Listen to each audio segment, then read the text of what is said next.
Welcome to the place where dreams come true, where everything you want can be yours, if and only if you're willing to work for them, you're willing to hurt for them, but most of all, you're willing to be first for them. Look, I'm going straight to the top. I don't know how I would stop, like it or not. I got some goals that I'm hitting. You hear what I'm spitting, it's hot. Look what I got, whole lot of passion and pain. The road to success is insane. Stay out my lane, cause I'm on a mission. I'm getting what stands in my way. Yeah, I'm a beast, I wouldn't play with me, baby. The way that I'm training is crazy and I do it daily. You wanna talk about drive? I got more drive than Mercedes, I've never been lazy. I'm in the room, it's a red alert. You wanna compete, well get better first. I got 10 toes in the dirt, push through the hurt just to show them my worth. I'm the best. Yeah, I'm the best. I never stress. I know what's next. I'm who they test, like we playing chess. But I'm unimpressed, so now let me flex. Yeah, I'ma work through the struggle and hurt, cause I know my worth, and I gotta be first. Yeah, I gotta be first. Look, I don't want anyone's sympathy. I understand what it's meant for me. I give my focus and energy. If it's meant to be, then it's meant to be. But mentally, I'm undefeated. They hear that and say I'm conceited, like there's no reason. Like I don't beat them and come back again just to teach them that when you work under pressure, you reach higher measures. They'll try and bring you down, but you cannot let them, and only get better and focus on cheddar. Eye on the prize and you'll become a legend. Like, when I'm in the room, it's a red alert. You wanna compete, well get better first. I got 10 toes in the dirt, push through the hurt just to show them my worth. I'm the best. Yeah, I'm the best. I never stress. I know what's next.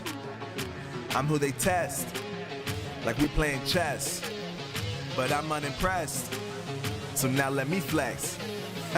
Yeah, I'ma work through the struggle and hurt, cause I know my worth, and I gotta be first.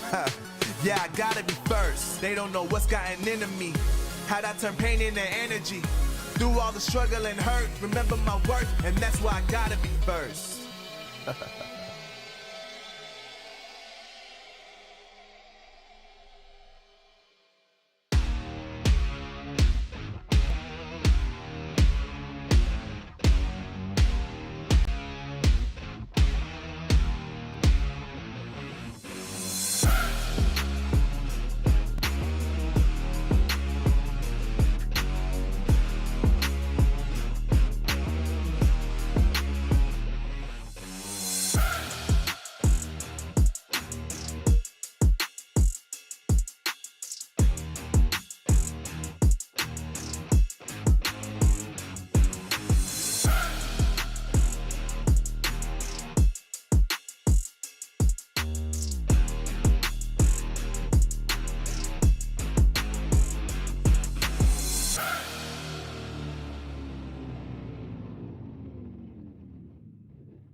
Welcome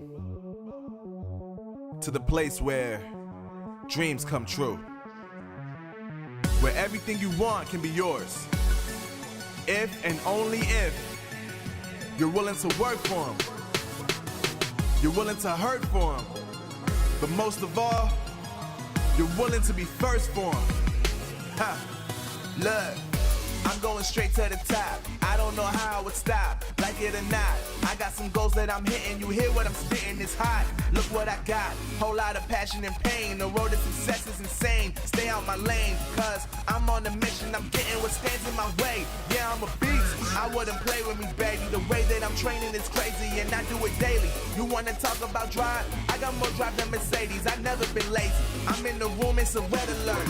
You wanna compete? Well, get better first. I got 10 toes in the dirt, push through the hurt just to show them my worth. I'm the best. Yeah, I'm the best. I never stress. I know what's next. I'm who they test, like we playing chess. But I'm unimpressed, so now let me flex. Ha.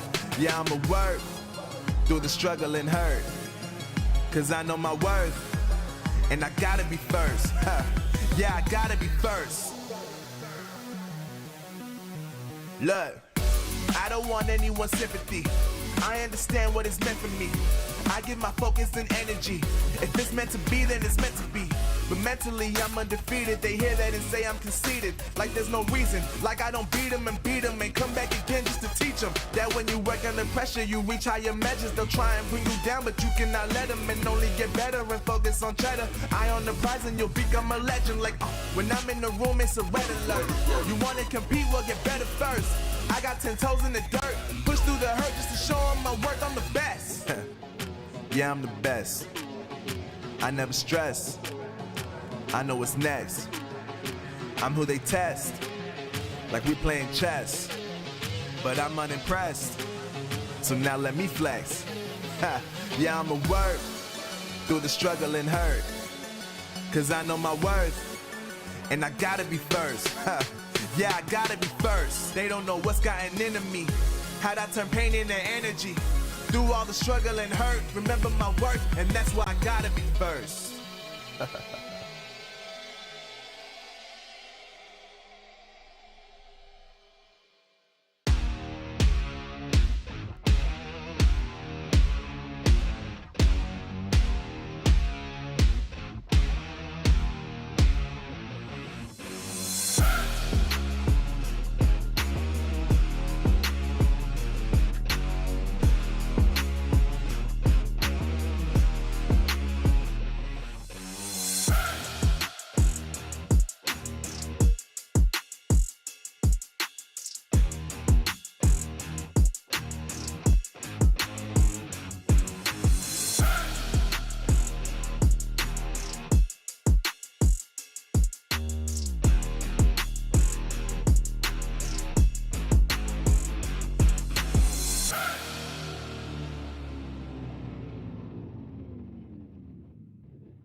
Welcome to the place where dreams come true, where everything you want can be yours, if and only if you're willing to work for them, you're willing to hurt for them, but most of all, you're willing to be first for them. Look, I'm going straight to the top. I don't know how I would stop, like it or not. I got some goals that I'm hitting. You hear what I'm spitting, it's hot. Look what I got, whole lot of passion and pain. The road to success is insane. Stay out my lane, cause I'm on a mission. I'm getting what stands in my way. Yeah, I'm a beast, I wouldn't play with me, baby. The way that I'm training is crazy and I do it daily. You wanna talk about drive? I got more drive than Mercedes. I've never been lazy. I'm in the room, it's a red alert. You wanna compete? Well, get better first. I got 10 toes in the dirt, push through the hurt just to show them my worth. I'm the best. Yeah, I'm the best. I never stress. I know what's next. I'm who they test, like we playing chess. But I'm unimpressed, so now let me flex. Yeah, I'ma work through the struggle and hurt, cause I know my worth, and I gotta be first. Yeah, I gotta be first. Look, I don't want anyone's sympathy. I understand what is meant for me. I give my focus and energy. If it's meant to be, then it's meant to be.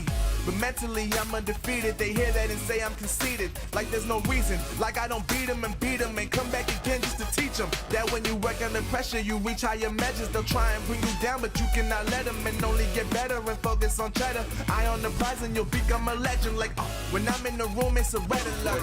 You want to compete? Well, get better first. I got 10 toes in the dirt, push through the hurt just to show them my worth. I'm the best. Yeah, I'm the best. I never stress. I know what's next. I'm who they test, like we playing chess, but I'm unimpressed. Welcome, ladies and gentlemen. It is the Snapdragon Pro Series. I am Lee Demon-Smith. I'll be a host for the evening, but I'm not going to be on my own. Don't worry, there's lots of veteran broadcasters bringing you all the Asphalt 9 action. We've all been covering it for many years, so we've got a lot of expert opinions. That's a possible questionable statement, but we'll get to that in a few moments. It is going to be the iOS and Android finals. $5,000 up for grabs tonight to see who will be the Snapdragon Pro Series champion.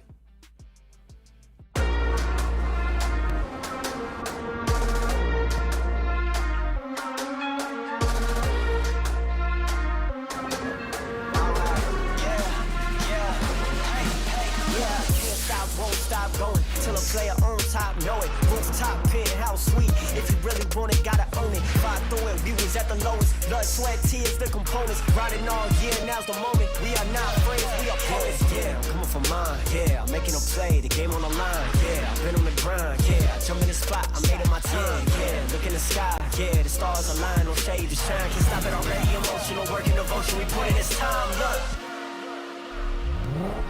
you won't stop.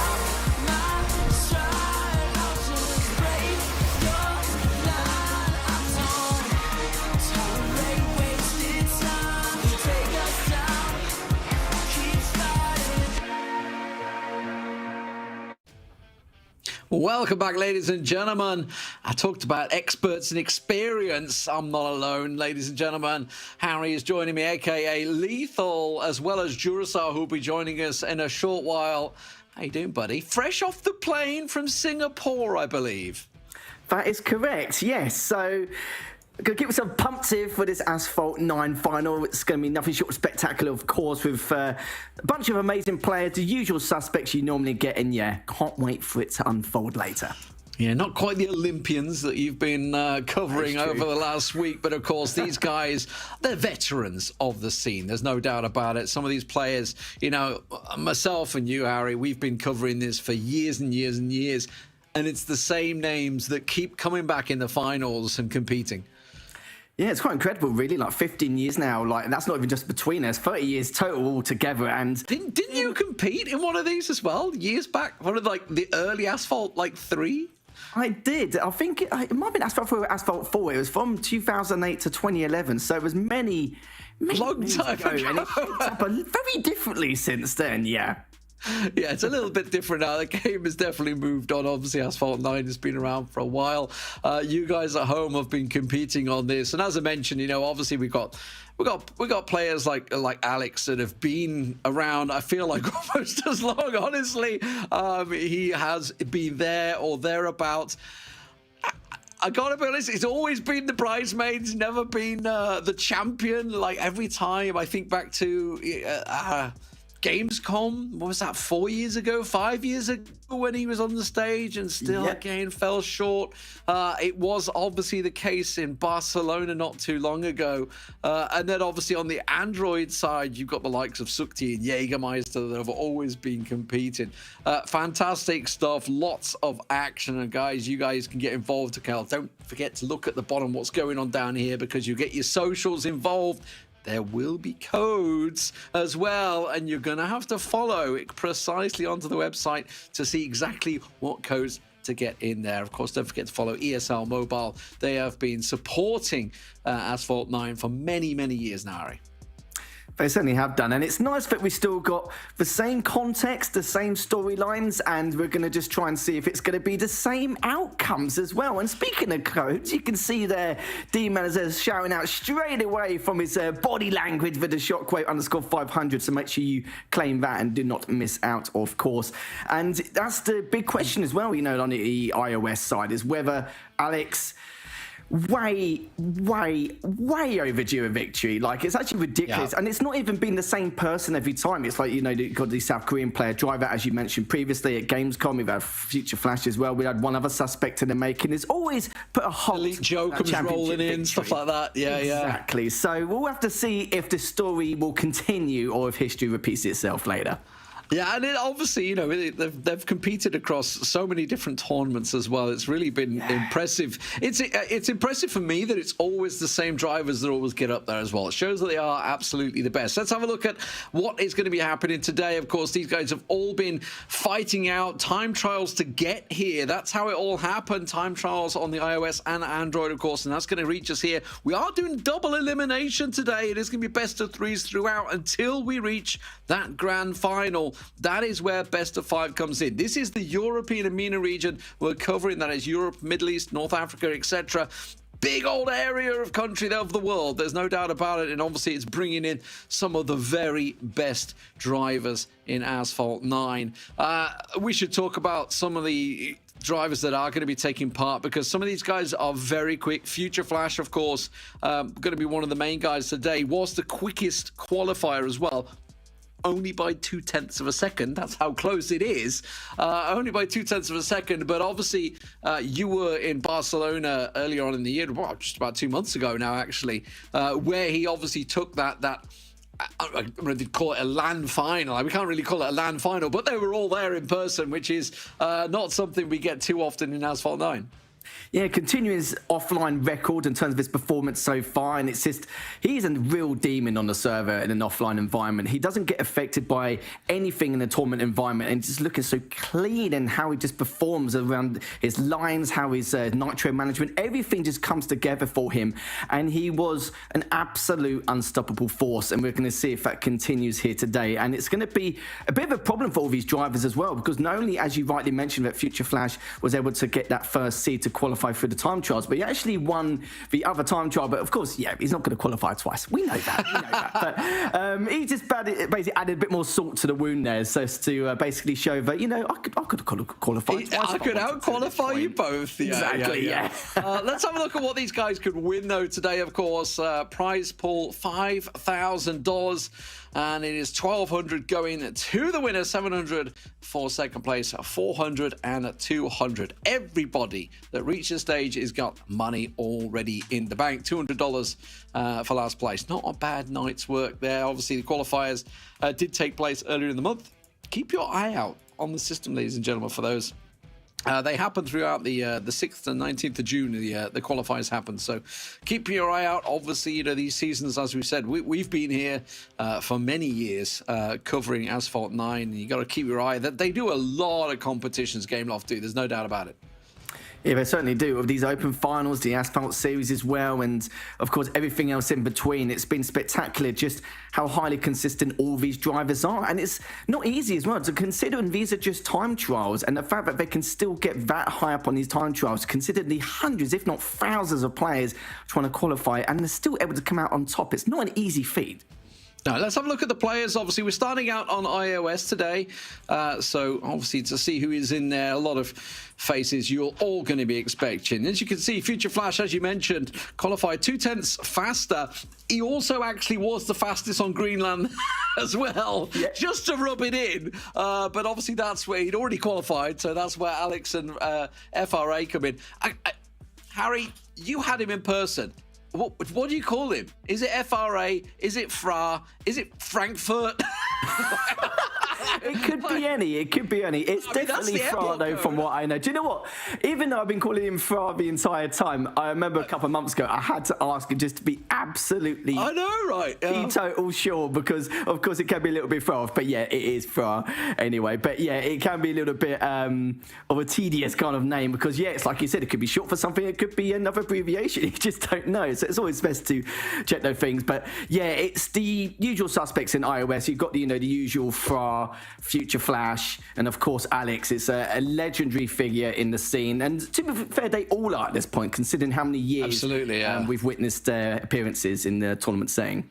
So let's have a look at the brackets, how they're going to be facing off. And I think, I mean, obviously the number 1 seed plays the number 4 seed, which is Future Flash versus FRA. Now, for me, this is good because I'm so used to seeing FRA versus Alex as like the first battle out there, and you're just like, oh, really? Again, one of them's going to knock each other out. Luckily, we are going to be falling down, as we mentioned. It is double elimination, so we're going to be going down to the brackets, and we'll be following through. But this time, Future Flash up against FRA. That is a tough start for him, and Alex against Fire. Certainly is. And you're right, though. There is a guaranteed team kill every single time we go through the iOS side of the bracket. But I think the great thing is it's not single elimination. They don't have to worry about a third-place playoff. It's going to be double elimination. They will get that second lifeline. The only difference is that if you go through to the grand finals from the upper bracket, of course, you get a one-track advantage. If you go from the lower bracket, of course, you have that one-track disadvantage. But I think they would rather have that rather than settle for a third-place playoff. So it's nice that the two players, if they get knocked down to the lower bracket early, they still get a second opportunity in order to make that huge effort, because there is some players out there where they take a little bit of warming up in this kind of environment.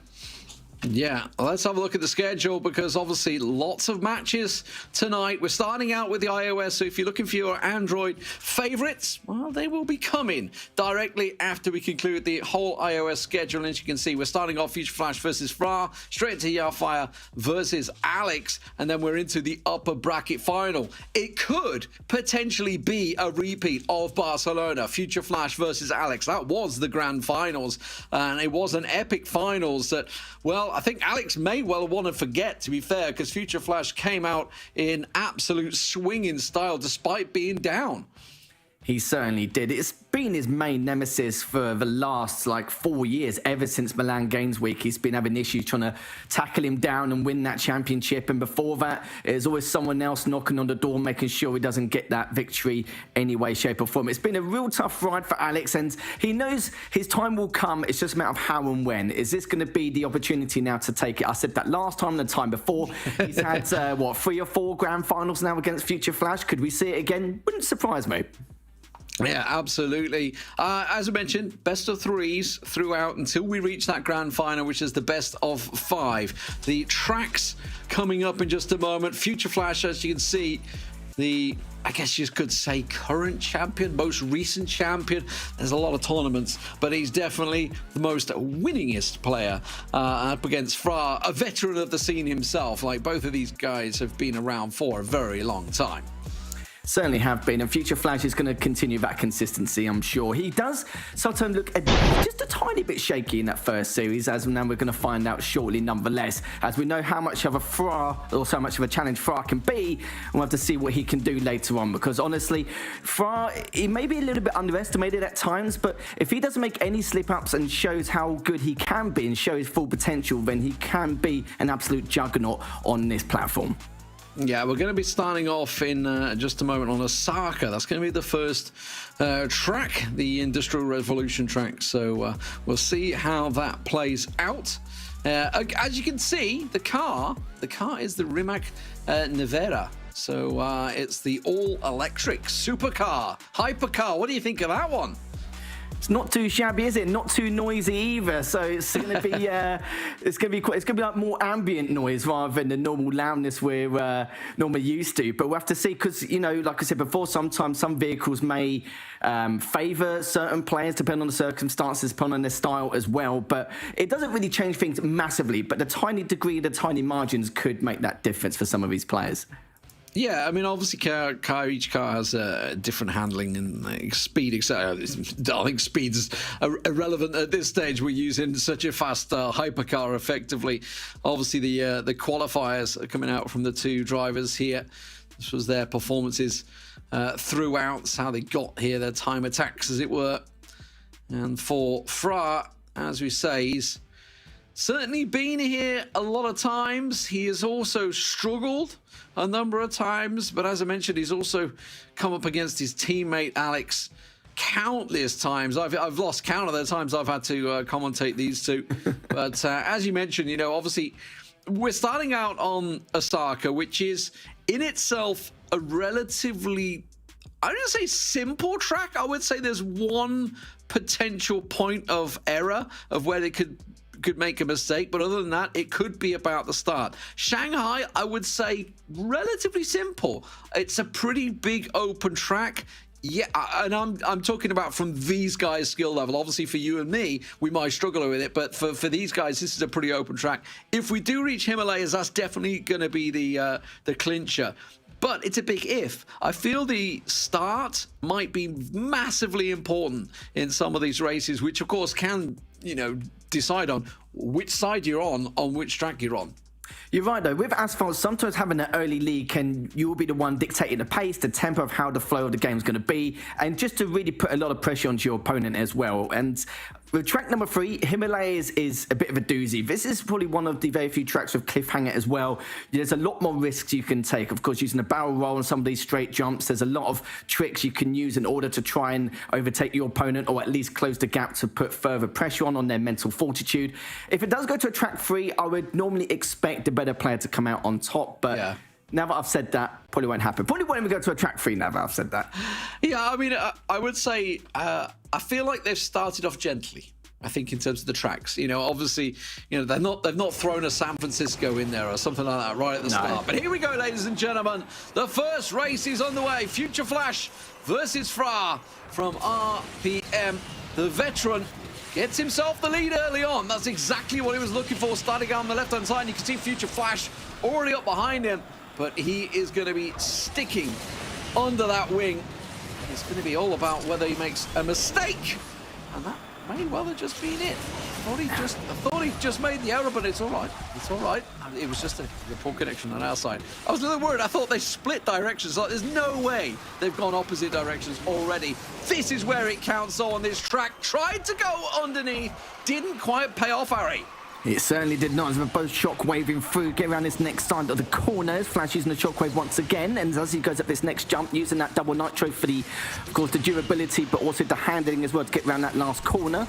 He's now using the double nitro once again to go over these jumps, but it's getting a little bit more mileage over to Fra here, so Fra needs to be a little bit careful as he goes over this next jump. Good double nitro again from both these players, as Flash only a few tenths of a second behind here, and closing this gap with the shockwave as well and overtakes. Nicely done with that shockwave, managed to overtake, and Fra nearly into the wall there. Definitely clipped it, slowed him down considerably. That's definitely shocked him. I think he just completely caught him off guard. I gotta be honest, he felt like he was having a good race, and then Future Flash just hitting that shockwave at the perfect moment. But of course, there is the sharp corner just coming up. It can catch you off guard. That's where we're going to be looking towards this one, but Future Flash is taking it absolutely perfectly, and he is gone in the distance from Fra.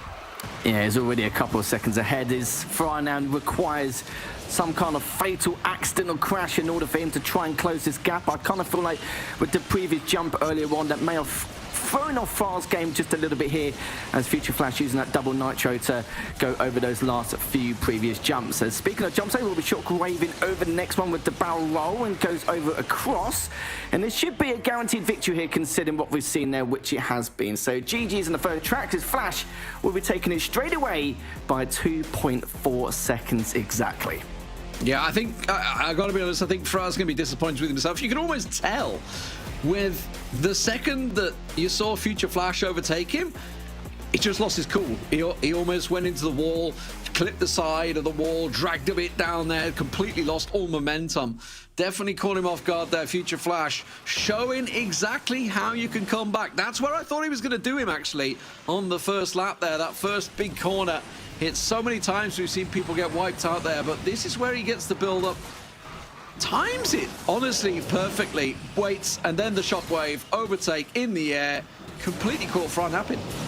It was a little bit of a shame though. Fra did actually go over the first jump on the second lap, but the problem is he got nowhere near as much of the height and didn't get any barrel rolls at all. So it means it wasn't get as much speed, but also was getting nowhere near the nitro he required to continue to have the speed required to go for the next jump straight afterwards. So it just meant that was Flash's opportunity. He probably saw exactly what occurred as well. He was directly in front of him, realized he couldn't jump as high. So it does mean that it will give him at least a second advantage, but it just threw Fra off massively in terms of his mental game. But it does mean 2.4 seconds, an extremely impressive start here from Flash, and Fra now needs to win these next two tracks back to back, or else he'll be sitting pretty, well, not very pretty actually, in that lower bracket waiting for the next semi-final losers match from there.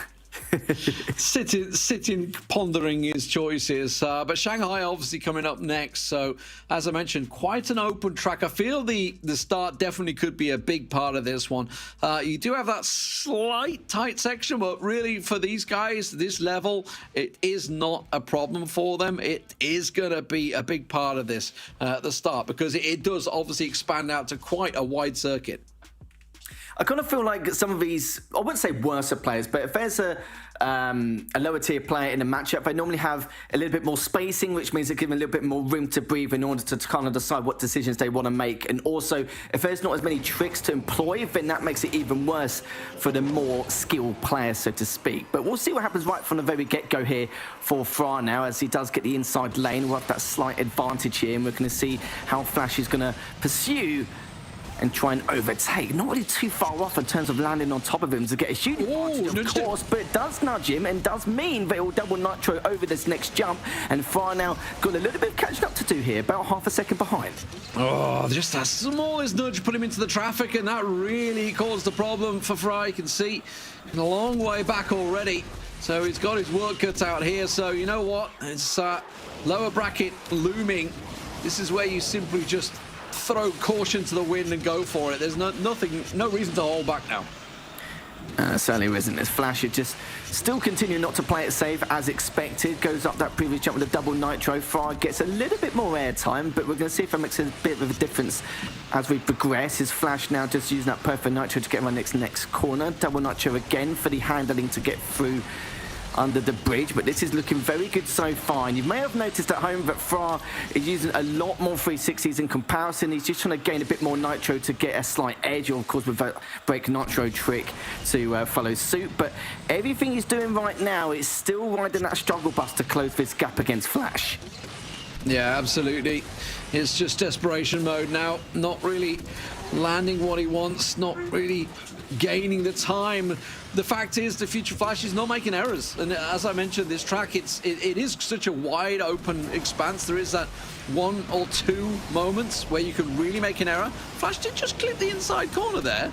Just saying that, you know, it's not all beyond hope, but he is quite a distance ahead of Fra at the moment. He certainly is. He's literally about a second and a half ahead. He's just increasing it more than anything else. And I do respect Fra for how he's trying to at least gain a bit more nitro with these 360s. But sometimes, of course, when you use those 360s on a straight portion of the track, you lose a bit of speed and momentum, but at least you gain the nitro to back off it. And the problem is, though, that's more of a plan B, is now Flash using that perfect nitro to get around this corner. Doesn't need to worry about that previous canister. He's won it with quite an easy margin. But for Fra, though, it's not the end of him. We'll be seeing him later on in the lower bracket. Another 2.2 second gap as well. Really impressive stuff from Future Flash there.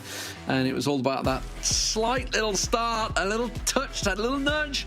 But that's the difference, right, Harry? We're obviously a lot of players that will be watching this maybe have just took part in a lot of time attacks. You know, once you're in these head-to-heads, it is a different ball game, honestly. Sometimes, you know, just these smallest little details can make the difference, and the experience that some of these guys got. I mean, I think everyone competing has some vast experience, but it's all about knowing and seeing that smallest of moments where you can take the advantage. He certainly could, but it's like I said before, it won't be the end of France, as normally he would be competing in the third place playoff, but he's probably thinking at least I've got another opportunity now to get myself in this matchup once again. And he is one of those players where it's a little bit of a struggle for him to get out the gate strong, but now he's going to have a couple matches underneath his belt, as of course he does get through the first round of that lower bracket run. Yeah, absolutely fantastic stuff. Speaking of, you can see the victory, another 2.2 seconds, 2.4 seconds in the first race as well. So Future Flash really showing some dominance despite being down at the start in Osaka as well. So showing that he's got the resilience to come back, bide his time and strike when it counts. Future Flash continuing where he left off, the champion in Barcelona. Could he be the champion here in the Snapdragon Pro Series? It is absolutely possible today. Certainly could be. You know, not only has he got the best hair in Europe, he could be the best player in Europe once again, and it would not be surprising at all considering how good he looked back in Barcelona, and just looks formidable once again. He's going to be a real thorn on the backside against a lot of these players, and that repeat of a grand final is could be coming here, D-Man. Absolutely. Don't go anywhere, ladies and gentlemen. Try to speak better than I can as well. Get some little lessons in there in this break. We've got a little bit of time. We're going to be setting the next game up and getting themselves in there. It will. The Snapdragon Pro Series powered by Samsung Galaxy is brought to you by Snapdragon Elite Gaming, Samsung Galaxy S23 Ultra, Monster Energy, and DHL.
Welcome back, everybody, to the Snapdragon Pro Series. We're here with Asphalt 9. I'm Jarasar. Joining me is Lethal. Blue shirts, check. Hair slick back, check. Shirts with the top button done up, check. Do you have any idea what lengths we go to for you on this broadcast? I just don't think anyone understands, do they? You know, we're trying to create a fashion statement here with this blue collage, so to speak. But no, nice to have you back here, man, and lovely seeing you again as always, and always going to be a pleasure to cast another match with your good self. It's going to be fantastic. Really, really happy to be back alongside you here, Lethal. And of course, I'm looking forward to saying hello to Lee a little bit later on in the broadcast as well. But right now, we have a second semi-final for iOS to talk about.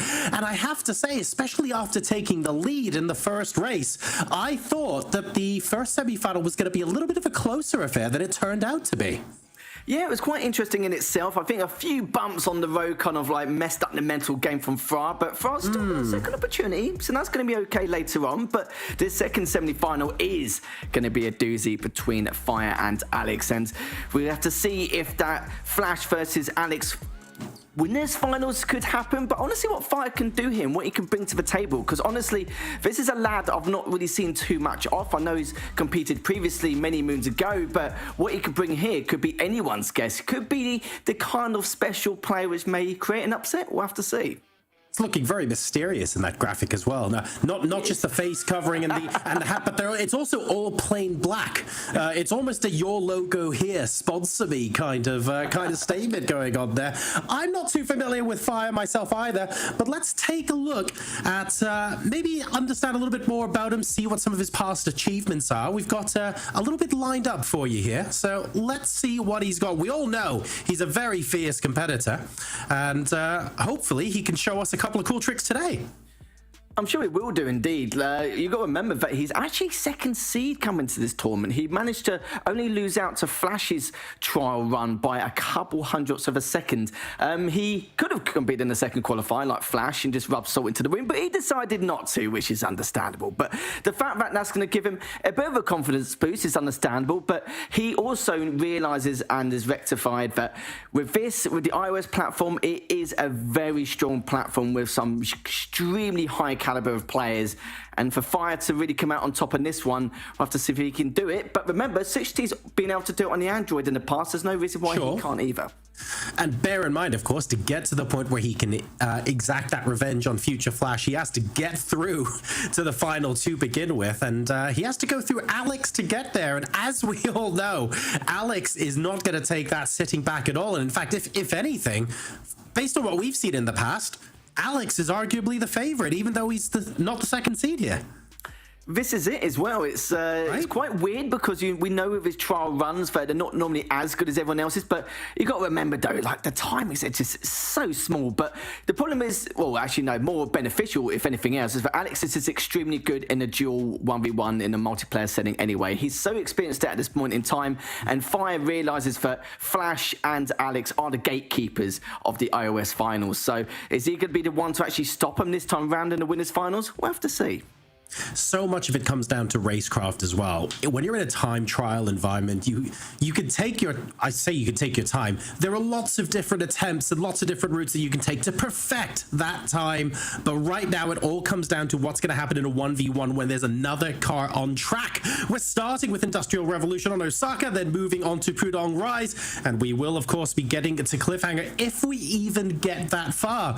But in a matchup this uncertain and potentially this close, I want to see a track 3. I'm not even sure which way it's going to go. I just want to see that third track.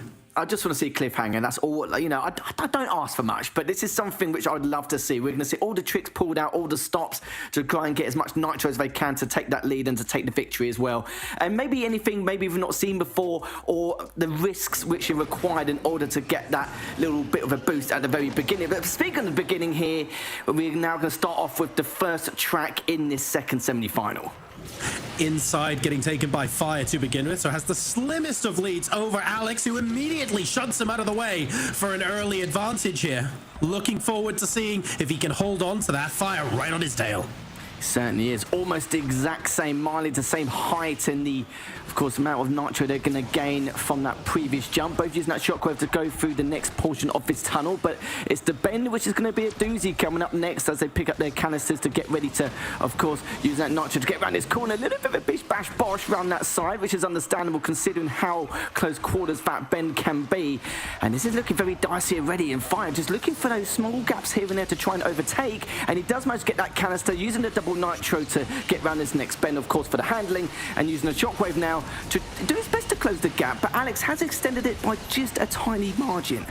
In the middle of that combo, unfortunately, Fire clipping the inside wall just the tiniest bit, allowing Alex to get maybe half a second advantage, but he's clawing that back quickly. Really nice timing of the nitro off of that jump, and Fire is right back on Alex's tail here, so showing that he is by no means taking this lying down, and even a small slip up from Alex at this point will bring Fire straight back into the fight.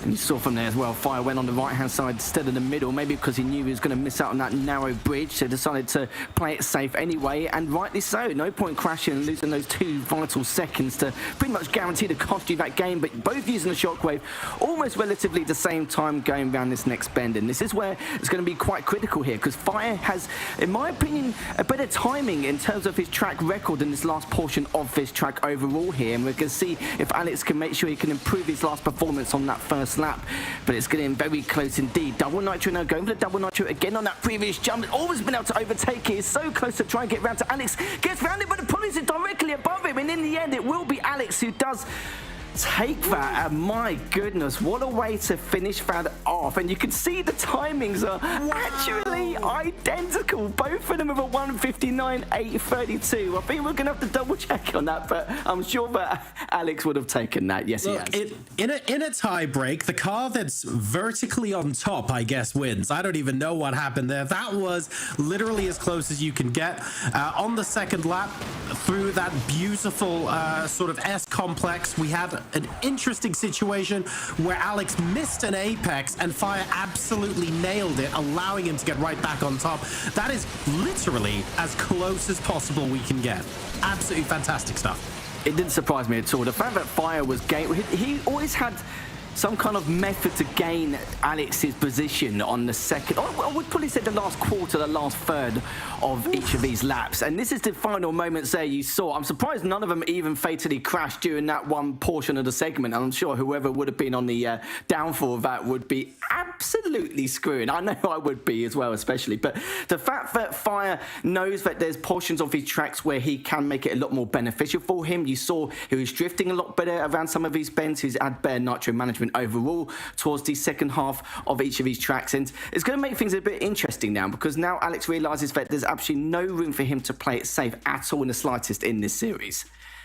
I honestly thought that that would have been fatal if that was at the end of lap 1 and the start of lap 2. Yeah. And I was thinking, because they had crossed the finish line, it became immaterial. And that was a big, big risk that Fire took there.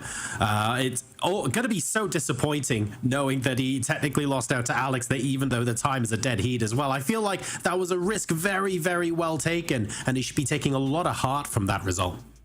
Yeah, I think he will do. As long as his mental game's strong going into this, then it should be fine. The only difference is that Alex has got a lot more experience in this kind of tournament environment. So I don't think Fire will let it get to himself too much, because I kind of feel like he was the better driver in a lot of those portions of that race. There was times where he was gaining on him. I don't think he was sloppy at all in the slightest, even during the first half of that first track. I think it was more the fact that with Alex being extremely good at just gaining the lead, but also just keeping him at bay, making sure he takes the exact routes Fire does. So it makes it a little bit difficult for him to try and overtake, as Fire does get the inside lane, so he will be able to get this early lead here. But let's see if he can be a bit more solid compared to what he was in that last track, which he was, and to try and keep hold of his lead from the start to finish. On to Pudong for track number 2 then. Alex with literally the most slender 1-0 lead possible in the game. Technically a dead heat in terms of timing on track number 1. Both drivers will be extremely fired up by what happened there, but I'm sure Fire extremely keen to get a point on the board and take this all the way to a track number 3. So far, taking about a third of a second from Alex and holding position, but can't quite shake him yet. Yeah, you're right. Only a few attempts here as Fire's making sure to do what he can to be a little bit of a nuisance here. Both using the 360 to get around this corner to gain a bit more nitro, using the double nitro there speak of the devil, and he will be using it again to go through this under portion of the bridge instead of using the shockwave. But still directly behind him, though, still on his tail, which is the main factor here. As Alex using that perfect nitro to go over that previous canister, perfectly timed. And now we're heading into this second lap, and now we're going to witness what he can do. He doesn't get as much height time, but at least he's able to gain the nitro required to continue to close this gap, with Fire just looking extremely strong and not really giving away any weaknesses or made any major slip-ups so far in this race. Situations reversed from race number 1, where we had Alex ahead after a brief slip-up, just clipping an apex from Fire before coming back. Alex, though, has been in second place for all of it. A clip of the inside apex there from Fire opens the door to Alex. That's a second tiny clip as well. And will Alex be able to grasp this opportunity? It's got to be now. It certainly needs to be. I don't think he will, though. There's not really too much Fire can slip up on in order to lose out on this second track, and Fire just looking so good. Even with that previous clip earlier on, as you rightly mentioned, Alex just may have lost about a tenth of a second there going to the right side underneath that bridge, but in the end, though, I think it doesn't even matter, as Alex now will fall short just by a bit. Fire didn't make anything major in terms of those slip-ups, and you can see from the scoreline as well, just under 0.6 seconds, and for Fire, that was a very strong performance. And finally, we get to see Cliffhanger Himalayas going into his third and final race. Huge gap between the drivers, infinitely greater than the gap we saw on track number 1. That's the Caster Hype version of what we're supposed to say now, right? It was crazy. It was night and day. But honestly, Fire looked really, really solid there. Even the clips of the apex might have cost him a tenth or two.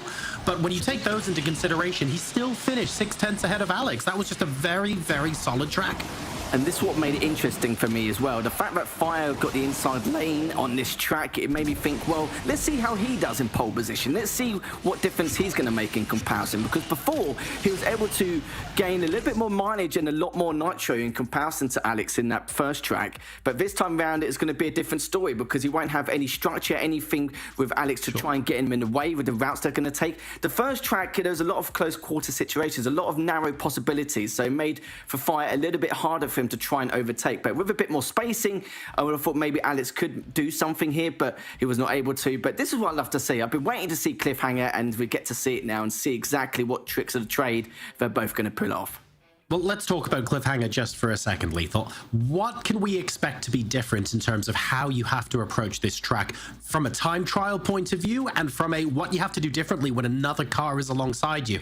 Is it materially super different to the other tracks that we've experienced so far today? It's got the spacing, but at the same time, it depends on the ramps and what you can do in order to gain as much nitro as possible. You will see a lot of barrel rolls on some of these straight jumps. There's going to be a lot more risks involved, because with the spacing, you can get away with it to a certain degree. Any problem is now, it depends what they want to do here. And I kind of feel like in this kind of environment, and considering the player he's up against, Alex can't really play unsafe at all in the slightest against this guy. There's been moments of greatness from Fire just overall, but the consistency is also there, which is going to be a little bit worrying. So in terms of predictions, I would not have a clue. It really depends on who gets the early lead here to basically dictate how this race could go. I think you've touched on the important point here. Alex may be a little bit hot under the collar here, realizing he can't afford to slip up at all. Cliffhanger is go. Yeah, Fire very, very close with Alex here. Both cars within touching distance of each other. A little bit of a bump, and Fire gets the first ramp. I love that as well. Timing the double nitro perfectly to get a bit more speed. Doesn't actually get a crash after using the shockwave, because Fire was using the shockwave as well just in time. So he's going to be happy to time that just right. As now going down forward, actually going over this next jump. As looking so far so good here for Fire. Wall riding just to get a little bit more nitro here, using the double and the spin to keep the nitro going. He makes a little bit slip onto the right-hand side, but that's going to be okay for Alex. He's managed to maintain and gain that lead at the exact same time, using the shockwave to try and overtake Alex if he can. Doesn't get as much height as he would like compared to Alex, but at least he gets the lead, and it can be a little bit of a thorn in the backside, just getting in his way the entirety of that time. I was a little bit worried, as I thought Alex was going to land on top of him here, but what a spicy first lap we've been in for. Exactly. Very, very close, and 2 changes of lead already with Alex hunting down Fire. It all comes down to this lap number 2. Advantage Fire as they start this off, though, and pretty much identical routes taken through. A little bit more on the nitro gathering from Alex off of that jump. Let's see if he can make it count. Two different routes taken here. Yeah, you saw that Alex prioritised more of the height and had to go forward towards the right-hand side of the track instead, but it does mean that Fire will still have the lead, considering we'll ride him once again to gain extra nitro. They will both double nitro to, of course, for the handling around this next bend, because it would have been a bit of a struggle otherwise. Into the shockwave, into the double straight afterwards, and now around this next bend. But this is looking very good for Fire so far, as he gets a lot more height, but Alex doesn't really get as much as he would like from that previous jump. Critical from Alex. They're only just getting the edge of that ramp, and Fire is now romping off into the distance as far as Asphalt is concerned anyway. He's got about a full second lead now. He certainly does. He's going to use that shockwave to go over the finish line, and it does mean Fire will take this second semi-final. So we'll put a halt to these gatekeepers in terms of how they're always approaching into the winners' finals and potentially the grand finals.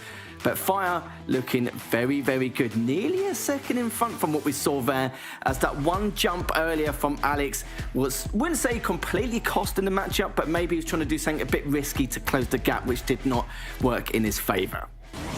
And I think that maybe starts to show just a little bit of the cracks in the armor here, or at least proving to us that some of these players that we're used to seeing in these grand finals can also make the odd mistake under pressure as well. This was the first lap where Alex got a lot more airtime off of that same jump, but on lap number 2, Alex almost missed that entirely. That ended up costing him about half a second. Yeah, it cost him quite a fair amount. It was quite uncharacteristic as well. Maybe he was trying to do something which we're not aware of in order to try and close that gap, because he knew that there was only a couple bends left remaining, about 10-15 seconds, so needed to do something a little bit more risky. But apart from that, though, I'm sure this won't be the last we've seen of Alex. And I think D-Man was mentioning it earlier, but we normally see Fra versus Alex in one of the semi-finals, but we will be witnessing that in the first losers round later on. I'm looking forward to seeing what they can do indeed. And don't forget, just because they're in the lower bracket doesn't mean they can't come back through to the grand final, and doesn't mean they can't win it. So it is absolutely still all to play for. It is a double elimination bracket this time around. So very interesting times here. Fire into the upper bracket final, and that matchup against Future Flash is starting to look spicy, Lethal. It certainly does, considering we know that with Flash and Alex, they're very similar in terms of their driving performance, and Fire's looking to make a complete change to that. And we could see a potential winner in a player which we've not seen in a while on the iOS side, because it's always been Flash or maybe one of the other players. But the fact that we now get to see Fire, someone, I wouldn't say relatively unknown. He is quite known in the scene. We haven't seen him too much in the Snapdragon Pro Series. That's all it is. But the fact that we get to witness him in this prime performance, hopefully it should be a spicy affair going into this winners finals. So that was our second upper bracket semi-final concluded. We're going to be moving into our next best of 3 after this short break. Stay tuned. You're watching the Snapdragon Pro Series. The Snapdragon Pro Series, powered by Samsung Galaxy, is brought to you by Snapdragon Elite Gaming, Samsung Galaxy S23 Ultra, Monster Energy, and DHL.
Welcome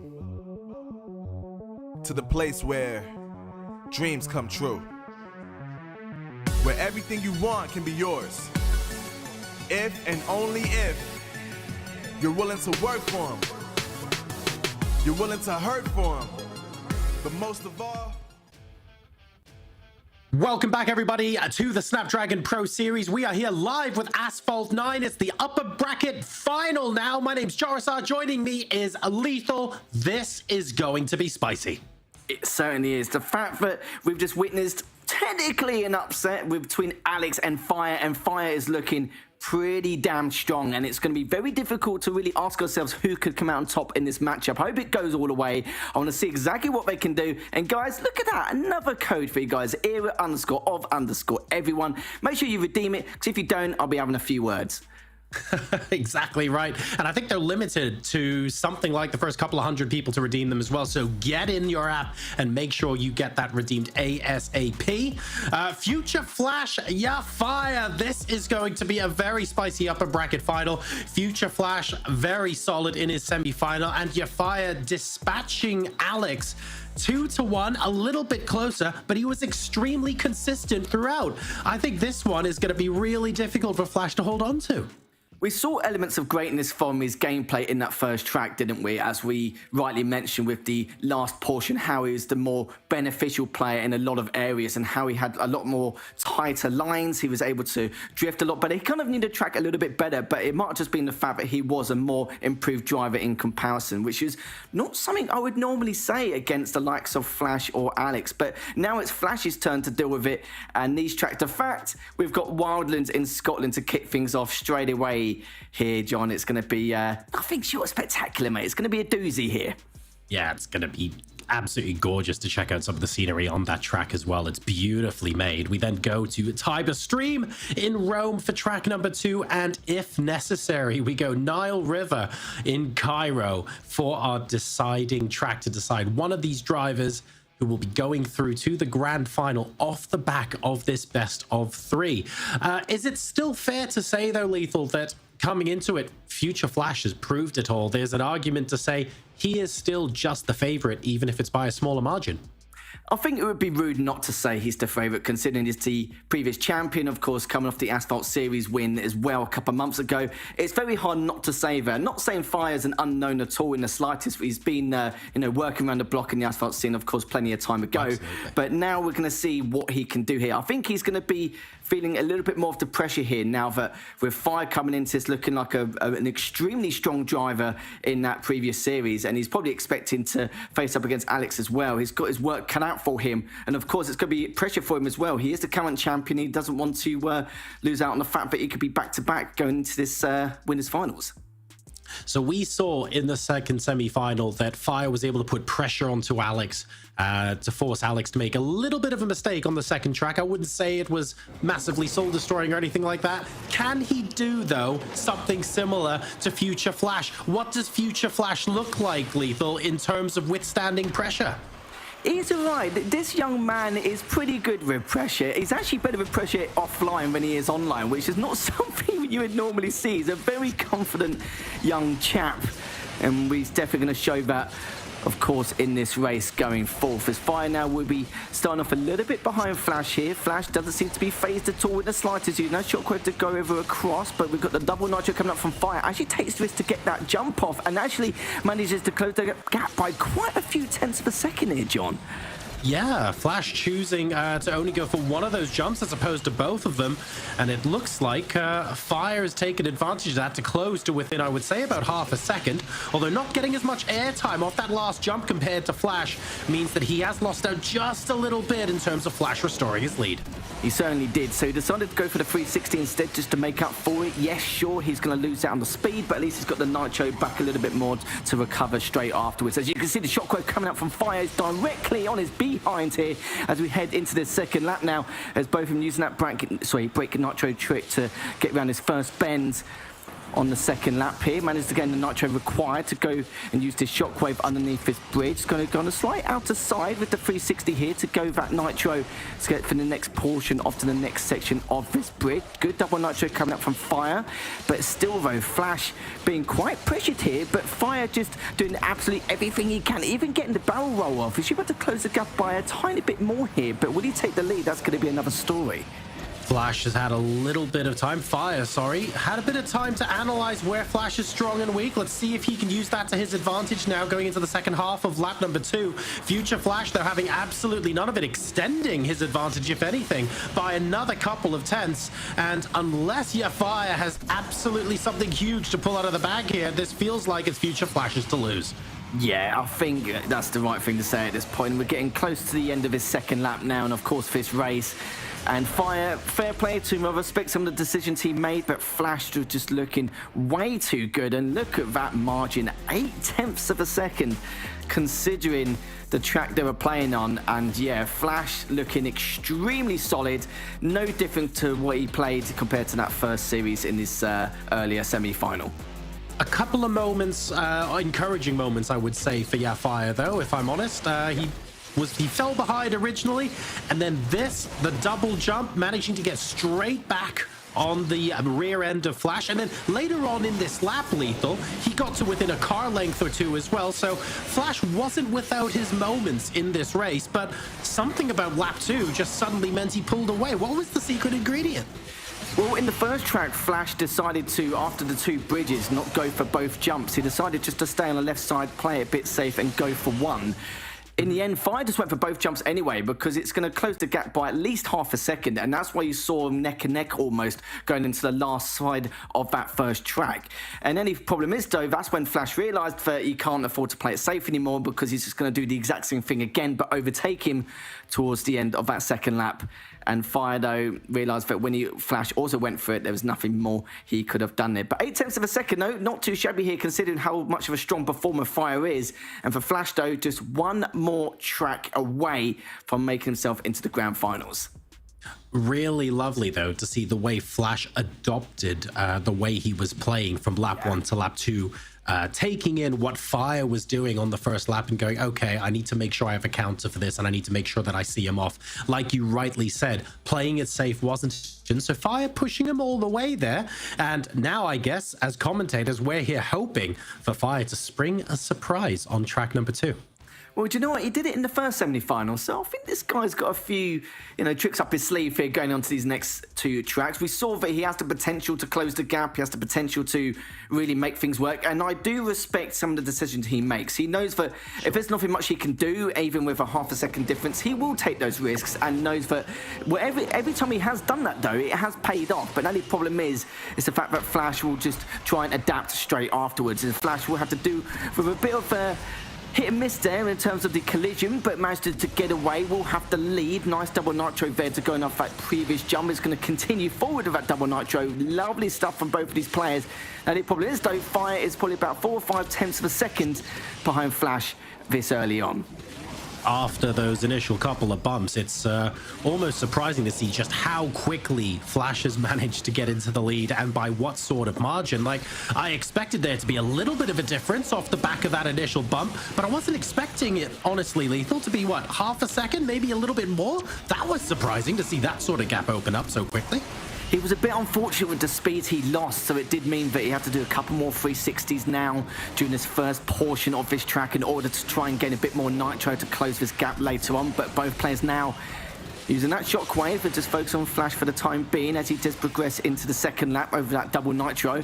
And this is where he's going to be quite comfortable here. He doesn't, of course, need to be too overzealous here, and Fire took a massive risk with the height he placed in that last jump, but he does gain a lot of time and close the gap massively here. He does have one more opportunity, I reckon, in order to close it a bit further, but it depends if he wants to take that risk or not. Yeah, looking straight into the middle of that bridge, but thankfully he was able to expertly navigate his way through, gains a little bit of time on Future Flash, but I have to say here, I think this gap is already too large for your Fire to mount a serious challenge. Future Flash, we haven't spoken about his performance yet. He's just been solid and flawless. He's been chill, mate. He's just literally smoothly going into the grand finals by the way things are going so far. And Fire, all the risks he's taken, like the previous jump I mentioned earlier, almost hitting that bridge, he's actually executed them perfectly. But it will be Flash, though, who takes this upper bracket final by nearly 2 seconds, just over 2 seconds, mind you. That's big. That is absolutely massive from Future Flash. The fact that your Fire was putting in the work, taking so many of those risks and gaining time off of some of those risks and still finishing about 2 seconds off Future Flash. I mean, frankly, Flash just made that look effortless, but part of me just wants to ask the question, where did he gain that time? There was nothing spectacular that we saw on camera that made us go, ooh, that was a big risk. It was just silky smooth the whole way through. All we have to do is play it safe. When you've got about, 3/4 to a whole second, you can continue to play it safe, especially on a track like this. It's what Flash was probably recommending himself to do was the fact that with Fire, if he wanted to, close the gap in any way, as you saw with the jump just you saw there, he would have to take an extremely big risk, and the execution is a lot harder because, of course, with the bridge, or there's the other bridges you have to take, especially with some of these bends as well, it's a lot more difficult to land on your feet and continue with the momentum and speed you have to go forward. So Flash was just like, well, I'm not going to take this risk. I'm going to let you do it and mishandle it in any way. But even if Fire didn't close the gap every time, I do respect the risk he took, because there's so many times I've seen these risks that taken place and it just falls short, or just a major crash does happen. But in the end, though, we will see Flash convincingly go into that grand finals with that one track advantage. The level has been very, very solid here. Fire didn't have any sort of major crashes. He was gaining time through some of that risk-taking as well. And perhaps we're talking about Fire, but we're not talking about enough about just how unbelievably solid that first lap from Future Flash was, that allowed him to build up that 3/4 of a second gap for him to put that baseline from. He's putting his opponents under pressure and allowing them to take all the risks, like you say. But it's easier said than done, right? I'd like to be in a favorable position in all games against all my opponents and let them take all the risks. But the point is, getting there in the first place, that's difficult. I mean, that is proper expert stuff there, and Flash is giving us a masterclass today. He certainly did, and the very initial start of this game is so important. It can make or break what could happen in your match or the track going forward. Even the slight collisions you saw at the very beginning will affect the speed to quite a large degree, which will cost him that track, and that's what forced Fire to have to create these potentially impactful plays in order to close the gap, which he had done, but it just wasn't worth it towards the second lap of that track initially. But a great series nonetheless, and a lot of potential from Fire, and look forward to see how he does in the lower bracket. So, folks, that's Future Flash through to the grand final with a 1-track advantage for iOS. We'll see who ends up meeting him, because we'll be moving into the lower bracket after this break. See you soon at the Snapdragon Pro Series. The Snapdragon Pro Series, powered by Samsung Galaxy, is brought to you by Snapdragon Elite Gaming, Samsung Galaxy S23 Ultra, Monster Energy, and DHL.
Welcome back, ladies and gentlemen. I'm Lee Smith and bringing you the Asphalt 9 Snapdragon Pro Series. Jurasar, of course, you just saw a moment ago covering Future Flash, just blasting his way into the grand finals. Easy. Honestly, I was expecting it to be a little bit closer than that, given what we saw from Fire against Alex, but Future Flash just piled on the pressure. The advantage is that he was able to squeeze out over Fire in a single lap, forcing Fire to make all of the mistakes and take all of the risks. It was beautiful to watch, but I was just surprised it was such a big difference. I'm not gonna lie, I was looking at it, I was thinking these are tricky tracks, but it's just looked phenomenal. Of course, it takes us down to the lower bracket, and well, it's the old foes. I don't know, foes or teammates. I mean, I've seen this before. Yeah, we've been here before, haven't we? Fra versus Alex. But it's to knock each other out of the tournament. Oh, it's like the worst possible time to face each other. Normally, it's like a round one that they face each other at this stage. New York leaps and bounds into Caribbean Island, which is obviously one of the qualifiers, the beach landing, and then Buenos Aires into the stadium lap. Tough tracks again. Going to be very interesting to see which of these drivers will come out on top, based purely on what I've seen in the semifinals and how I feel like they're performing. I'm going to give an edge to Alex, but it's still very much too close to call in my mind. I mean, when these two meet, they're teammates after all. Strange things happen when you go head-to-head against your teammate that you wouldn't normally expect facing anybody else, really. Yeah, I mean, obviously Alex was 2-1 in his upper bracket matchup. Of course, Fra was leading, don't forget, the first lap, or the majority of the first lap. But here you go, Ormidi puts himself in the wall, or well, with a little help from Alex, getting straight into the wall. Not a great start for him, and Alex is just pulling away. He absolutely is. Let's see if... I mean, there's not plenty of time left, of course, to mount a little bit of a comeback, but Fra, after that first slight shunt into the wall, is maybe letting the pressure show just a little bit, has to relax into the rest of this track. There's still plenty of time for him to take a couple of risks, maybe gain some time in mount and overtake. But he does have to settle into a rhythm pretty quickly because Alex is extending his lead by another couple of tenths, and that is not good at all. I kind of feel like Fra's got a connection issue. What happened? I'm not gonna lie. I kind of feel like he must have a connection issue, because that's definitely not something that you ordinarily see. That was just a straight up in the wall. So looks like it's gonna be an easy start for Alex here to pick himself up the first win. Of course, he's up against his teammate. You know, I don't think any of them would want to go this way, but Fra definitely having issues. This is not the way we wanted to see this matchup go. Let's be honest. Fra and Alex, two incredibly talented racers here, and we did want to see the outcome decided by something other than what looks like a connection issue. But Fra sort of conceding the first track now, just coasting as Alex goes through the motions. He knows that his lead is unassailable at this point. Yeah, absolutely. This, of course, in the Rimac Nevera, the better handling of the two cars we're using today, the Rimac Concept 1 will be after this one on Caribbean Island. Will actually be a tough one, I've got to be honest. Beach landing in the Rimac 1, that's going to be pretty tricky. But as you mentioned, you know, Fra just going through the motions. Alex going to be taking this first one. So that puts, unfortunately, Fra on the edge of going out of the tournament already. Obviously, you know, $200, $200, sorry, I think it is actually. Just to get the currency correct. Going to last place, which is fine. You know, I say last place, he's fourth place at the end of the day of however many, you know, thousands applied throughout the time trials. But yeah, definitely the first one. I mean, it's a green connection for Fra, so. Oh, that's remote disconnect. I don't know. Yeah, that's very strange. I feel like maybe he disconnected momentarily during the match and then reconnected by the end of it. And of course, by that point, there's not an awful lot you can do. What that does show us, at least, is that Fra and Alex appeared to be neck and neck. Fra comfortably keeping pace within about a third of a second until that disconnect happens. So hopefully in time for track number 2, we get to see a little bit of a recovery from him. Yeah, of course, it's going to be Caribbean Island over the next one, beach landing.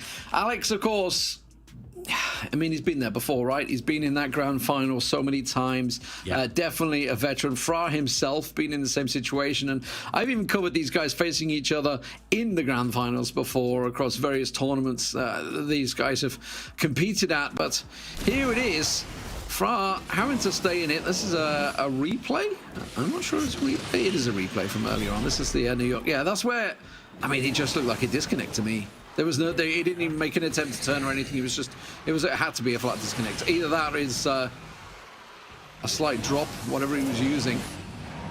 Got to make sure we're in that 5G, man. Definitely got to get on board with that. The admins are taking a look at the nature of the disconnect now, and we will have confirmation shortly about what's going to happen. But either way, we're going to see some racing. Obviously, we want to see Alex and Fra absolutely go toe-to-toe. So we don't want something like a disconnect ruining things for it. But whether it's on the first or second tracks, we will have something in store for you guys. Let's take a look now at the leaderboard and what we can expect from a timing point of view. Wow, that's a big gap for Future Flash, I'm not gonna lie. Yeah, I mean, obviously that's on Rome, so obviously it was the big difference. And to be fair, that's a tough track. That's a tough track. Yeah. I watched the start of that against Fire, and it was just like, God, this guy's good. God, this guy. It was, I mean, that's a tough track. There's no doubt about it. Obviously, Osaka, a longer track, so slightly different timings on there. But yeah, honestly, Future Flash looking solid in the grand finals. Fire, of course, waiting to see who he's going to face from these two RPM drivers once we get the review effectively done. The VAR. The FIA stewards are currently making sure that the closed circuit TV is correctly working around the circuit, so they can actually have a look and see what's going on there. Obviously, a word from our sponsors, of course, Monster Energy, giving us all the love throughout the shows. I kind of feel like I'm lacking, but it's a good job that I came prepared. Oh, he's got it. He's got the juice. Very good.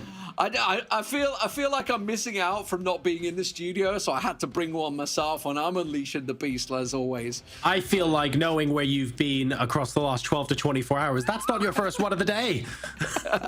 It's actually not. It's actually, that's the downside. That's the downside. But yeah, I mean, it's been a busy old time for some of us. I can't claim to be as busy as Harry has been. Obviously, globetrotting back from Singapore last night, so he's definitely had it harder than me. To be fair, you've been out and about the weekend as well.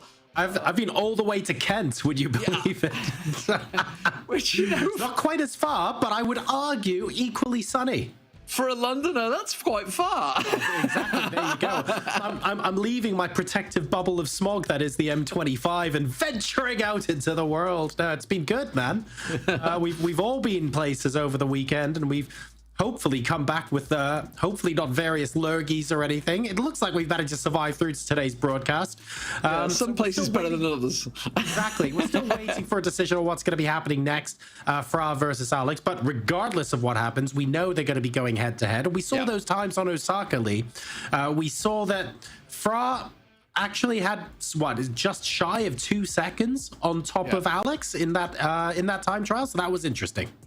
Yeah, so Alex has been declared the winner of that first map then, so that's been the admin ruling. So whatever happened throughout there in New York, it is Alex that takes the first one, so he's 1-0 up in the series, which means, of course, we will be moving on to the Caribbean island. But as you say, he was definitely quicker on the Osaka map. Obviously, that was the track earlier on. Luckily, we don't go back there. We go to Caribbean island, which...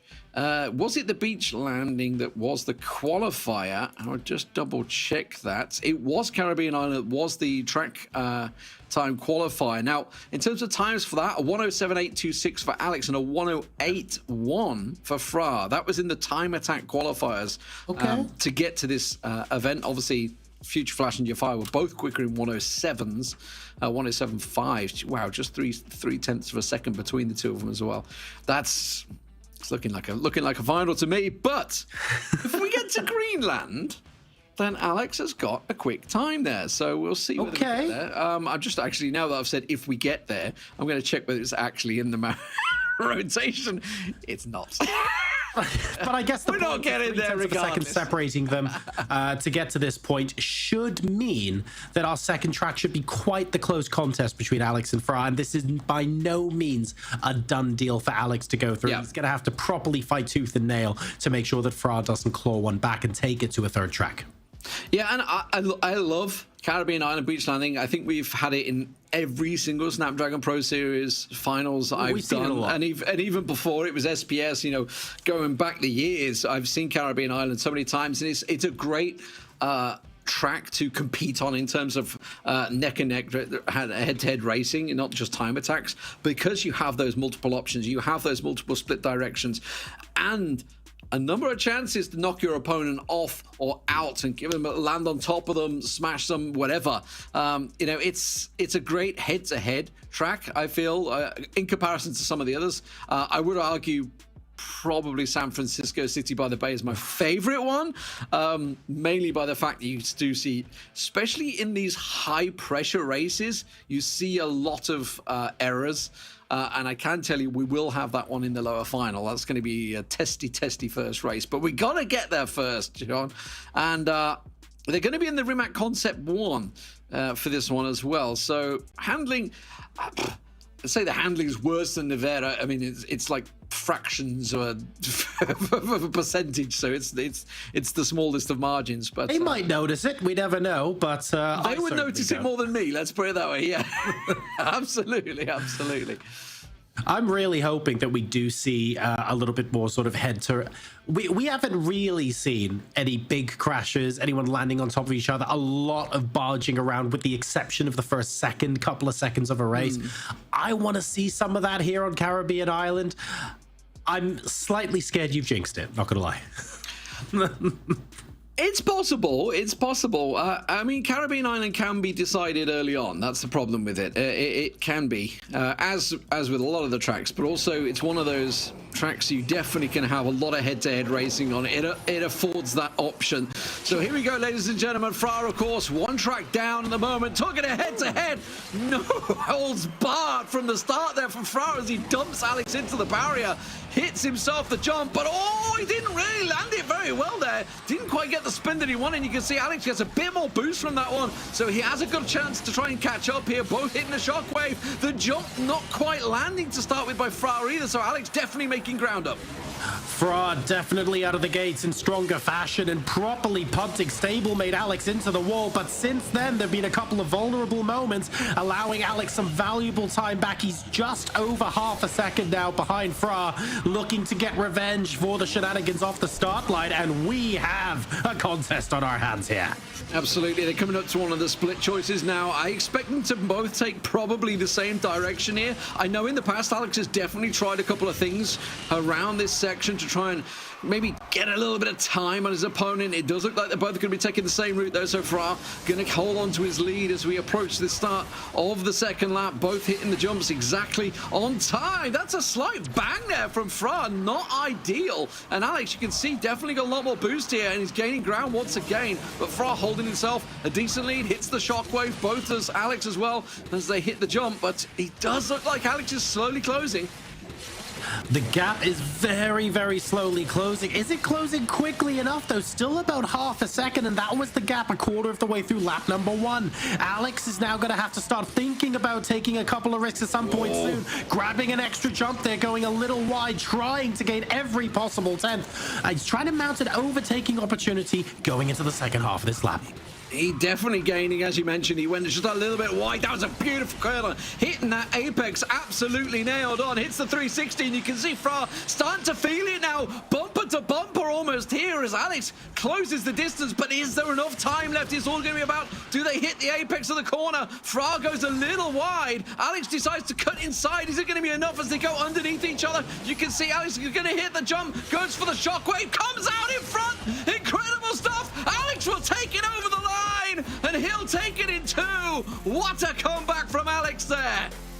That was phenomenal from Alex. That was the race that we were looking forward to, and a very lovely victory. I would say convincing, but honestly, he was behind. He was busy mounting his challenge all the way through the second lap, and the way he built up to that lead was absolutely beautiful. It wasn't just the overtake itself. It was the 10-15 seconds leading up to it that really made it.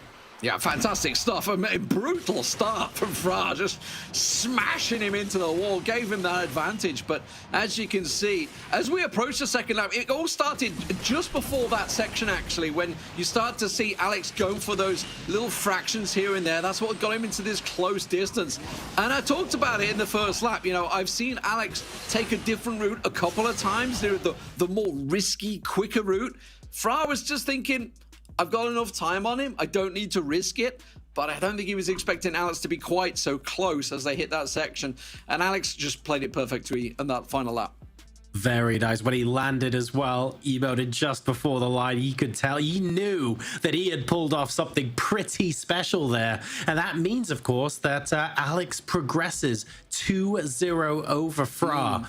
But what, and that for me is my race of the day so far, 100%. I mean, you did kind of have that head-to-head dead heat. But, oh, no, you've got a point there. I was more tense throughout this race than I was through the other one.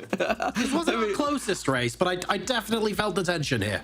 But it does, of course, take us back to that bracket, right, of Alex versus Yafai. You know, that very first race, dead heat, going over the line, exact same time to the split second, and it takes us back to that lower bracket final. I talked about it a moment ago. You know, San Francisco City by the Bay, the first track is a risky one. There is chances to make big moves, but it can cost you dearly if you make a mistake. You can hit the Golden Gate, you can hit a building, you can go off the bay, you can go off the pier. There's so many times you can make errors on this track, but the risk versus reward is there. It's going to be a great bracket. What I would say, though, as well, is that Yafai maybe got more confident as the series went on the first time these two drivers met. Now it's the time for Alex to mount a comeback and get a little bit of revenge. He's been around the block so many times. Do we feel like he could do it? I would love to see a Future Flash versus Alex final once again. I gotta be honest, you know, I'm a big Alex supporter because I've seen him so many times reach that final and just fall short like he did in Barcelona just 2 months ago. You know, he's got a bit of a revenge story to get against Yafai though, and Yafia's looking pretty darn quick today as well. So it's gonna be a tough one. Jurasar. We're gonna go to a break, and when we come back, we'll be getting that lower bracket final underway. The Snapdragon Pro Series powered by Samsung Galaxy is brought to you by Snapdragon Elite Gaming, Samsung Galaxy S23 Ultra, Monster Energy, and DHL. Welcome to the place where dreams come true, where everything you want can be yours, if and only if you're willing to work for them. You're willing to hurt for them, but most of all, you're willing to be first for them. Ha! Look, I'm going straight to the top. I don't know how I would stop, like it or not. I got some goals that I'm hitting. You hear what I'm spitting? It's hot. Look what I got. Whole lot of passion and pain. The road to success is insane. Stay out my lane, cause I'm on a mission. I'm getting what stands in my way. Yeah, I'm a beast. I wouldn't play with me, baby. The way that I'm training is crazy, and I do it daily. You wanna talk about drive? I got more drive than Mercedes. I've never been lazy. I'm in the room, it's a red alert. You wanna compete? Well, get better first. I got 10 toes in the dirt, push through the hurt just to show them my worth. I'm the best. Yeah, I'm the best. I never stress. I know what's next. I'm who they test, like we playing chess. But I'm unimpressed, so now let me flex. Ha. Yeah, I'ma work through the struggle and hurt, cause I know my worth, and I gotta be first. Ha. Yeah, I gotta be first. Look, I don't want anyone's sympathy. I understand what it's meant for me. I give my focus and energy. If it's meant to be, then it's meant to be. But mentally, I'm undefeated. They hear that and say I'm conceited. Like there's no reason. Like I don't beat them and come back again just to teach them that when you work under pressure, you reach higher measures. They'll try and bring you down, but you cannot let them, and only get better and focus on cheddar. Eye on the prize and you'll become a legend. Like, when I'm in the room, it's a red alert. You wanna compete, well, get better first. I got 10 toes in the dirt, push through the hurt just to show them my worth. I'm the best. Yeah, I'm the best. I never stress. I know what's next. I'm who they test, like we playing chess. But I'm unimpressed, so now let me flex. Ha, yeah, I'ma work through the struggle and hurt, cause I know my worth, and I gotta be first. Ha, yeah, I gotta be first. They don't know what's gotten into me, how'd I turn pain into energy. Through all the struggle and hurt, remember my worth, and that's why I gotta be first.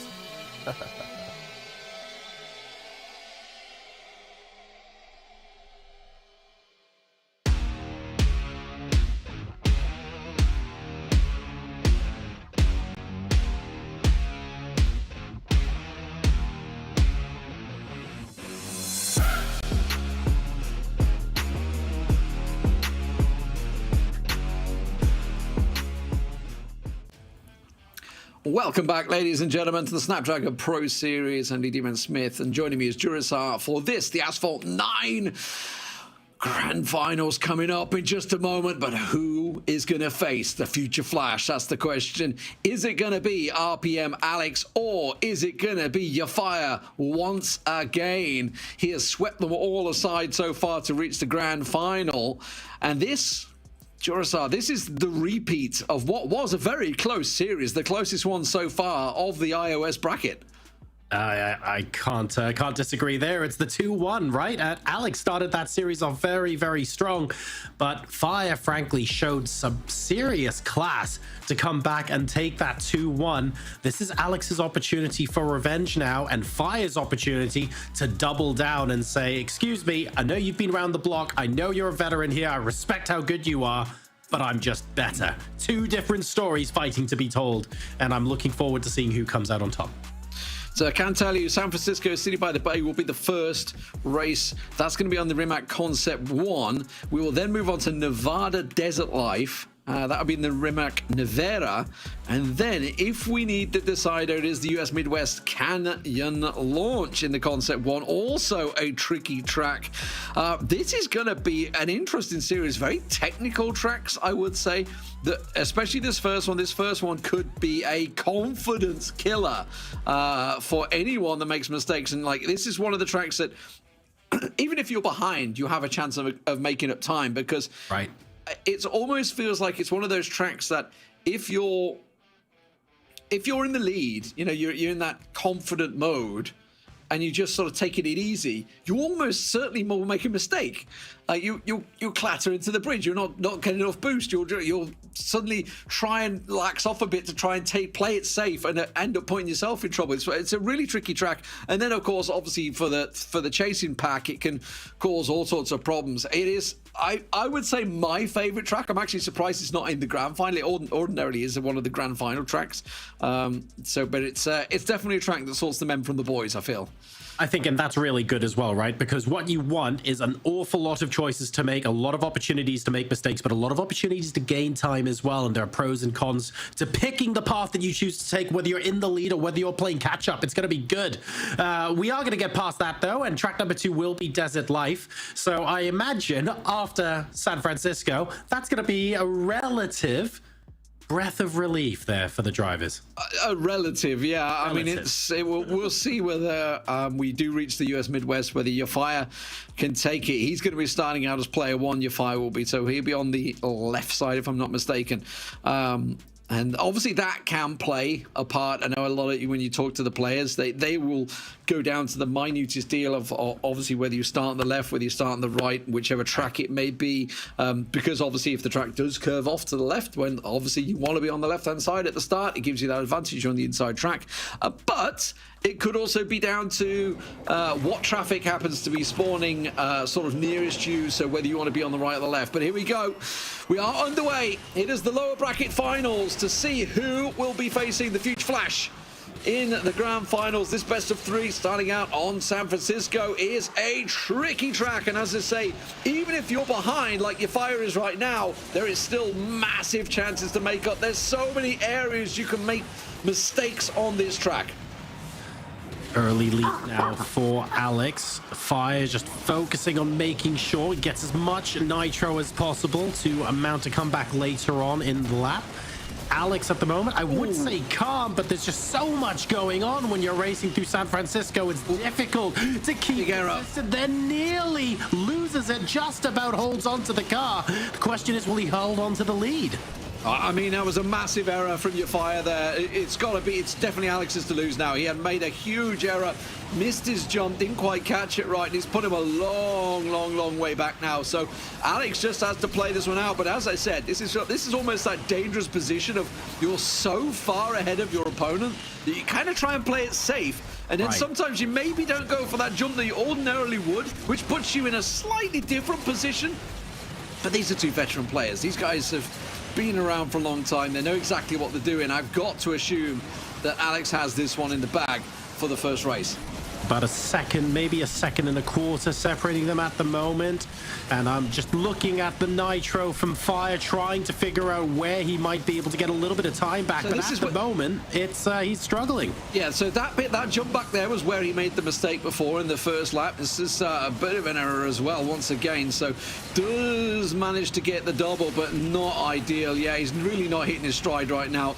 Alex is pretty much smooth sailing here, absolutely running away with it. It's going to be the first race going to Alex, and that is a confident performance that you'd like to see coming out from Alex on San Francisco by the Bay. He wasn't under pressure at all throughout that. It was really all about Fire's individual mistake as they approached the Golden Gate Bridge. Very interesting stuff there as well, because with the exception of the disconnect issue that we suffered with Fra, I think that was the largest margin of victory that we've seen today so far.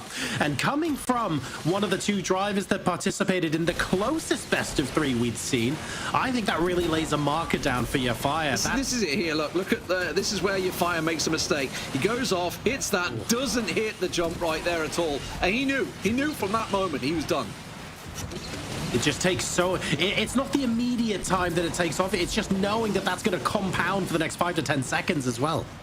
Yeah, absolutely. Well, I mean, it compounded for the entire race. It's just, unless Alex, as I said, you know, it is entirely possible to make an unforced error on that track. You know, Alex could well have been it, and I have seen it before. I've written someone off saying, that's it, job done, and then they plow into the bridge or something like that, and just like, what the heck just happened?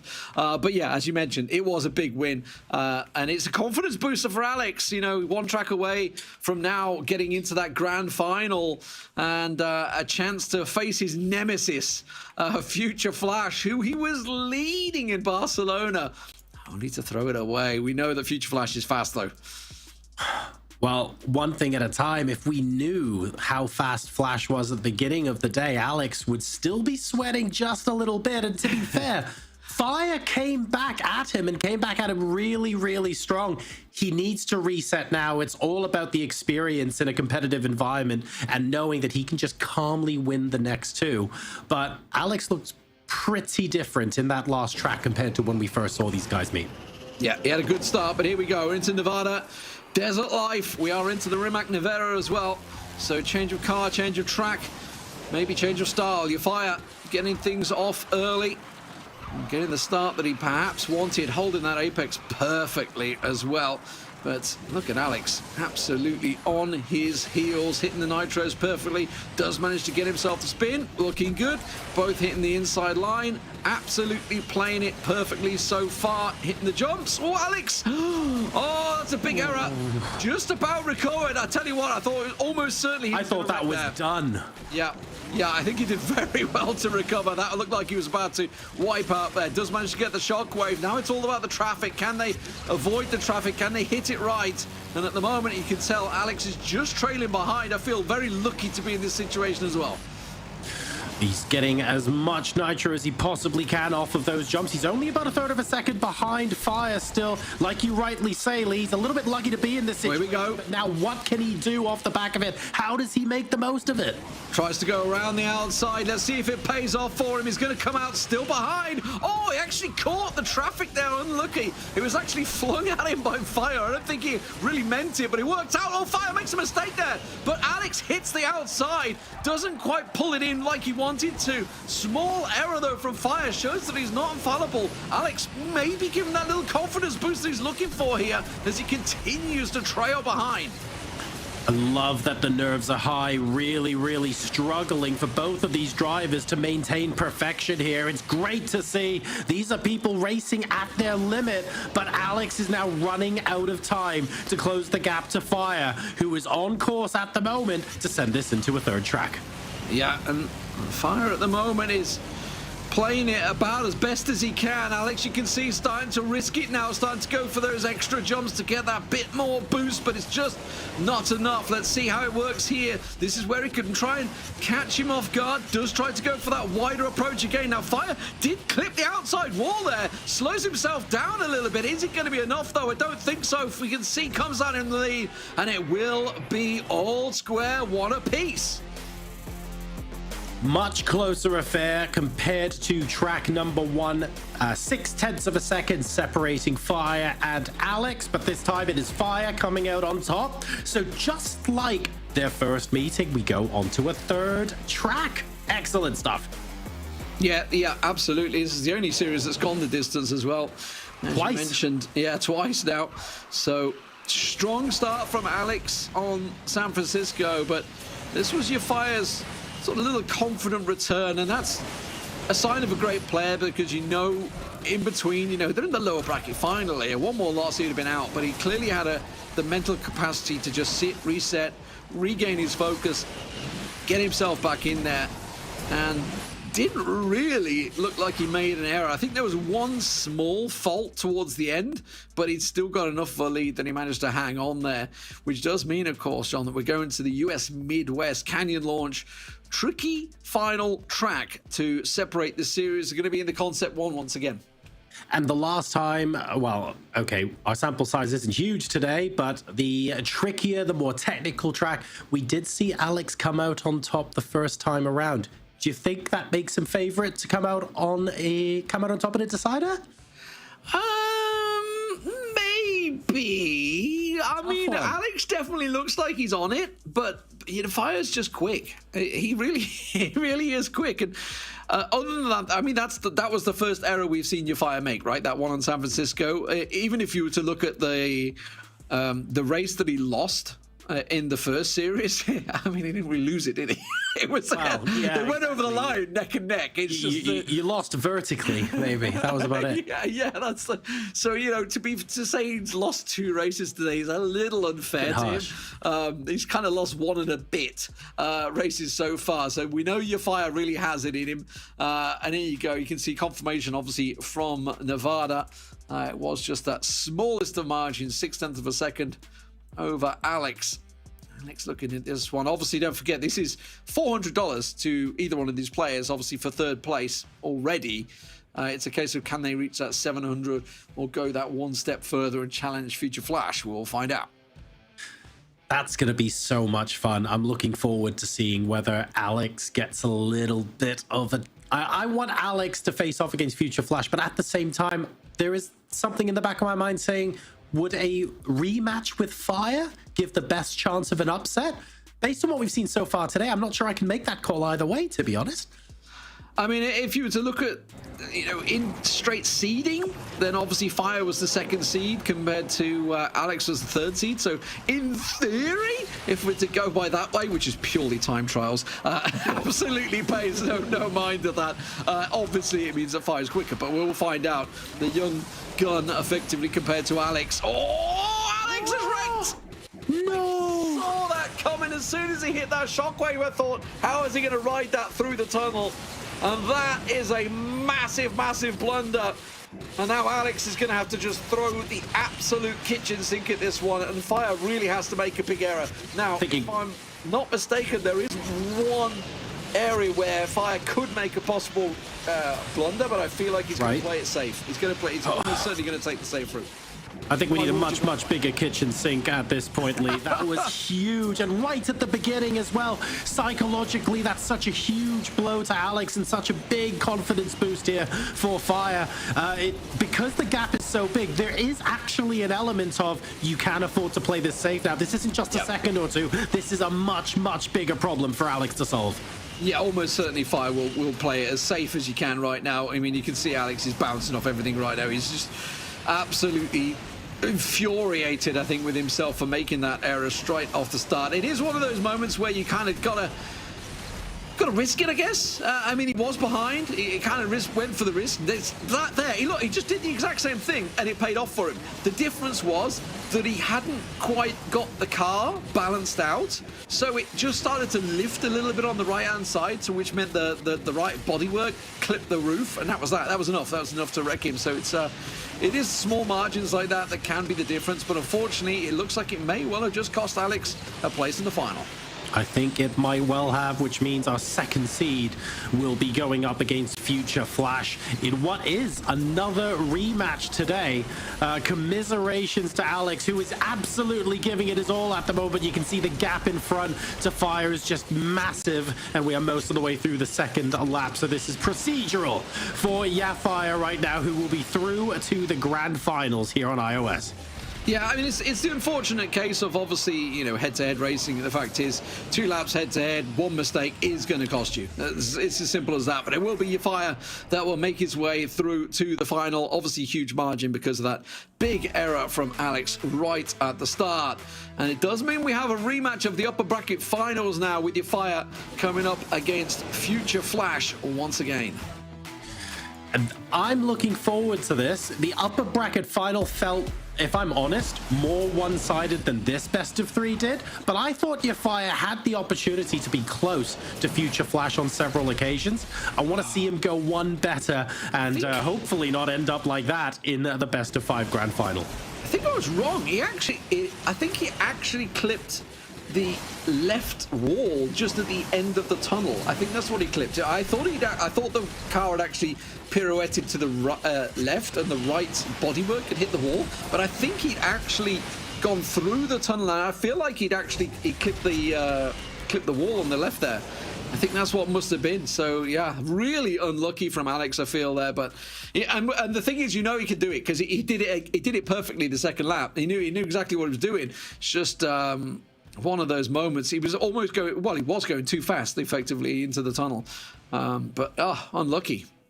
It's also a great illustration as well for anyone watching and wondering, hang on a second, where are the fine lines between someone who's just generally quick and someone who's proper championship caliber? That's the sort of fine line we're looking at. The difference between lap 1 and lap 2 there for Alex was an excellent illustration of just how close to the limit you need to get to be competitive at this sort of level. Yeah, and if you to look at Fire's point of view, he played it way more safer in the first lap, and obviously paid off for him. You know, it was risky because it could have been that you know, if by the smallest of margins, Alex would have took over him. In fact, he may have even wrecked Fire because he may have landed on top of him. Right. It's entirely possible. I couldn't tell whether Fire had shockwave running at the time, but yeah, almost certainly would have come down on top of him if hadn't you clipped that. But those are the smallest of margins, like you say. It does mean, of course, we are going into the iOS Grand Finals. We're going to have a quick break. When we come back, Future Flash is ready and waiting with a 1-0 lead up against Fire. We'll see you in a few. The Snapdragon Pro Series, powered by Samsung Galaxy, is brought to you by Snapdragon Elite Gaming, Samsung Galaxy S23 Ultra, Monster Energy, and DHL.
Welcome back, ladies and gentlemen. It is the Snapdragon Pro Series, and of course, we are covering Asphalt 9 here. I'm Lee Demon Smith. Joining me is Lethal for this one, the grand finals of the iOS. And it's your boy, Future Flash. He's here once again. He's up against Euphire. They faced each other in the upper bracket finals already, and it was a quick done deal for Future Flash, who was also the champion in Barcelona just 2 months ago. Can he continue his reign of dominance here in the Snapdragon Pro Series?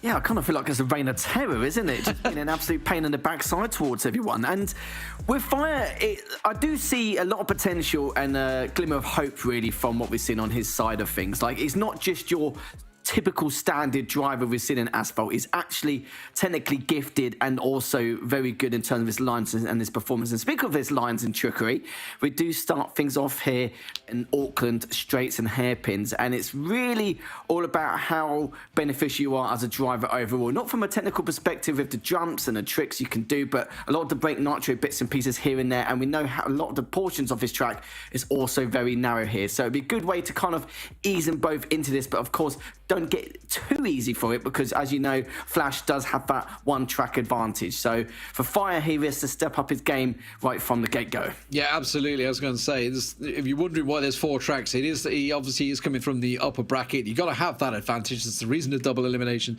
So that 1-0 lead effectively. But we should also talk about Future Flash's resilience. We saw it obviously today. He went down on the first lap against Fra, came back, took over him within that first lap just at the end of it and went on to dominate.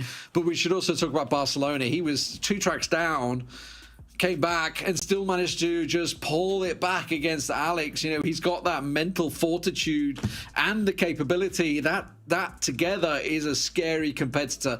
It's someone you don't really want to be facing in a grand final.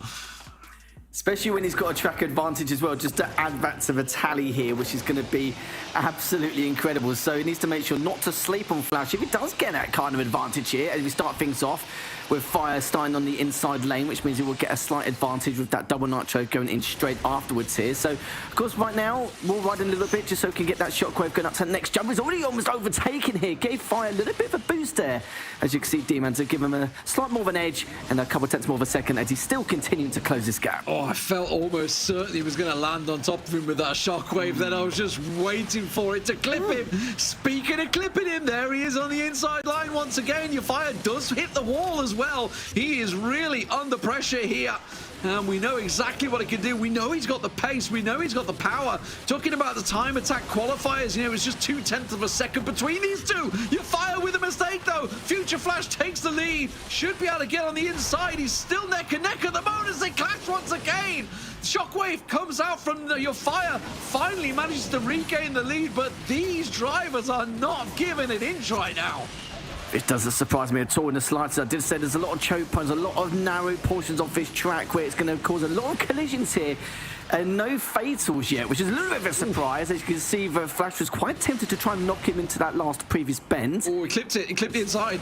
That's a mistake from Future Flash there. Definitely slowed him down. You can see in terms of boost, that's giving Euphire a huge advantage. Just the smallest of errors from Future Flash may have just drawn this one level. I feel that Euphire has got himself a big advantage. He has to make a huge error here for Future Flash to catch him back up. And it's quite hard to really make a huge blunder like that, especially on Auckland. So we'll have to see if he will continue that consistency. As Flash now just taking every risk into the textbook now just to try and close this gap. But again, with straights and hairpins, it's going to be a tall order in itself. And yeah, I can't really see this happening at the moment as he's now just scraping the side to gain that nitro to go around this next bend. Yeah. Frustration I feel from Future Flash here. I don't think it's quite got enough to catch up, and that, of course, will draw the series level because it was a 1-0 advantage that Future Flash held, which means we're going to be moving on to, what, Himalayas. Whoa, it's a tricky track. Himalayas next in the Rimac Concept 1 will be a tough one, but it does mean we're effectively wipe the slate clean. We're back into best of 3 territory. We're at 0-0, and away you go. But for Euphire, he's coming into this now with a confidence boost. Certainly has done. Your boy, Euphire, 1.7 seconds is in that first track. And this was it here. This was the turning point. The fact that you fire 360 to get a bit more nitro going that last jump, and of course it does cost you. This is it here. Look, just look at something you have to sacrifice. Inside line in a second. He just clips it. Oh, wait, we didn't quite catch it. It was the inside line just back there where he clipped it on the start of the second lap, and that's what put Future Flash so far behind. This is the first track loss for Future Flash. That's it. So at least that way, this is what I was talking about as well in the past. Fire, when we saw him in the previous finals, but not even in the previous matches overall, he is technically gifted to quite a high standpoint. It's not your usual high-class standard driver. He's got all the mechanics and fundamentals he needs to try and attempt to take this series. There's no reason why he can't at all. He probably feels the exact same way considering how close he was previously in the past, and he's adapting 10 times better than what we witnessed previously. Yeah, so, I mean, okay, we're moving on. We're back square. Himalayas, frozen route. It's a tough track. It's a tough track, and we're talking about technically gifted Future Flash. Has got to be coming into this one thinking, okay, all right, I just need to focus, reset my mind. We know he can do that, obviously being 2-0 down and coming back and taking it in Barcelona just 2 months ago.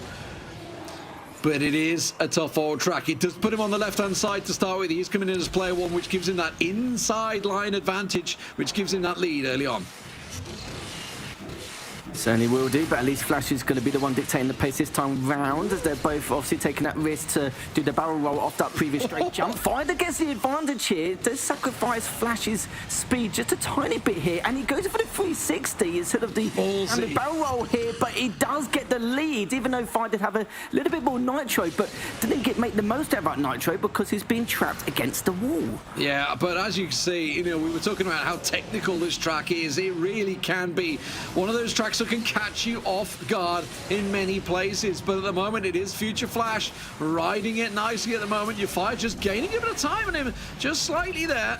Just keep your eye on that boost bar though, because you can see that Future Flash has it in reserves, whereas your fire is just burning every little bit of nitro that he can to try and get the advantage. Future Flash hits the shockwave, your fire competes as well, gets a little bit more ground there, does clip the inside, but as we move into lap 2, he's not too far behind.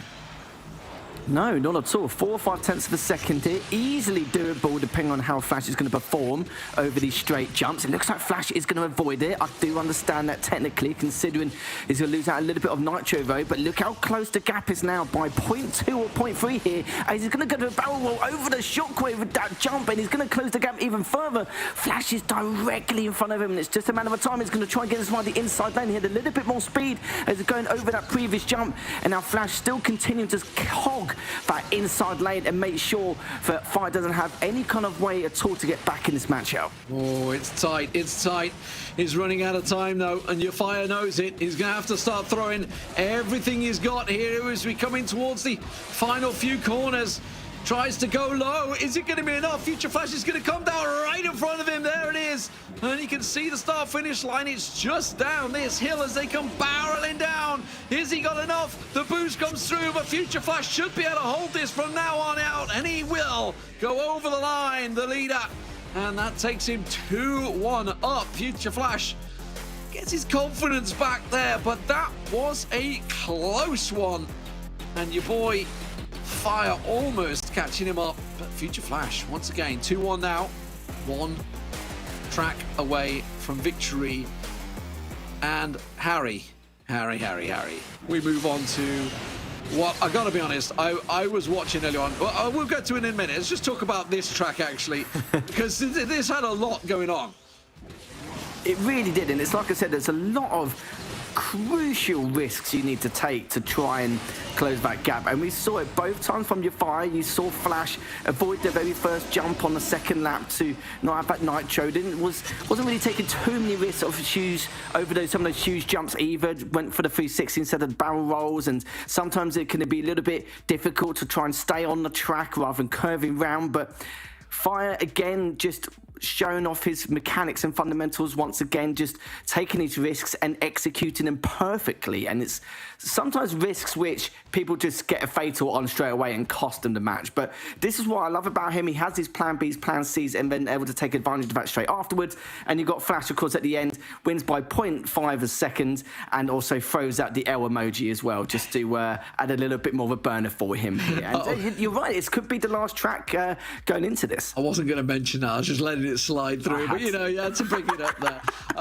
But, yeah, I mean, obviously, for Future Flash, he's coming into this one win away from victory. We are moving on to Rome, capital of the world. We did see Future Flash on Rome Tiber stream earlier on.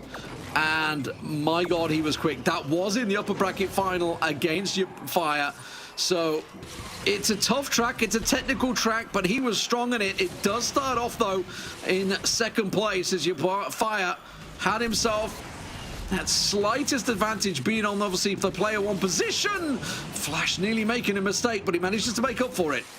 Oh, as he's able to stay on as well. I was a bit worried in case he was going to go too fast and over the barrier there, but it seems to be okay. He's holding on for now. The damage may have already been done, but then again, he is closing the gap quite efficiently with the double nitro going over here, and now going over his previous jump to continue with that double nitro, as now they're both using that break nitro trick to try and gain a little bit more momentum around this corner to use that shockwave.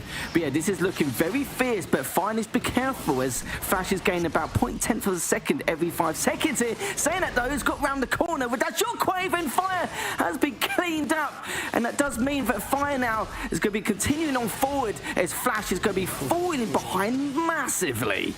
Risky, but I tell you what, the elbows are out in this one.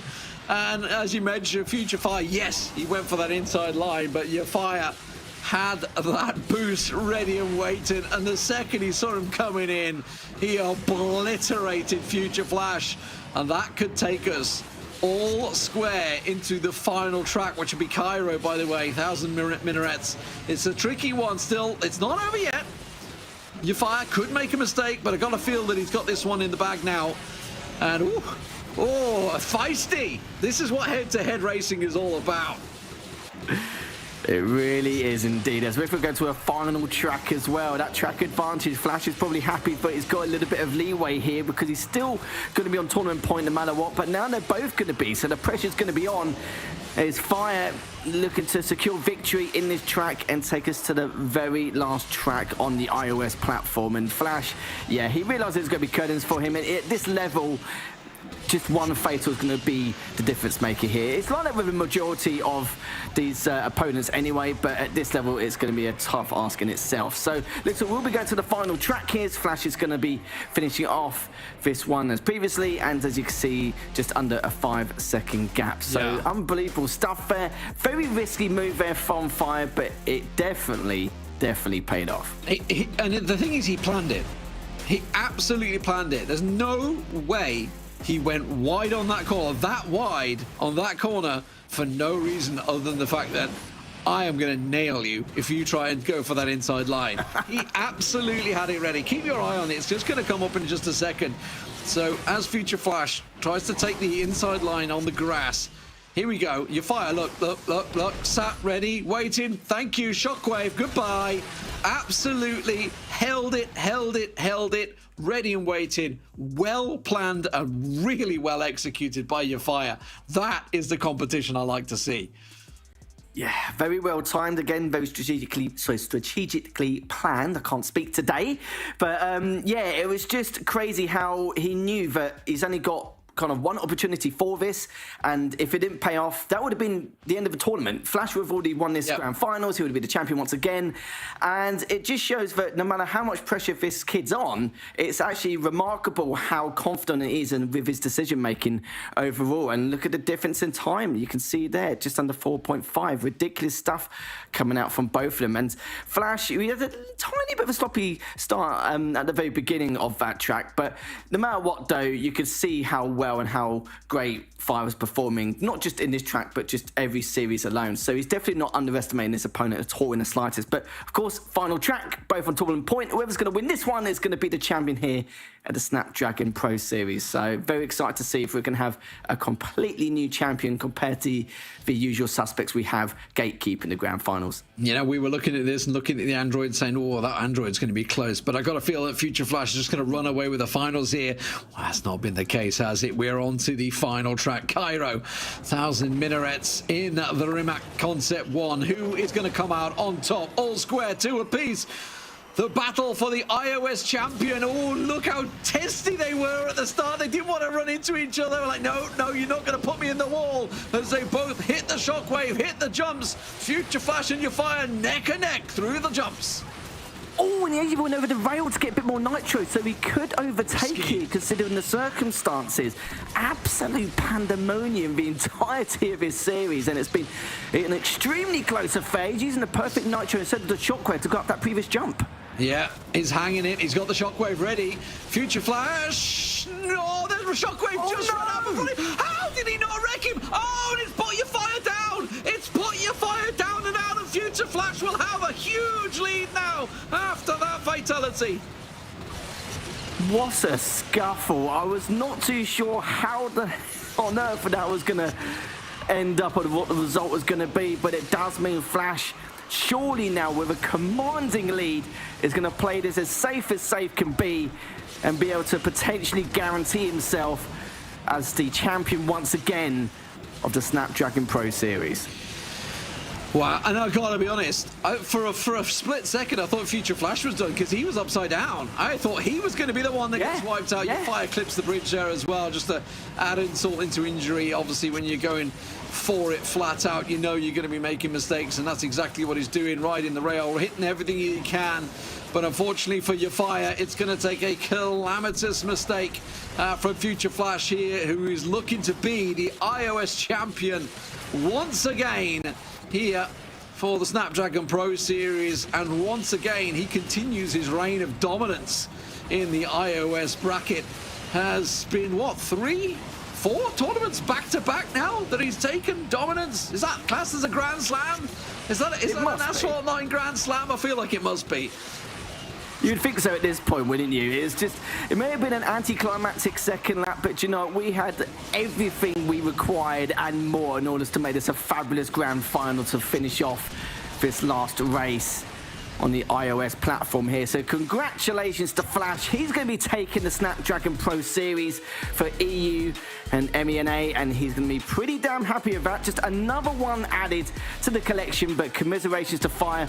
He put on an extremely impressive performance overall, and I'm sure we'll see him back again at a future tournament. Yeah, Snapdragon Pro Series champion back to back. Future Flash, throw Barcelona in there as well, and he has had a phenomenal year in Asphalt 9. And once again, under pressure, proves just how cool, calm and collected he is. But let's just have a quick look at this, Harry, because this is where it all went wrong. And as soon as he hit these railings, this is when I thought that it's got a little bit more nitro to kind of close the gap, close the lead. But this is one of the other turning points as well. The fact that Fire had so much time with the barrel rolls here as they both flipped. For some reason, I'm still in the mindset of exactly what happened. But yeah, it was just that one moment, because Fire was able to barrel roll off the previous jump, and you saw Flash didn't really get much from it at all apart from the height. So again, a little bit of nitro. That gave Fire a way in order to try and overtake. But both of them just have no fear. They are full of confidence, and just the way they performed that was just an incredible grand final, and we couldn't have asked for more. Yeah, and I feel that if to look at the replay again, the shockwave ran out the split second they connected. Otherwise, Future Flash would have been gone, because I don't think he had it running. I think he had already run out. And then you saw him come tumbling down, and you just thought, oh, we're going to see Future Flash get destroyed, but it wasn't the case. And Future Flash is the champion once again. And that just shows how tight this is. You know, we talked about it right at the start. The time attack, they qualified within 0.2 of one another. Both absolutely cracking competitors. Your Fire showing on Rome, just exactly that planned and executed move with the shockwave. Perfectly done. But it's Future Flash that takes victory. And of course, the prize and championship 3-2 here. And he was pressured. He was pressured.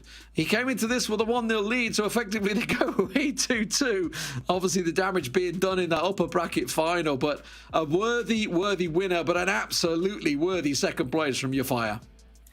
And we didn't really get the broom out too much for the clean sweeps. We only had a couple, and we've had quite a few game 3, game 5. So we've been extremely fortunate and very lucky to witness such incredible racing. But with these two, I would love to see them go ahead against each other in the future. Just absolutely great stuff. We know Alex got third, so again, we're going to have to wait for him to see if he gets a potential championship in the future. Yeah, fantastic stuff from the iOS Championships, of course. You know, I've seen Future Flash come through, take victory. Yes, he was the favourite, but it was a great finals. There's no doubt about it. Coming up next, though, will be the Android turn. We're going to be getting into, yes, the favourites of like the Sukti and, of course, Jägermeister in there. And, of course, we should talk about Big 71, who had a great performance in Barcelona recently as well from RPM. We'll be right back, ladies and gentlemen. Have a quick break. Get yourselves a cup of tea if you're going to be fully English, and be ready and prepared for what will be another exciting tournament for the Android. See you in a few.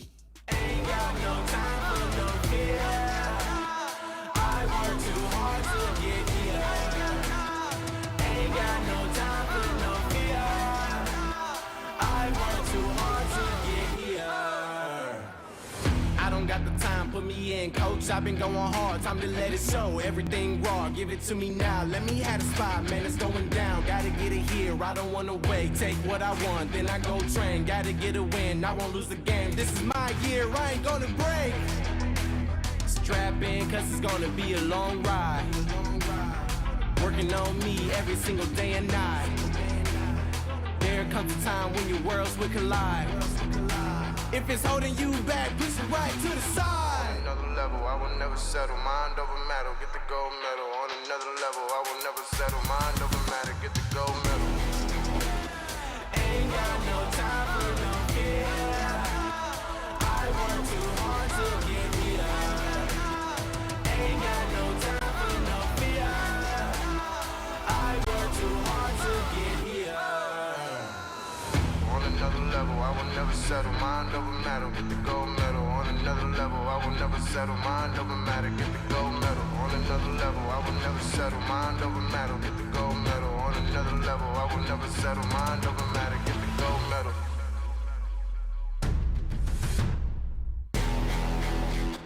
Ain't got no time for no fear. I work too hard to get here.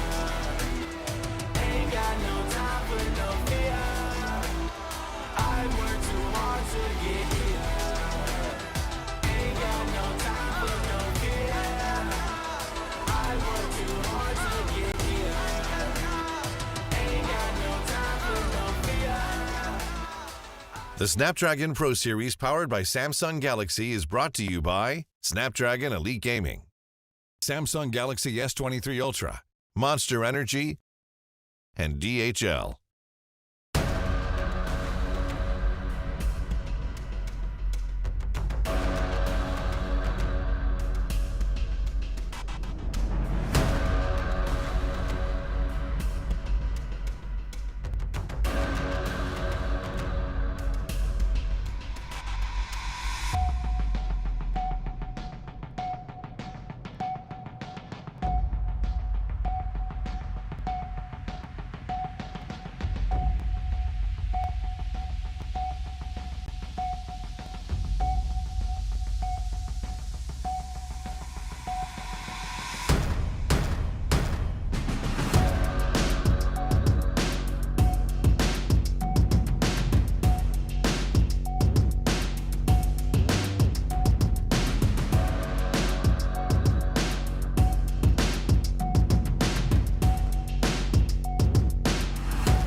Welcome to the place where dreams come true, where everything you want can be yours, if and only if you're willing to work for them, you're willing to hurt for them, but most of all, you're willing to be first for them. Ha!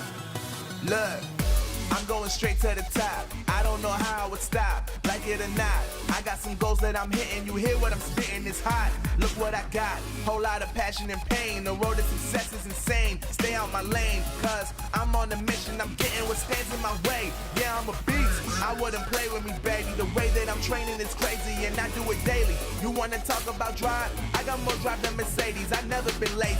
I'm in the room, it's a red alert. You wanna compete? Well, get better first. I got 10 toes in the dirt, push through the hurt just to show them my worth. I'm the best. Yeah, I'm the best. I never stress. I know what's next. I'm who they test, like we playing chess. But I'm unimpressed, so now let me flex. Ha. Yeah, I'ma work through the struggle and hurt, cause I know my worth, and I gotta be first. Ha. Yeah, I gotta be first. Look, I don't want anyone's sympathy. I understand what it's meant for me. I give my focus and energy. If it's meant to be, then it's meant to be. But mentally, I'm undefeated. They hear that and say I'm conceited. Like there's no reason. Like I don't beat them and come back again just to teach them that when you work under pressure, you reach higher measures. They'll try and bring you down, but you cannot let them, and only get better and focus on cheddar. Eye on the prize and you'll become a legend. Like, when I'm in the room, it's a red alert. You wanna compete? Well, get better first. I got 10 toes in the dirt, push through the hurt just to show them my worth. I'm the best. Yeah, I'm the best. I never stress. I know what's next. I'm who they test, like we playing chess. But I'm unimpressed, so now let me flex. Ha. Yeah, I'ma work through the struggle and hurt, cause I know my worth, and I gotta be first. Ha. Yeah, I gotta be first. They don't know what's gotten into me, how'd I turn pain into energy. Through all the struggle and hurt, remember my worth, and that's why I gotta be first.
And welcome back to the Snapdragon Pro Series. I'm Lethal. Joining me is D-Man once again. We've had an incredible iOS side of the event. We've had an incredible grand final, and we can't really complain with the matchup where it occurred, and Fire almost taking it.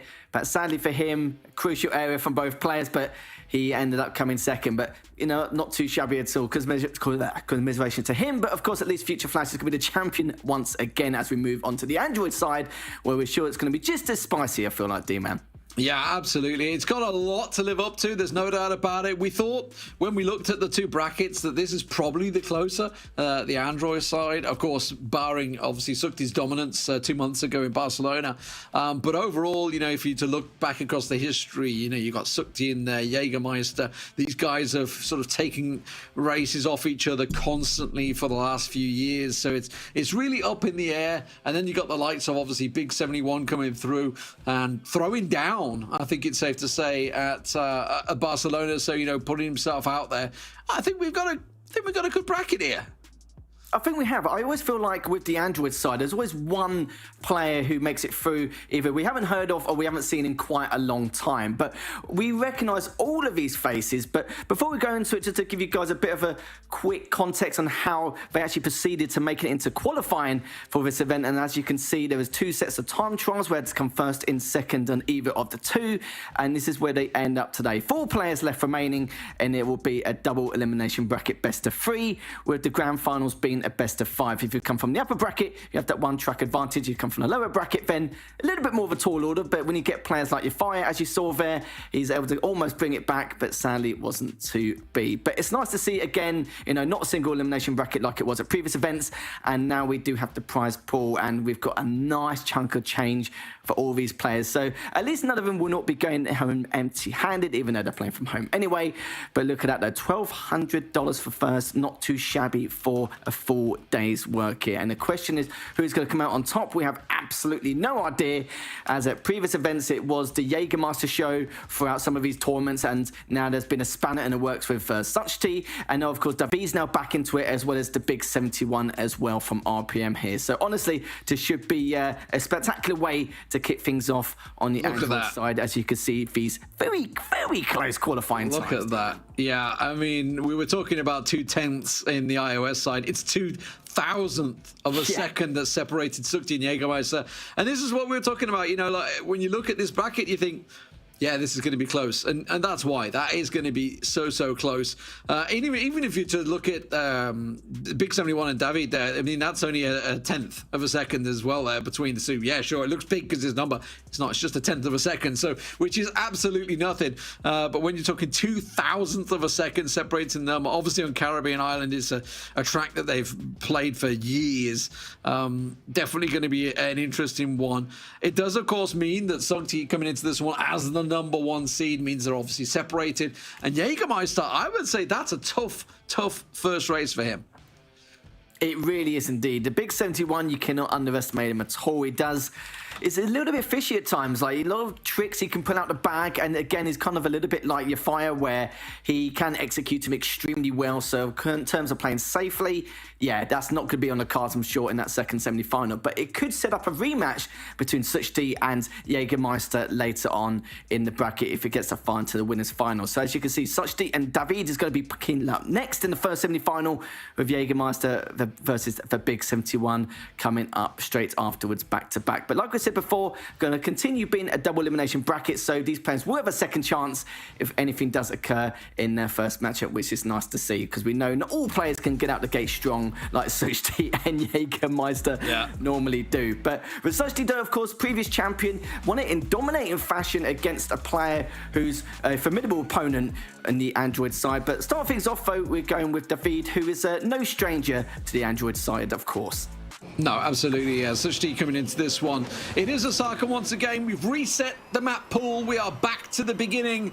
And Osaka, obviously, the map we saw, the winner now, Future Flash on iOS, coming back from actually being behind on the first lap. So he managed to pull it back here.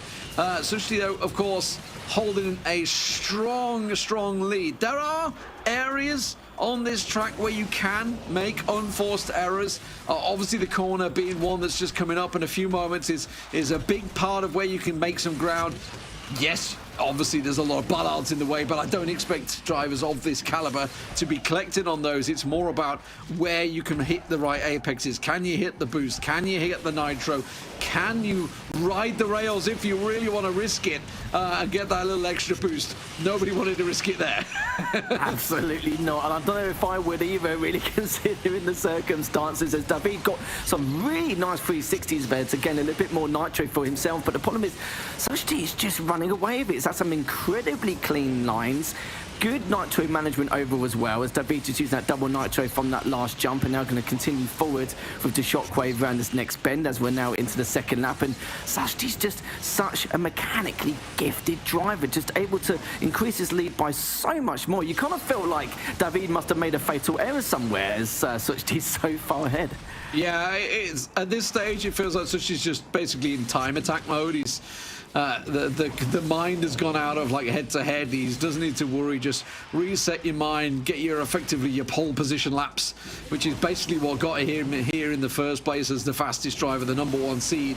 He's the man to beat, and he is playing it as safe as you like there in the jump, whereas David is trying to throw everything he can in it. But this is really the only area Sukti can lose it. No, does it perfectly.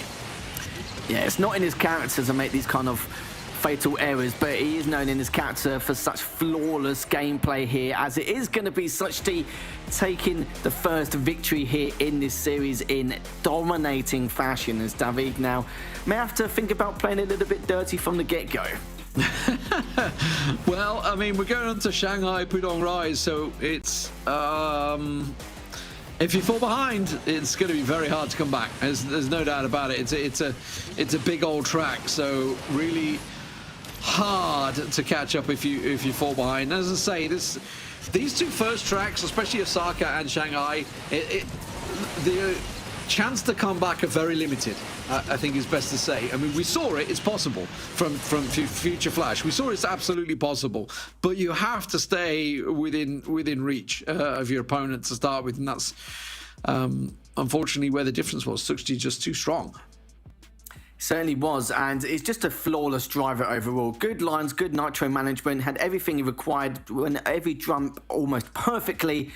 And even with the time difference, you can see there remarkable stuff, nearly 2.4 second difference. That's basically almost equivalent of a fatal crash. That's how crazy that gap was in comparison. And this is what I mean. David is no stranger to the scene. He's also an incredibly gifted driver to a certain degree, but Sukti is just another player in itself, an absolute demon on the server, and he could be continuing to do the same in the second race. But if I was in David's position right now, I'd be not really thinking too much about adaptation, but how I can just cause a bit of an upset at the beginning. Yeah, it's got to be about the start, as you say. It's all about the start, I feel here. Let's have a quick look who's going to be signing out as player one. It will be Sukti. Sukti's going to be on the left-hand side, so we'll see whether that pays off for him on Shanghai. But yeah, I feel that it's got to be about this start. If he can get the start right, there's a chance. But Sukti, you know he's not going to make an error on Shanghai. I could have just cursed him. But I feel like I haven't. I feel like he's going to be incredibly strong here. And there's a reason he's the #1 driver right now. He has been very strong over the last year.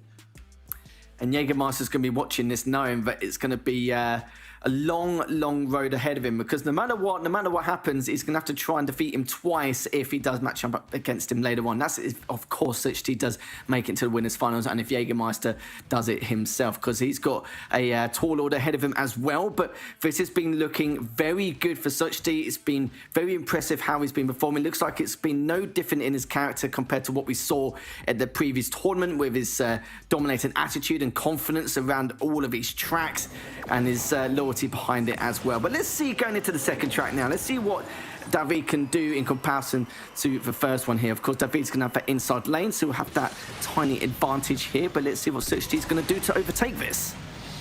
Well, keep an eye on it. And as I say, it is all about the start. And now David's got to try and play it calm. Is probably is it fair to say calm? I mean, he's got to keep his cool, there's no doubt about it. Now he's got the lead, what can he do with it? He came third place in the Snapdragon Pro Series in the first season of it, actually.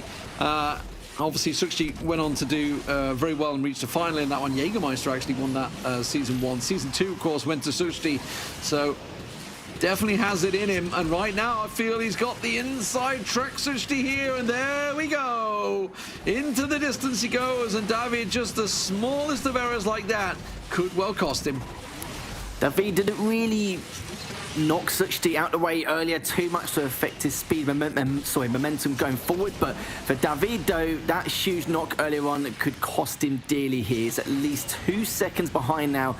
And David, he's still got another lap to go yet, as we're at the halfway stage. And now David's going to try and break Nitro trick around his corner. And speaking of tricks, he's going to pull all out the bag, or else he's going to be continuing his path into the lower bracket. But Sukti, like I said, not really in his mindset in order to have any mistakes guaranteed. He's a very flawless driver, as everyone knows in the Android scene. And Sukti now is just going to continue his path. There's the winning line as we're now nearly at the closing stage here. Just another 30 seconds left to go as Suchti just continuing on with that shockwave, now going towards to get this next canister to progress further with the shockwave again up to this next jump shortly. But yeah, this seems to be a guaranteed victory now for Suchti. Yeah, absolutely. You can't really make too many mistakes on this track. It is such a big, wide open track. There's not really a great deal of areas you can make a mistake. Yeah, you could hit a divide wrong or something like that, but you don't really expect these guys to do that unless there's a really big error. And over the line, Suchti goes, takes it 2-0 in the first one. We talked about it, the smallest of margins, and that's really what it was. David, obviously, with a small lead in the start there, but as soon as they got side by side, you didn't feel that Suchti was going to lose out, and he will move up into the upper bracket final. 3.4 to 3.5 second gap. I know, of course, that small knock earlier on did have an effect, but still was able to increase his lead straight afterwards. But you can see there was a little bit demoralised, knowing that considering Suchti's track record in terms of the mistakes department, they don't occur. It doesn't happen. He's a very, very clean driver, and he was probably thinking about the lower bracket already during the halfway stage of this second track. So it is what it is, but it doesn't mean that David will be in the third place playoff. No, no, no. We'll be seeing him in the lower bracket later on, either playing against either Jägermeister or the Big 71. Yeah, absolutely. It's double elimination. That's what it's all about. Suchti taking himself a relatively simple start for him. I don't think anybody would have expected anything less. Certainly of David, obviously coming up against such a strong competitor.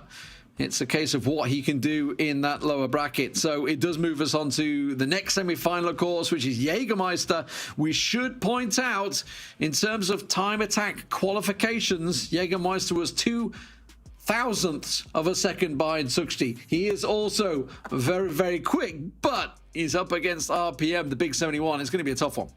It certainly will be. It's going to be a much closer affair, I believe, compared to what we saw in that first semi-final. So who is going to make it to a winners' finals between the Big 71 and, of course, Jägermeister? We all know and love him. We know how many championships he's won. He's looking for another to add to the tally if he can, but Suchti's waiting for him in the upper bracket final. So, guys, don't go anywhere. We'll be back with the next match very soon.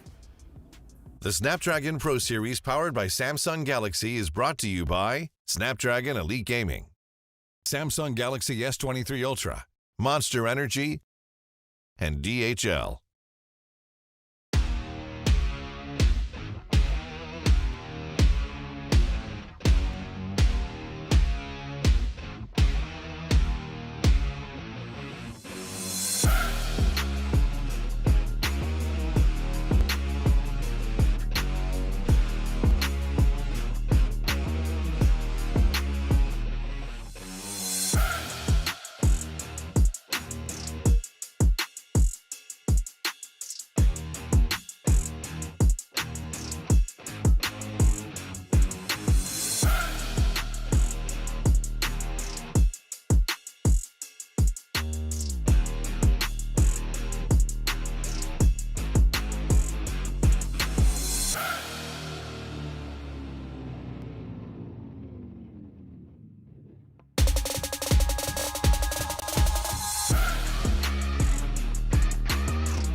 Welcome back to the Snapdragon Pro Series. We are into our second best of three here on the Android side of the bracket. My name's Jorazar. Joining me once more is Lethal for this next matchup. Look, it's not going to be the Jägermeister show, except as things currently stand, we have to look at it and go, is it actually going to be? All eyes are on him now. It certainly is indeed. Of course, back in the day, Jägermeister was winning absolutely everything in the Android scene. He's in a couple of second places as we've followed his path over the last couple of events, but he's had enough of that now. He wants to put on I would say he's been putting on a really good performance anyway for the majority of the matches he's had over the last 12 months so far. But the Big 71, of course, another player who wants to try and make an impact here. So the pressure's on for both these guys.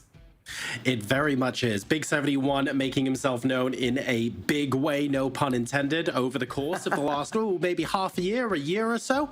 And now is his opportunity to come good on the big stage against Jägermeister himself. Look, if you're going to have to go through everyone to reach the grand finals and take home the lion's share of the $5,000 prize pool, you might as well go up against the best and challenge yourself to see if you can dispense of them at the first hurdle. It's a big ask, but it's possible.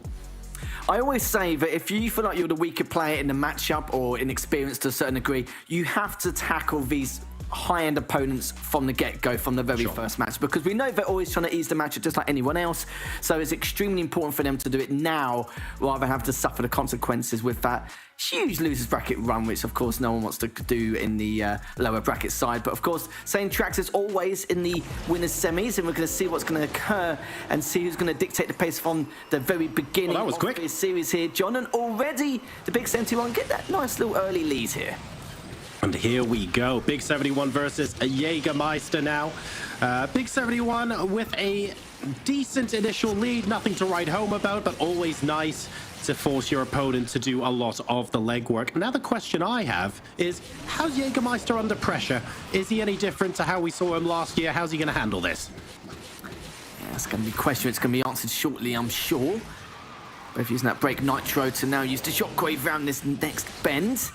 Still on his tail as the pressure's going to be on, but looks like the mental fortitude from the Big is looking just as strong as he's all trying to close that gap or trying to get around him, but he knows how risky that's going to be. He doesn't want to go for that collision, and he didn't get as much air time, so lacking a tiny bit of nitro in comparison, but may only cost him about 1/10 of a second here, as the Big now might as well get a little bit more of a lead here and is able to stabilize it a little bit better as well now.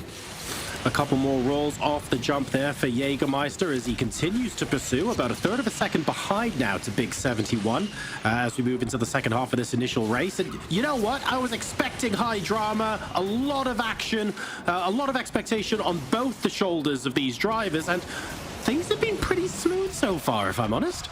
They have been. They've been both pretty flawless so far. Only a tiny mistake around the third bend at the beginning for Big, but apart from that, though, he's able to rectify that with some more air time and better nitro usage here, as they're both just drifting away to gain that shockwave to get around this next bend for this jump over across the bridge, as Jägermeisters get a lot better airtime for what he had with that jump compared to the first lap here. But is it too little too late here? We'll find out shortly as we're coming towards the end very soon on this second lap here. Jägermeister now running out nitro just a little bit here.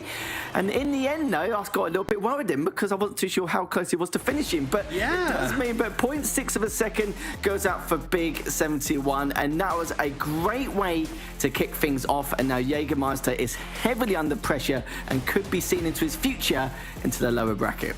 And look, I don't want to overhype this in any way. At the end of the day, both drivers there drove a pretty solid race, and there wasn't really that much drama to write home about. Like, I love the fact that there was no big error to talk about. There was no extenuating circumstances for why Big 71 won that track. There was none of that. It was just, I raced well, and he couldn't find an opportunity to overtake. And that really puts a lot of psychological pressure now on Jägermeister. I'm loving this.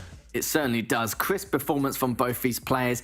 The only thing I would say was the airtime Jägermeister had on a couple of jumps, which in the end wasn't getting as much speed, but didn't really get as much nitro he would like to collect to continue to perform as what he normally would. As you could see earlier on, maybe he could have forced a collision at some stage if he was able to gain that nitro earlier on. But It is what it is. That was the first track, and you're right, though. It was very clean, precise, fundamentally great in terms of performance from both his players. And the Big 71 is here to make an impact. He was looking extremely good. You were right, though. He has a good mental fortitude coming into this. Wasn't really phased at all by how Jägermeister was going to continue with the lines he was making and the tricks he was actually going to continue on going forward.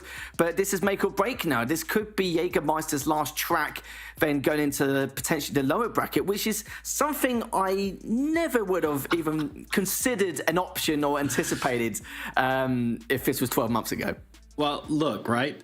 Shanghai, a little bit more of a wider circuit, a fewer opportunities to be tight and twisty, sort of barging cars out of the way and stuff like that, which technically favors a good, solid, clean race. And when you're 1-0 behind like this, with Jägermeister outpaced only just in the first track, you can't really afford for that right now. You need to do something. You need to create a little bit of drama. You need to make something happen.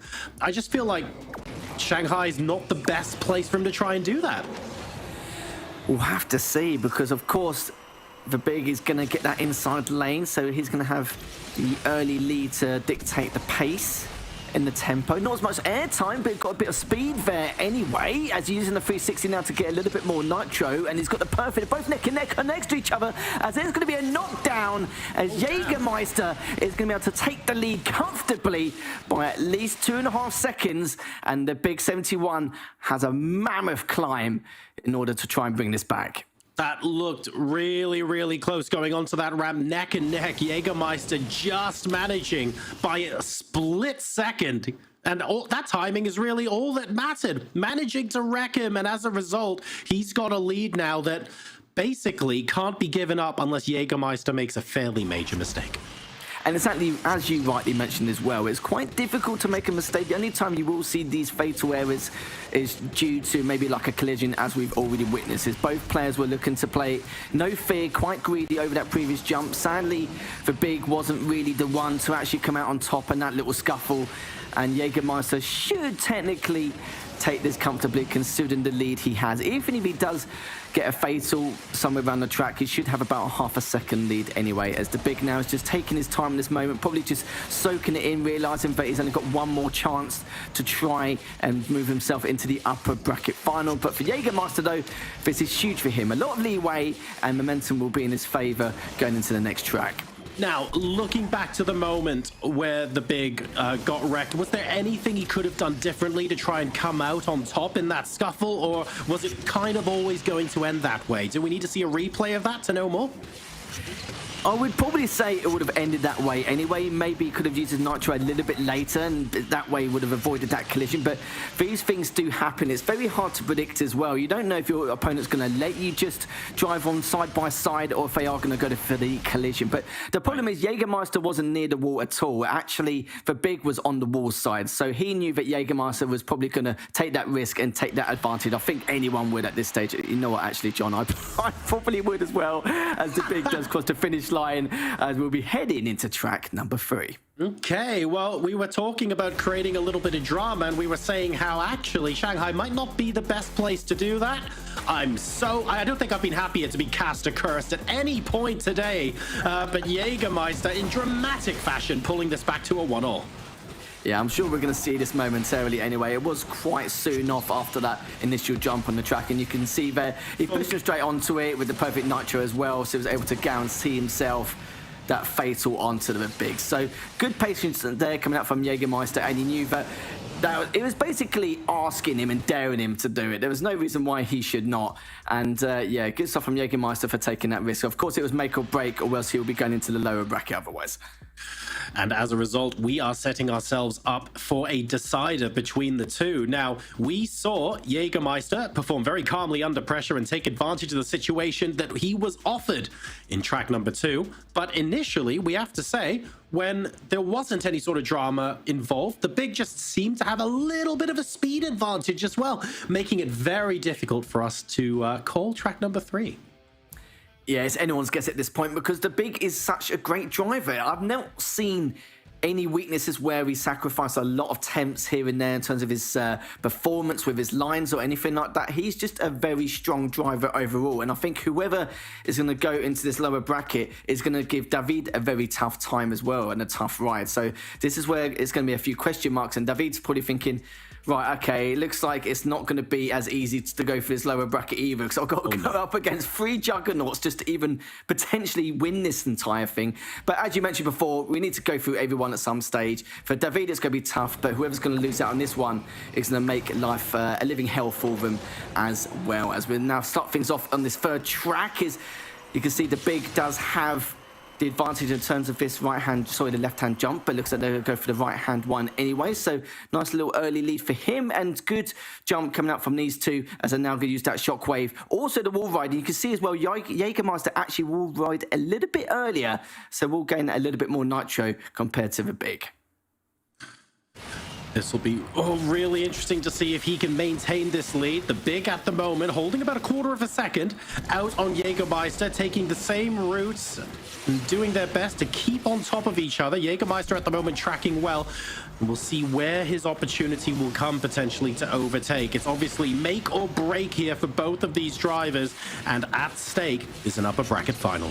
Jägermeister's actually slowly gaining on him. I've seen a couple attempts here and there every 10 seconds, but he's actually performing in order to actually gain on him currently. Using a perfect nitro into the double. Was gonna go for the jump, but instead Jägermeister actually decided to prioritize the gas canister, just due to the fact that he knew it was a little bit too risky. And if he did make that jump, he wouldn't get as much air time and barrel rolls in comparison. But got a huge amount of air time there. Could overtake Big if he can, but doesn't close the gap massively, but at least enough to beat on his tail here. It's definitely going to be neck and neck, and he's going to get a lot more air time. But the Big does, of course, grind that invisible wall in order to gain the nitro he made him miss out on that previous jump in terms of air time.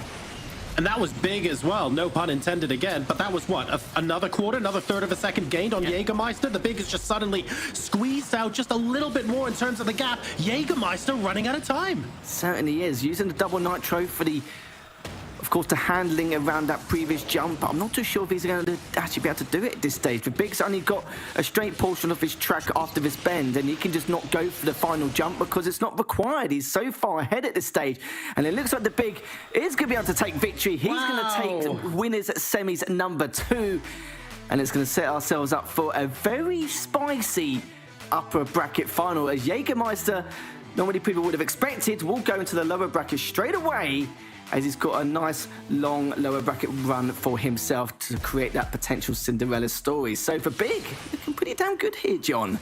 Very interesting stuff indeed, and forcing Jägermeister to go through the absolute gauntlet of a lower bracket to potentially re-meet in a grand final. I have to say I'm very, very impressed with how the Big has handled the pressure, especially considering the setback in track number 2 as well. He's, like you say, he's playing without fear, and even when, crucially, things didn't go his way, he didn't alter his driving style. You can clearly see that from this deciding track.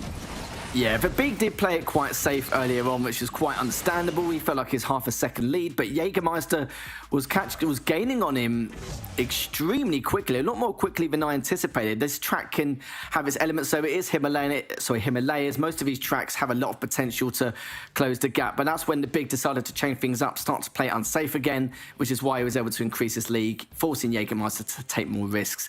And there you have it, 0.27 seconds nearly. That is unbelievable from the two of them. But do you know what? It wouldn't surprise me if we see a rematch against these two later on. No. I feel like based on what we've seen so far in the 2 semifinals today, it's entirely possible that happens. But first, long before any of that stuff can happen, we've got a lower bracket to go through. So stay tuned, ladies and gentlemen. You are watching the Snapdragon Pro Series. We will get going with the lower bracket after this break. The Snapdragon Pro Series powered by Samsung Galaxy is brought to you by Snapdragon Elite Gaming, Samsung Galaxy S23 Ultra, Monster Energy, and DHL. Welcome to the place where dreams come true, where everything you want can be yours, if and only if you're willing to work for them. You're willing to hurt for them, but most of all, You're willing to be first for 'em. Ha, look, I'm going straight to the top. I don't know how I would stop, like it or not. I got some goals that I'm hitting. You hear what I'm spitting? It's hot. Look what I got. Whole lot of passion and pain. The road to success is insane. Stay out my lane, cause I'm on a mission. I'm getting what stands in my way. Yeah, I'm a beast. I wouldn't play with me, baby. The way that I'm training is crazy, and I do it daily. You wanna talk about drive? I got more drive than Mercedes. I never been lazy. I'm in the room, it's a red alert. You wanna compete? Well, get better first. I got 10 toes in the dirt, push through the hurt just to show them my worth. I'm the best. Yeah, I'm the best. I never stress. I know what's next. I'm who they test, like we playing chess. But I'm unimpressed, so now let me flex. Ha. Yeah, I'ma work through the struggle and hurt, cause I know my worth, and I gotta be first. Ha. Yeah, I gotta be first. Look, I don't want anyone's sympathy. I understand what it's meant for me. I give my focus and energy. If it's meant to be, then it's meant to be. But mentally, I'm undefeated. They hear that and say I'm conceited. Like there's no reason. Like I don't beat them and come back again just to teach them that when you work under pressure, you reach higher measures. They'll try and bring you down, but you cannot let them, and only get better and focus on cheddar. Eye on the prize and you'll become a legend. Like, when I'm in the room, it's a red alert. You want to compete? Well, get better first. I got 10 toes in the dirt, push through the hurt just to show them my worth. I'm the best. Yeah, I'm the best. I never stress. I know what's next. I'm who they test, like we playing chess. But I'm unimpressed, so now let me flex. Ha. Yeah, I'ma work through the struggle and hurt, cause I know my worth, and I gotta be first. Ha. Yeah, I gotta be first. They don't know what's gotten into me, how'd I turn pain into energy. Through all the struggle and hurt, remember my worth, and that's why I gotta be first.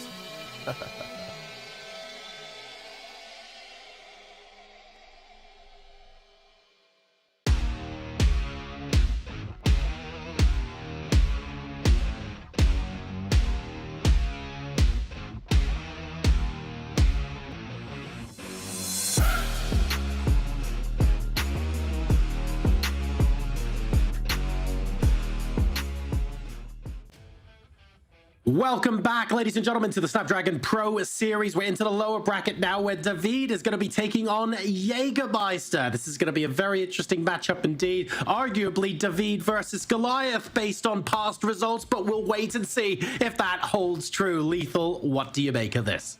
No idea, my friend. No idea at all. This is going to be an extremely close affair between these two. And Suchti, we know he had a dominating performance in the previous Snapdragon Pro Series. Is it going to continue? We don't know. The Big might throw a spanner in the works, which is what we're desperately hoping for. We need to see another 3 tracks if possible, because the Big, like I said, very gifted driver, extremely tough to really claw back from. And for Suchti, it's not going to be as easy as he might think. Or will he? We'll have to find out.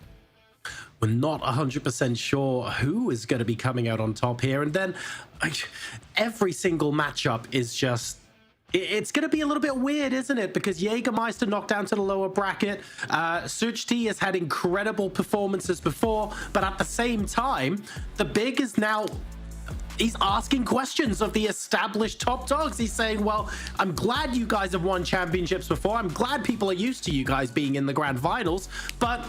I'm here to stay, and I'm going to try and do it in a convincing way. Suchti's got to be sweating a little bit right now. Probably is a little bit, yeah. Of course, the Big's probably had enough of these two gatekeeping the grand finals every time, and now Suchti, we're going to see exactly what he can do as he uses that double nitro very early on, as he's going to go around this next bend and going to go over straight to the bridge, and then we're going to see how he's going to keep it or solidify his lead. Very actually, you saw that Big used a shockwave over the double nitro to overtake him. Now Suchti uses shockwave of his own, takes down the Big, which is going to be monumental for Suchti, and this is going to give him a very comfortable lead leading into this first track in the series. I want to know how much of that was premeditated and how much of that was absolute instinctive. Actually, this is a great opportunity to get a reaction. I would love to find out what Suchti was thinking in the 2 seconds leading up to that moment.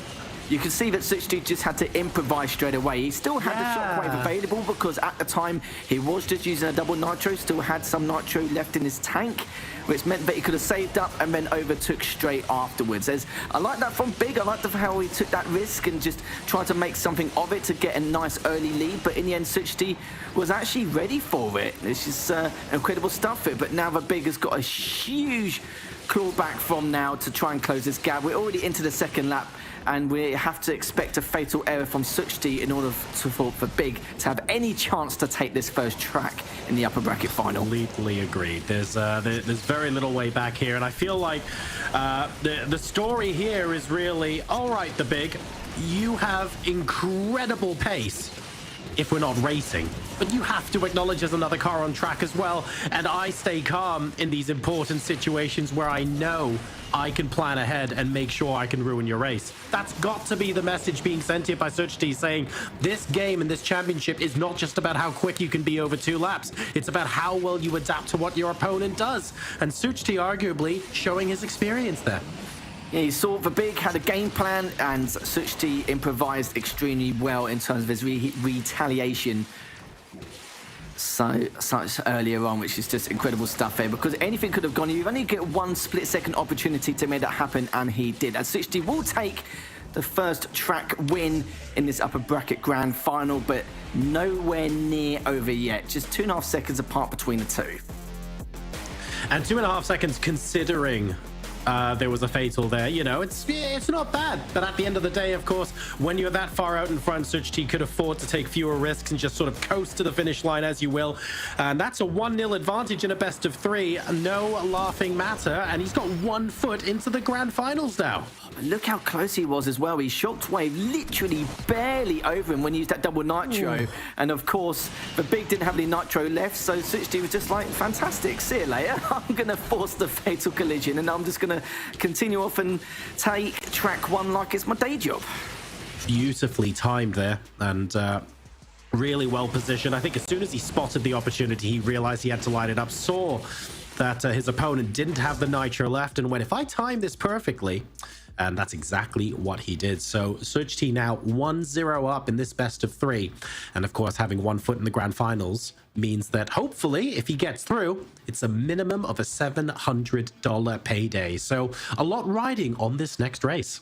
Yeah, not bad for a day's work, but not only for that, though, they're going to have that 1 track advantage. We saw how beneficial that was for Future Flash, right, and how close it was in his grand final on the iOS platform. So I think for anyone here, they know it's going to be make or break this time round. For Big, I don't think he's going to be phased too much. He's going to think to himself, well, the game plan didn't work out, even though it technically did. It was just, of course, Suchti was improvising really well and adapted accordingly. And he probably did expect that there's a possibility that Suchti will try and re-overtake, considering the amount of nitro he had left over, because he was still just double nitroing over the first course of the bridge.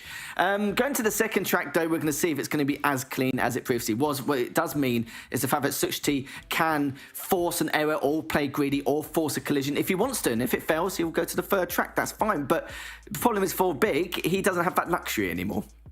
I think his game plan has to include some element of risk-taking, some element of trying to force a collision to see what he can do to come back. He's currently 1-0 down, and we are riding with the Big now. Just casually bumping into the wall to start things off to make sure he gets that track position advantage as we now start our second track. Fantastic plays already coming up from B. He's going to get a great amount of nitro and speed and momentum actually starting things off on this second track, and this is a great way for him to help continue his path in this upper bracket final as he does double nitro over that previous jump. It's going to save the nitro just for a little bit around this corner as the Big is going to continue on forward, but it's got to be careful though. Suchti's directly behind him doing the exact same method as Suchti. Doesn't get as much airtime, but it's only a small amount, so not going to be too much to discuss there. Both grabbing the canisters, going over his next jump as they both fix 60 across as Suchti gets a little bit more airtime, and this is where hopefully at some stage he's going to close this gap over almost finishing the first lap. Suchti currently tracking between a third and half a second behind. At the end of lap number 1 now, let's see what he can do to bring this one back. Of course, if he's able to win this one, then we don't even need to go to a third track. Not quite getting as much airtime off of that jump, but still closing the gap ever so slightly. I don't know if it'll be enough to get a little bit of a... Can he get a nibble in before the end of the lap, do you reckon? I think he could. He's still got a little bit of time left, but the problem is after that one, the big got a bit more air time, so it means he's going to add another third to the nitro tank, and he's going to shockwave straight after this over this next jump here. But it's kind of close to. We've only got like 10-20 seconds left to go until the big now just going to continue on just using that shockwave to go this next jump. But he's still playing it very unsafe, which again I respect, as this guy seems to execute all these jumps and all these tricks extremely well with a lot of precision here, as we're now just approaching the finish line, and the big will take track number 2, and we're going to be seeing it go one apiece and onto the third and final track to see who's going to make it into the grand finals. 1.1 seconds separating them at the moment, and it does feel to me like as soon as the big gets any sort of clearance from his opponent, if he gets half a second or more and he's got that space advantage, he can just get in the zone on command and just focus on not making mistakes, and even the risks he takes pay off in terms of gaining time. Whereas when another car is within touching distance of him, maybe that's where the nerves start to show a little bit, and that's where a couple of mistakes begin to creep in. So it's really interesting. I think that proves that Suchti really has to focus on the first couple of seconds of track number 3 if he wants to be sure of a victory here. And it wasn't just airtime that the big was able to gain upon in comparison. He did a lot more 360s over some of his jumps, which does take a lot more risks. It can sacrifice a bit of your speed if you don't do it correctly, but he's kind of like fire from the iOS side, seems to execute all these tricks perfectly. And this is what I've noticed in this tournament compared to all the other previous tournaments as well. It's the fact that, yes, there is some greedy plays, but there's a lot less fear, and it seems to be execution is very much on point. We see these risks time and time again. There's always at least 1 or 2 fatal collisions in every series, time and time again. And then it becomes so anticlimactic, we're just like, oh, okay, another one who's basically won because of the fact that one of the other players who are falling behind took too much of a risk. But these risks they're taking is actually paying off a lot more. You can see their plan B's down to Z is literally working out massively in their favour. And we probably noticed a lot of times where they normally perform their kind of time trial kind of runs and then not really too sure how to kind of adapt if things don't go their way on that particular track. The players are getting stronger and stronger, and they're making fewer errors. And that means, of course, that over time you're taking more and more risks, because as a percentage, more of those risks are paying off. It also means, of course, closer races. Speaking of close racing, they are one apiece going on to the final track. Let's see if the big is going to take this or whether Suchti will reign supreme.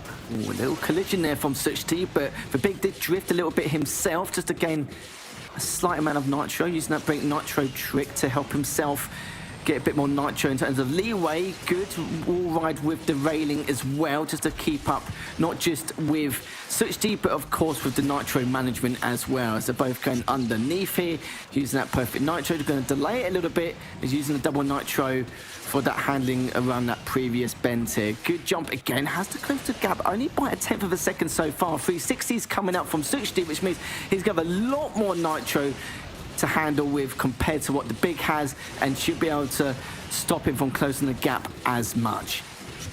Yeah, lovely stuff there from Suchti. With the nitro advantage while out in front means that the big is going to have to find a different opportunity if he wants to try and overtake. A little bit more airtime there as well for Suchti, so continuing to maintain the advantage. But it's not a big one at the moment, I have to say. It's within half a second. He can't afford an error, still has to play lap 2 pretty swiftly. There's a lot of tricks you can do here as well. We're quite risky, but at the same time, you've got to remember this is quite a long track. A little bit longer compared to what we normally used to here, as the big has actually gained on him by quite a large margin, a couple of tenths of a second, as he's using that double nitro, but Suchti's still riding the wave with that shockwave. You can see the big there didn't wall ride as much that previous railing, but did on that last one here, and now it's going to be neck and neck almost. Using the 360 still so risky, and actually be able to pay off here, using the double nitro to get around this last bend, and Suchti actually favoured the shockwave as he wasn't able to handle it as much, but wanted just a little bit more momentum going forward. Wall rides the railing once again. He's so close to get by. He's got more airtime. He's got the double nitro, still looking to try and overtake as we go over this next bridge. It is neck and neck as they approach the end of the race here. The big pulling out all the stops to try and get ahead of Suchti, but as it stands, he's ahead by fractions of a second. He's holding on so far, and it looks like he might cross the finish line just ahead. Oh, and he's going to wall ride as well to see if he can get a little bit more nitro, but he's run out. Suchti's using the last portion of his shockwave to clean this up and win the upper bracket final 2-1. But for Big, we could be seeing the rematch against him. We'll have to see. But first, he needs to wait for his opponents between David and Jägermeister later on. But great stuff from Suchti. Couldn't expect anything less from him. Very, very close stuff, and right up until the very end of lap 2, it wasn't clear who was going to come out on top. You can see here just a brief replay of Suchti taking that critical advantage at the start, which he managed to just hold on to for the remainder of the race. The Big there, soaking up the pressure well, I have to say. I was saying before how when another car is close, there's a chance that those mistakes were creeping in. If I'm honest, he actually held on and caught up to Suchti very well there in lap 2. He certainly did, and I kind of feel like both players didn't really have equal strategies at all in the slightest. Some players prefer to 360 over a couple of jumps to gain a bit more momentum. Some others actually decided to go towards more the height gain and gain more nitro, and we're seeing only a very rare mistake. I wouldn't even call it a mistake. It's just that collision at the very start just helps Suchti dictate the pace instantly. People may think it's not really a lot, but look at the difference in it between the two. Only 1.1 second exactly. As Suchti now is going to be sitting pretty in that grand finals with that one-track advantage, as we'll be seeing him again later on in that spicy best of 5. Very, very lovely stuff there. So, Suchti in the grand finals. Not an easy affair, I have to say, in the upper bracket final. He was pushed all the way by the Big, who's really showing us some excellent racing today, but ultimately he goes into the lower bracket final, so he will meet the winner of David and Jägermeister, and one of them will fight it out with the Big for the other slot in the grand final. This is still all to play for. All 4 drivers are technically still in the running, but remember, in the grand finals, the upper bracket driver will get a one-track advantage. And for Suchti, he secured that now, Lethal. That is so, so important, as we saw in iOS. It certainly is, considering how close these matchups have been and how close these drivers are. And you need absolutely everything you can gain against a Big. How good he is as a driver and how well he's been performing. It's really scary what he can do. And I'm sure whoever's going to win between David and Jägermeister, they know that it's going to be a big challenge for them. I'm not even talking about Suchti either, as the Big is going to be sitting there waiting for them. We're looking forward to seeing how the lower bracket is going to play out. We've spoken about it enough. It's going to happen after this short break. We'll see you soon back here for the Snapdragon Pro Series.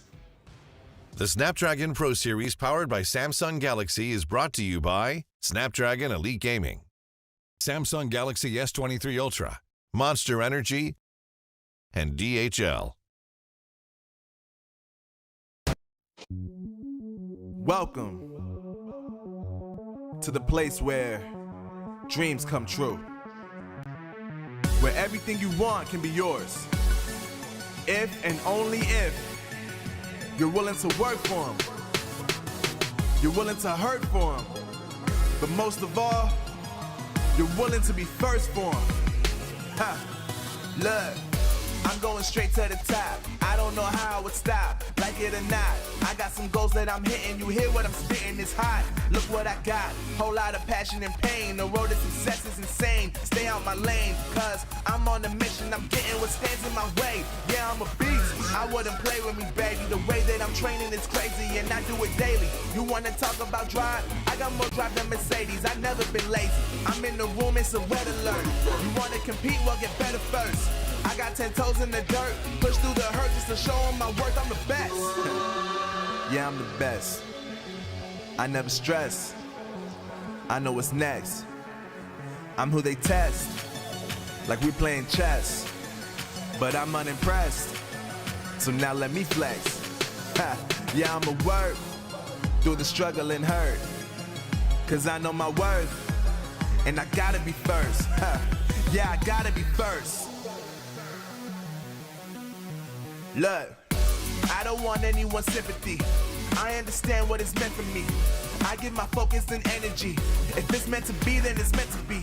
But mentally, I'm undefeated. They hear that and say I'm conceited. Like there's no reason. Like I don't beat them and come back again just to teach them that when you work under pressure, you reach higher measures. They'll try and bring you down, but you cannot let them, and only get better and focus on cheddar. Eye on the prize and you'll become a legend. Like, when I'm in the room, it's a red alert. You wanna compete? Well, get better first. I got 10 toes in the dirt, push through the hurt just to show them my worth. I'm the best. Yeah, I'm the best. I never stress. I know what's next. I'm who they test, like we playing chess. But I'm unimpressed, so now let me flex. Yeah, I'ma work through the struggle and hurt, cause I know my worth, and I gotta be first. Yeah, I gotta be first. They don't know what's gotten into me, how'd I turn pain into energy. Through all the struggle and hurt, remember my worth, and that's why I gotta be first.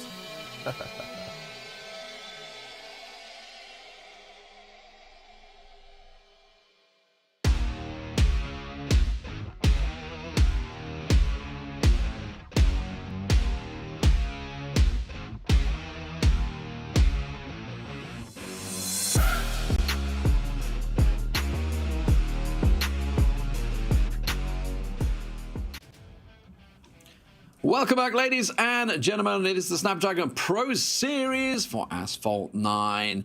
Technically, it's Season 3 finals, I believe, if we're to keep counting correctly from the Snapdragon Pro Series. We've had a couple of winners, and Jägermeister has been one of them, but here he is, John, in the lower bracket, fighting for his tournament life. Not something we would normally expect, especially based on his past form, that is for sure. But I have to say, like, he's there very, very legitimately. The Big showed us an absolutely brilliant display in the semi-final. So Jägermeister now has to get through the gauntlet to reach the grand final, if he is to reach the grand final against Such T. This is going to be so much fun to watch.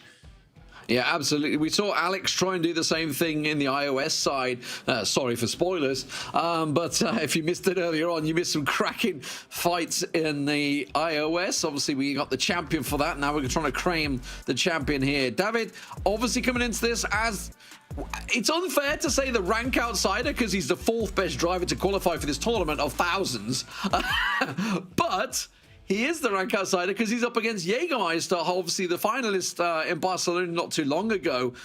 There's the tracks we're going to be on. It's going to be starting off New York, leaps and bounds. Tricky first track. Entertaining second track, it's safe to say. The Caribbean Island Beach Landing, I think a track that everybody knows is one that they actually qualified on as well. And then if we get there, we're into Buenos Aires, into the stadium. But...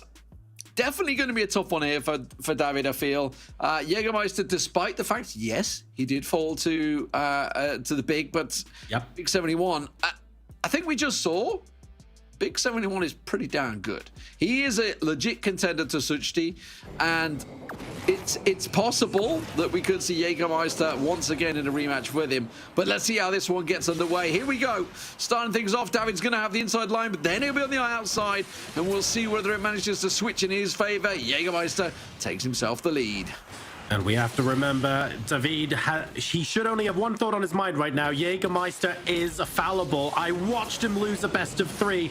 There is no reason to say I can't also be a driver that beats him a best of 3. That is all David needs to worry about from a mental fortitude point of view going into this matchup.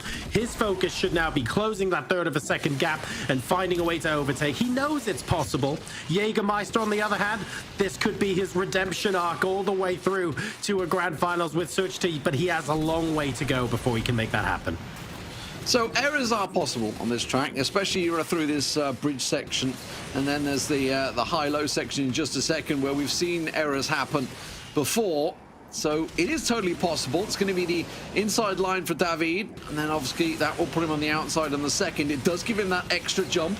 Will it give him the extra boost that he requires to catch up? You can see over the line goes Jägermeister and now David. I would say that's almost 2 seconds behind right now. This is quite a gap.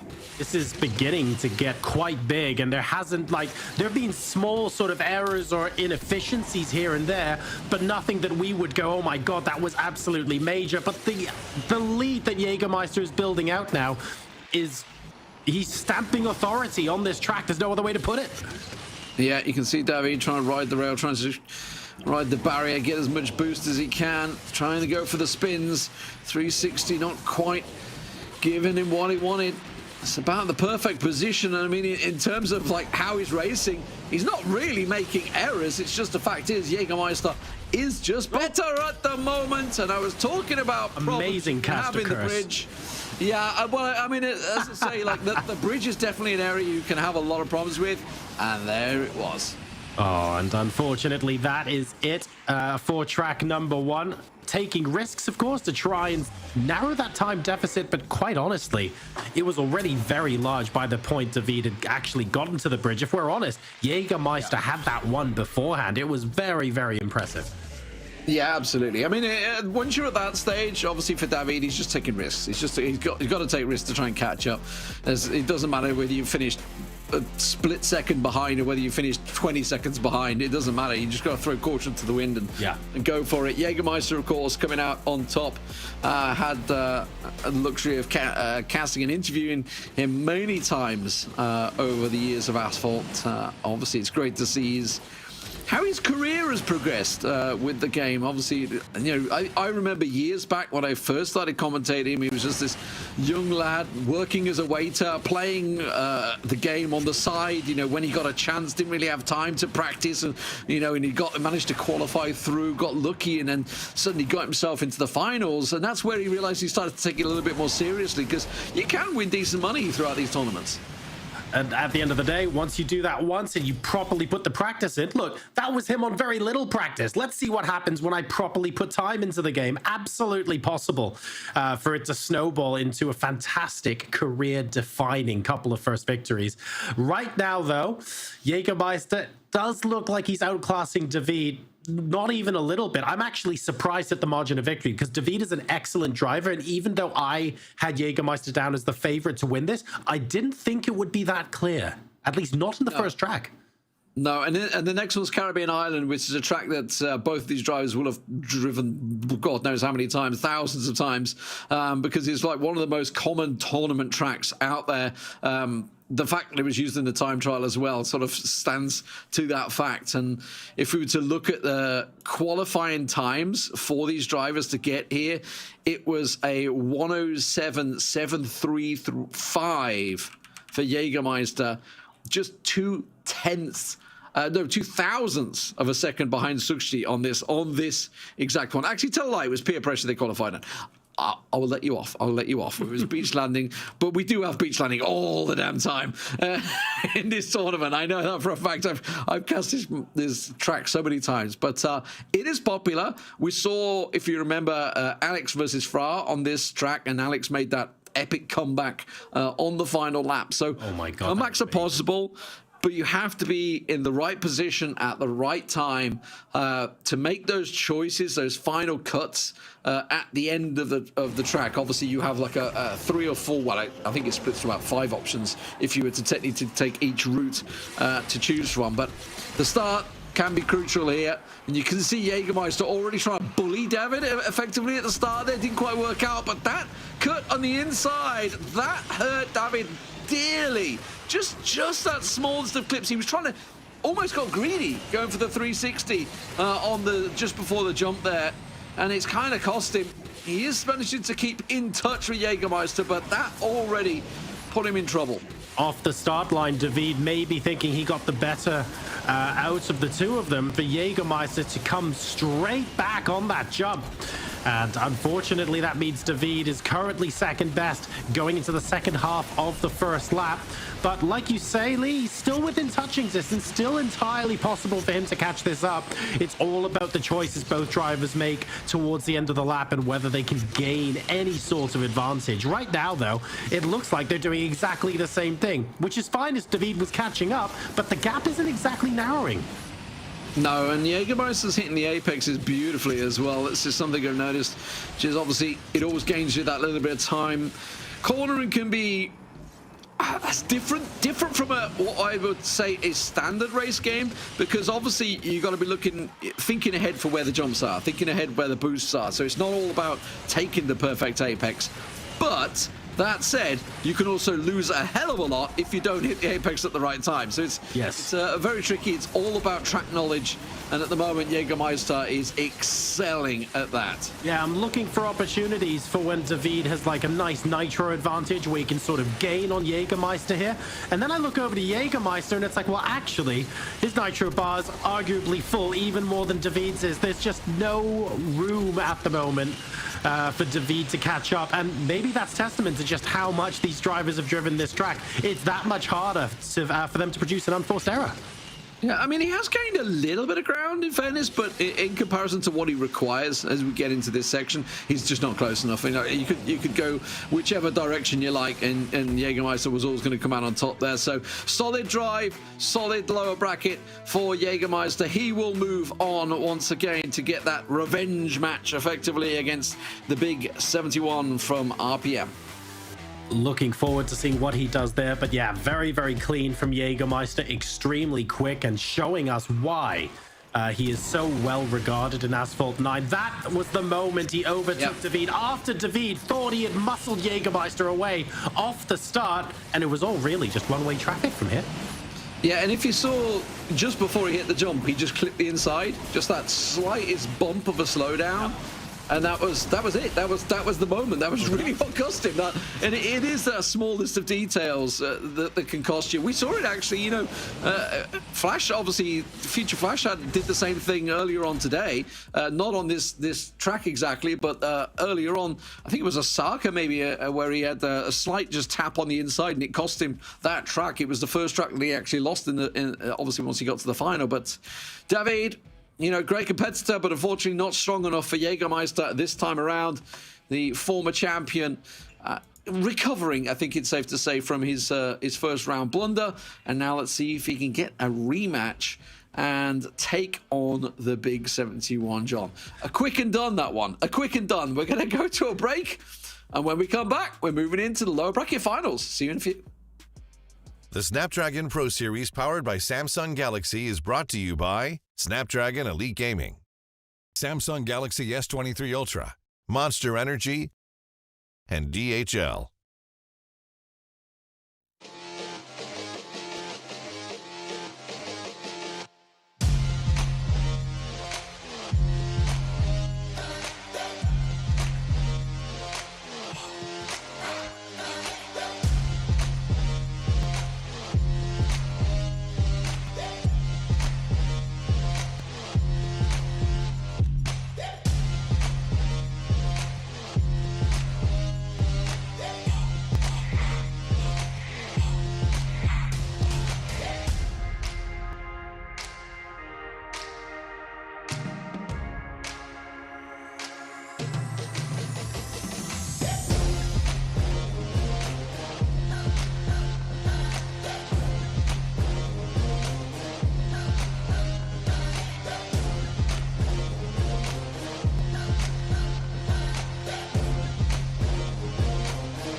Welcome back, ladies and gentlemen, to the Snapdragon Pro Series here. It is Asphalt 9.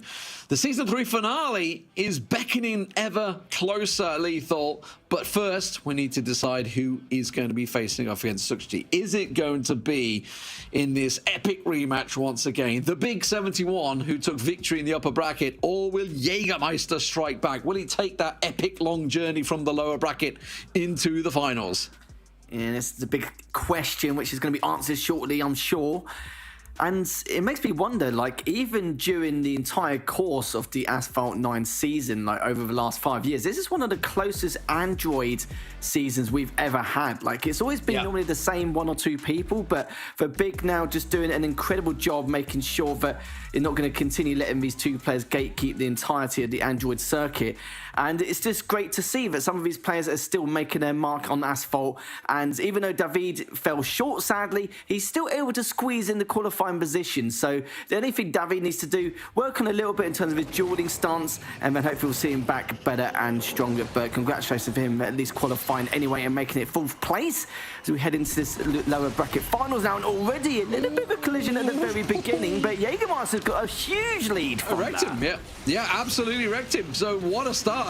But let's not count it out. This is San Francisco, obviously the city by the bay. It is a very testy track that can cost you dearly. The big 71, though, is going to have to throw caution to the wind at the start of this. And, well, Jägermeister is going to be loving that. It was definitely a full elbows out affair, though.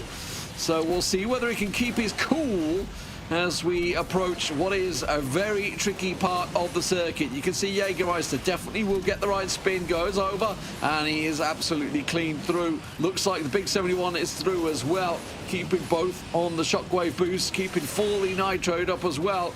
But it is Jägermeister fluid through that section. That's where the mistake's going to happen. And now, once again, we go around to the second lap. I feel a bit sorry for the Big at the moment because he executed every single jump and trick perfectly, even with that straight barrel roll as well. It just, yeah, it's a shame because if he had the lead, then he would have extended it by so much here. So I'll be interested to see what the time difference is going to be at the end of this. But of course, it's still a little bit early yet, as we're still at the start of this second lap, with the Big now looking to try and continue to close the gap. And he has done. I think he must have closed it by at least a second. I could be wrong, but if he has done, then he needs to do exactly what he did in that first lap. Just execute all these perfect jumps.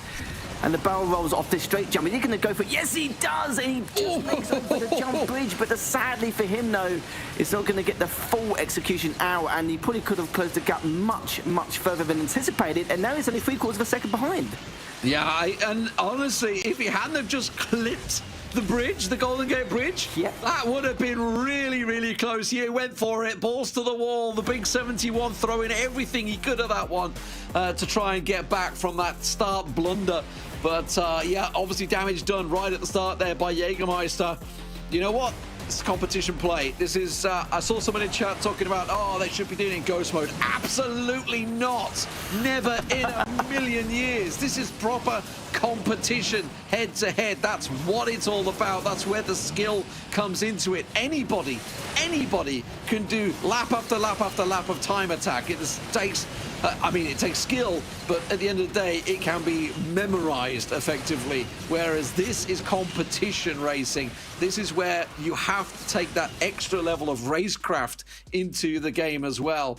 And Jägermeister pulled it off there, but when you have a start like that, expect it to come back at you in the next race. Scary, isn't it, considering he was only just under 0.6 seconds behind him after that fatal collision at the very start. It's gonna dwell on his mind a little bit, knowing that, consider how safe he was playing it, all the tricks which Big was pulling out, he executed every single one almost perfect, apart from that one bridge segment on lap number 2. But on lap number 1, he did that straight jump barrel roll perfectly, and it is very scary to win this. And like you said as well, it's a different caliber of skill in the 1v1 setting. It's not just a mental fortitude or anything like that, but a 1v1 is extremely situational. It's not like you get 1,000 attempts to beat someone, and if you beat him once, fantastic, thumbs up, well done, good on you. But yeah, it's just an entirely different setting to a large degree, and it's going to show as well, because Jägermeister, even he's struggling a little bit to maintain his lead, and it was a large lead in itself. So now the big will probably feel comfortable, maybe not knowing that he's a track behind, but having the potential to maybe take it all the way to a third track and maybe even the grand finals. We'll have to see. Well, it is Nevada Desert Life next, which is not as tricky, I would say, as San Francisco by the Bay, but it does have its pitfalls, which we saw, if you remember back on the iOS, we saw a big pitfall on this track. This is where it really caught Alex off guard. It was Alex that fell on this track, and it was a real tricky one for him, and unfortunately, that's what cost him in the end of the day. He fell to the wayside, and then obviously it went through... a fire went through to taking the final, and very, very close to taking on the Future Flash. Took it the distance, 3-2. We can only hope that this series will match that in the Android. Obviously, we're currently 1-0 up for Jägermeister. Will it be 2? We're waiting for the second go. It will be the Rimac Nevera as well, so they're switching cars. They're flipping between the Concept 1 and Nevera, as you can tell. How do you tell the difference? Well, pretty easy. Other than the cars looking slightly different, there's a wing on the back of the Nevera.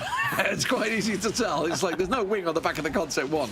And talking about that start, that's what we were talking about, right? The big 71, elbows out. He got aggressive onto Jägermeister from the start, and now we can see whether it can take it. Oh, risky 360 in there as well. I like this. Big 71. Big balls play.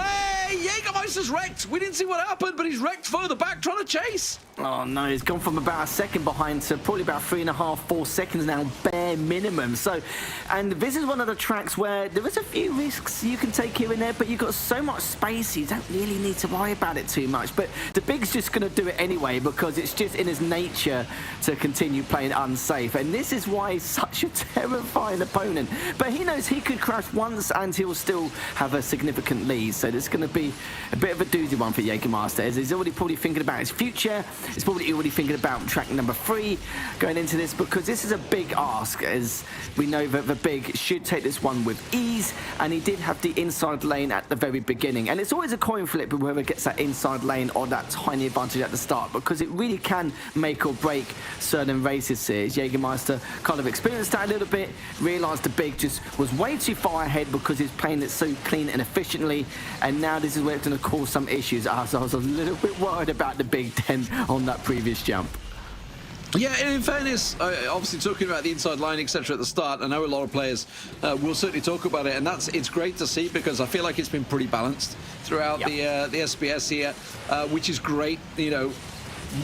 Track knowledge coming out from the League Ops guys, the guys behind the scenes, everybody that runs these tournaments. I mean, you get to see us sat here, we just talk.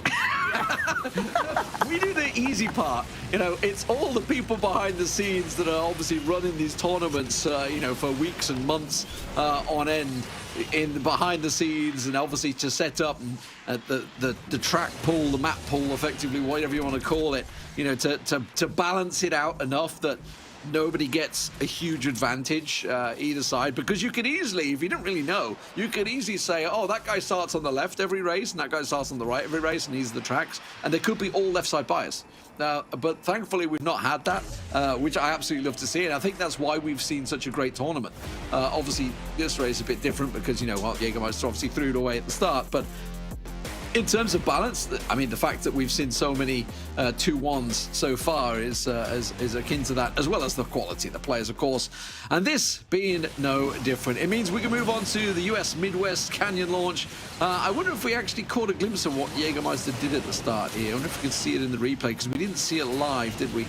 Yeah, I think we've missed it already, because it was very early on. It was like already the 30-second mark, wasn't it? Yeah, so it was a little bit of a shame, but he felt like he had to, considering the way the Big was playing. He experienced it on the first track, was how close he was, considering the huge gap which was made from that fatal collision on the first track. And you can see there what it was. He was going for the straight jump barrel roll, and he knew that it would gain a lot of nitro from that.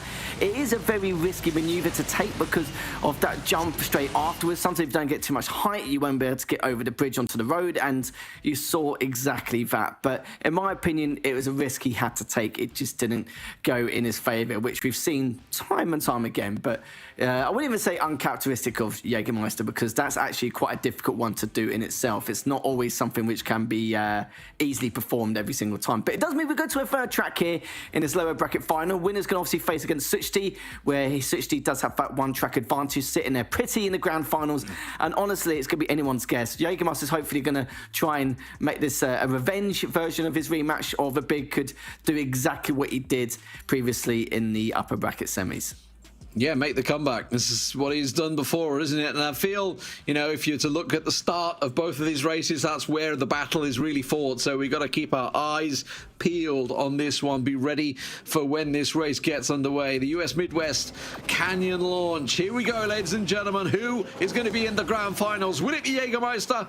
Will it be the big 71? Jägermeister starting out, obviously, with the inside line, because he started on the right side of the track. Gives him that advantage. But keep your eye on the big 71. He knows what he's doing. This is where we saw Alex wipe out on the iOS. Not the case this time around.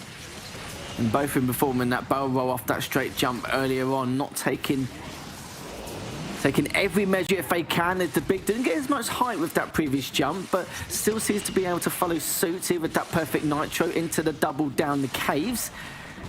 And this is looking quite good from the big though. Still in really good line so far. Jägermeister making sure to maintain this lead.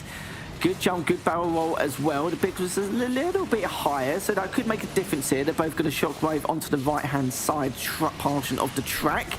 And the big, again, gets a little bit more height and good. 360 as well, maintaining that speed, and is actually able to caught up by at least a few tenths of a second. And Jägermeister realises that he's got absolutely no room to play this safe during the second lap. Yeah, just that slightest clip on the inside. They both actually hit it, but Jägermeister just hit it a little bit harder, which is what slowed him down and gave, well, the impetus now to Big 71, trying to get that slipstream through as he follows on into the tunnel. This is go risky. That little jump on the left-hand side, that's what caught Alex off guard. He hit it too high and it put him into the roof and wrecked him. Jägermeister, got to be careful he doesn't get landed on by the Big 71 here, coming in from behind. RPM looking for some sort of representation of finals. They didn't get it in the iOS. Can they get it in the Android? At the moment, Jägermeister is hanging on, and time is running out for the Big 71 here. They're both doing everything. Break nitro trick, making sure to maintain this double nitro, going over next, using the shockwave as the Big's going to be on a little bit on the outside. He cost himself some speed, and he's actually missed out on a lot of nitro as he's failed to get as many barrel rolls compared to, you can see from Jägermeister there, and he should be a clean way to finish this off on the second and last lap. Is now Jägermeister's going to continue on, and you are absolutely bang on the money there, D-Man, as he's going to finish things up. We're going to be seeing Jägermeister in the grand finals to face up against Suchti, which will be a grand finals repeat from the last Snapdragon Pro Series, and gets his revenge on the Big. But commiserations to the Big, performed extremely well here today, and we hope to see him again in the future. Yeah, just the smallest errors. You saw them both. It was at the end of the first lap, wasn't it? They both, just after here, I think it was actually, where they both clipped the inside. They're both shockwave or double boost. I couldn't actually catch what it was, and they both clipped the inside. And I think it was just before this bit, yeah. So where they both clipped the inside, and it was just a case of the Big 71 just clipping it that little bit harder. It brought them very close, but then just again another unforced error, or well, that's hard to say, unfair to say unforced error. That was the error there where Big just boosted, clipped the side of the wall. They didn't quite tilt it enough, and that can be the smallest of differences between these two drivers. Fantastic drivers, no doubt about it, but Jägermeister gets into the Snapdragon Pro Series finals once again against Suchti. We've been here before.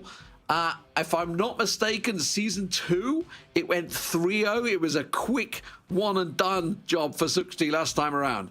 That's how I remember it, because it went so quickly. I couldn't believe it, because not only was it an upset, it was an upset of epic proportions, and it was actually quite a large margin in a couple of tracks in particular. It was in dominating fashion, but the worst thing is now, is Jägermeister now has to face him in the grand finals with already been one track down. So Jägermeister's obviously had his fulfillment of that revenge from the previous match. Hopefully he can remind that momentum, but fingers crossed for him. We'll see how he gets on, but Suchti is going to be one tough nut to crack.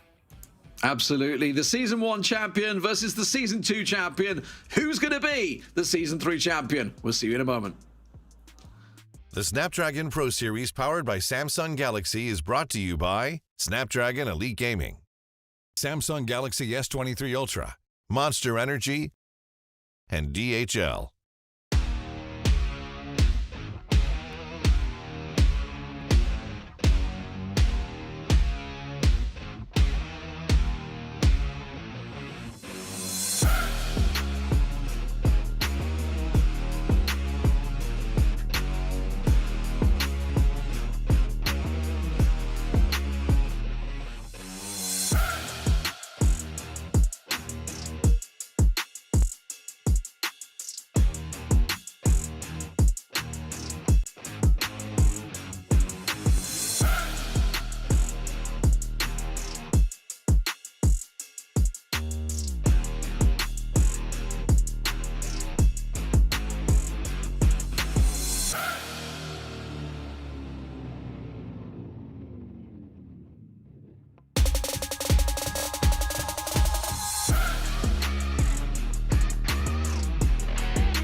Good afternoon, ladies and gentlemen. It is time to get all of the hype. This is the grand finals coming up in the Snapdragon Pro Series Asphalt 9. The lion's share of $5,000 is about to be given away. It's a best of 5. I can't wait. Suchti Jägermeister with Suchti coming in from the upper bracket. It's Season 1 winner versus Season 2 winner. I don't know how to call this, Demon. Yeah, it's going to be a tough one. I feel like Jägermeister's up against it. Sochi's looked pretty much infallible tonight. Obviously did drop that one track to the Big 71, but that is about all it's been so far. He has looked really, really good so far, but obviously, let's not forget, he's coming into this with that 1-0 lead as well, because he's coming from the upper brackets, because he is just done so well today. He's already one track up. Now, if you think back to the iOS, immediately we saw Future Flash drop a track and take it to 1-1, and it were battled so close. So it's not beyond the realms of possibility. As just what we saw against the Big 71, the starts are vital for these races. We're starting out on Auckland, straights and hairpins. It's a tricky technical track. We go straight into Himalayas. It's a tricky technical track. We go to Rome. It's a tricky technical track. It's going to be hard. This is some tough tracks they've chosen here. Noticing just a little bit of a pattern there, I have to admit. Yeah. Do you think that necessarily favors one driver over the other? That it's that they are twisty and technical as opposed to more open, and it's easier for a driver to maintain a lead once they get it? I actually don't. I think these drivers are pretty much neck and neck. It really can be who performs on the day. You know, as I say, look, they've both been champions in season 1 and 2, and they beat each other in those finals. Yes. So here we are again for the third time in effectively what is a best of 3 championships. We'll see who can come out on top and be the overall champion of all seasons. But yeah, at the moment, Sukti starting off fantastic, looking great from the off here, but there's Jägermeister. I was just about to say he's got to be close to him because there's no way he's made an error, and that was a sweep through from Jägermeister to take himself what is a healthy lead. That was really strong. He must have had a lot of nitro, using it just when Suchti wasn't, to try and gain a little bit of tempo, a little bit of momentum. And I have to say, that worked out very well. That's gone out to something like a half-second lead very quickly after passing him indeed. So maybe Jägermeister there taking Suchti a little bit by surprise. Yeah, it's possible. If you think back to the very first race of the day, Future Flash versus Fra, when Fra was in the lead, he got completely blindsided when Future Flash came through, and it just totally rocked his concentration. I don't think he's quite done the same for Suchti, but he is quite far behind. He definitely caught him off guard, caught him napping there. I don't think he was quite expecting him to be blasting up the inside, but Suchti is a strong competitor. We know he's got a lot of mental fortitude, so he should be able to hold his ground here. But the problem is, with this track, there's not a lot of opportunities to gain that ground up. And this is where you have to start thinking halfway through lap 2 about the bigger picture. Remember, Suchti came into this as the winners bracket finalist. He's starting with a 1-0. If he loses this particular track, it is not all doom and gloom. It's not over for him. He simply has to reset and effectively win a best of 3. So this is just making things more and more interesting here for us. Yeah, absolutely. This is looking like Jägermeister will take it. There's not really a great deal he can do wrong at this point. As I say, there's only a couple of areas where he can trip up. It's not like some of the more tricky testing tracks that really can throw things at you. So just go around this corner. Should be nice and clean. Absolutely is. And over the line for victory to Jägermeister. So he squares things up immediately. 1-1, as you say. We're effectively into a best of 3, best of 5 out the window. Reset your mind. Suchti will be doing the exact same thing and thinking, all right, Himalayas, this is where I start my climb to victory. Now, what did Jägermeister do that was so right there, Demon? I understand that they were able to trade places and that Jägermeister managed to get into the lead. What surprised me was how quickly that lead turned into half a second, 3/4 of a second. Yeah, if you look at that, I mean, literally, you just caught it straight at the start of the replay. The side swipe caught the car. It was kind of the front of the car was kind of up in the air, which is basically what dumped it to the side. If it would have been flat, it would have just bounced and then they carried on. But because it was slightly unsettled, it just slowed him down that much more.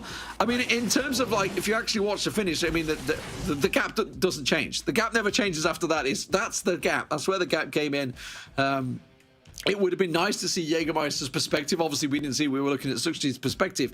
Jägermeister's perspective to see what he did to get in that position of the inside line. I mean, yeah, it's easy to say he took the inside line, but what did he do to have the boost to be in that situation to basically clip him? If you think back to the Rome Capital of the World finals, iOS finals, we saw Yafaya doing a similar sort of crafty maneuver where he basically planned to get overtaken to use that shockwave and wipe out the opponent.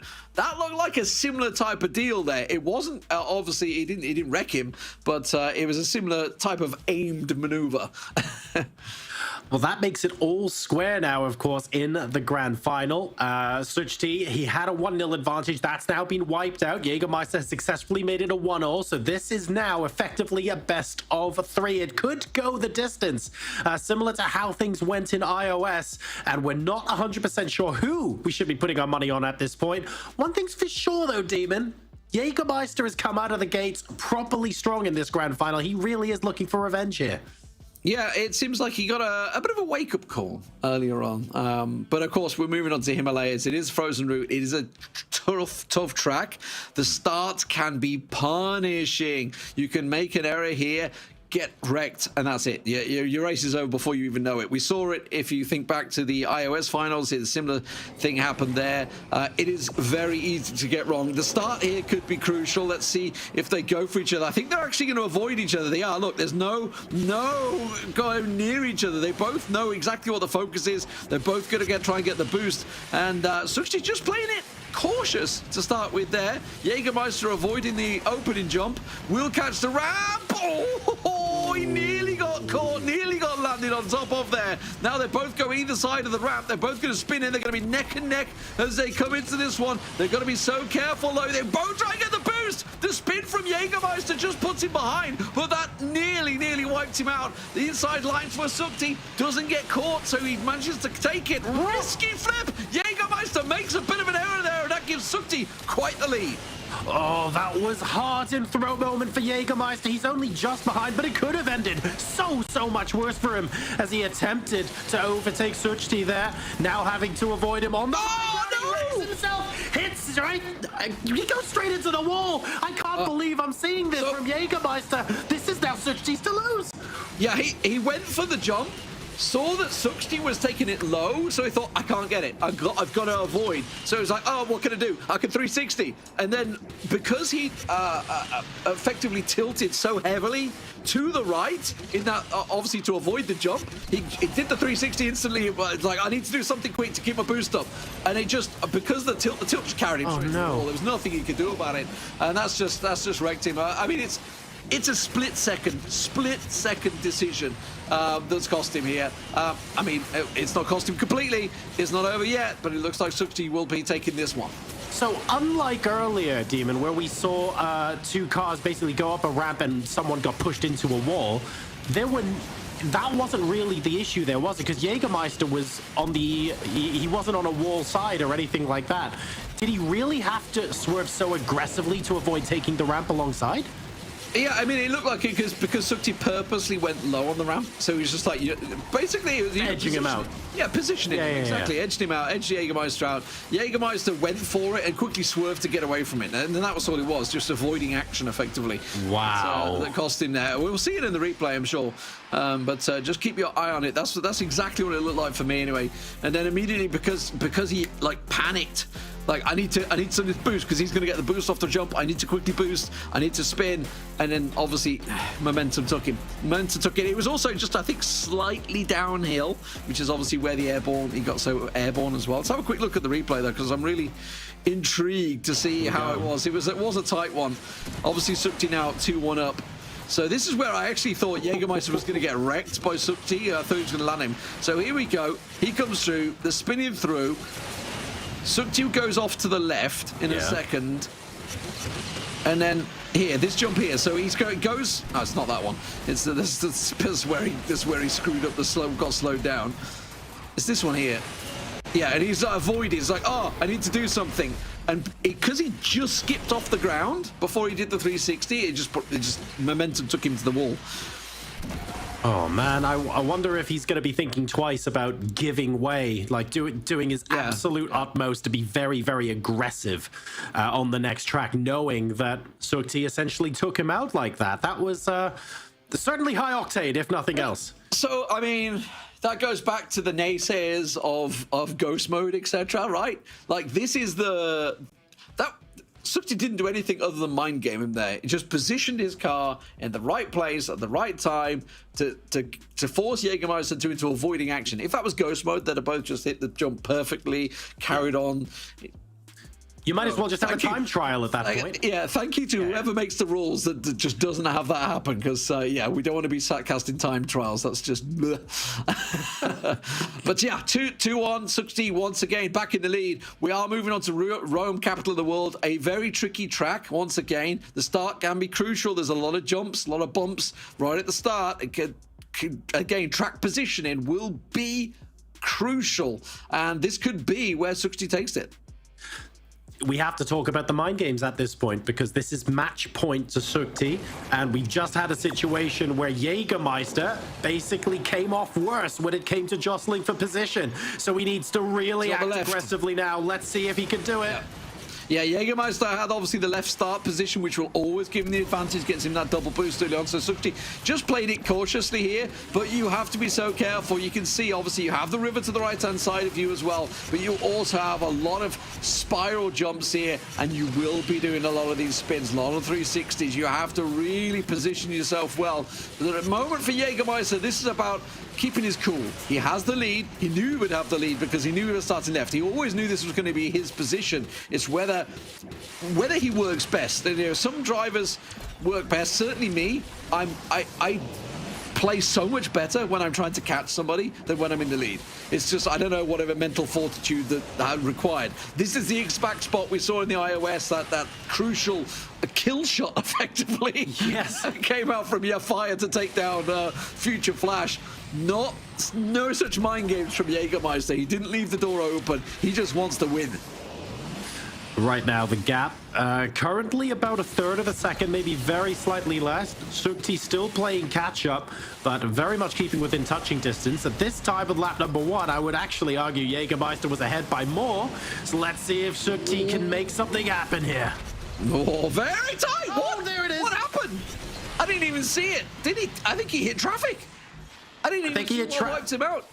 He must have hit traffic, and then with the it must have just had the boost right behind him to absolutely annihilate his chances of coming back in this grand final. Big moment there.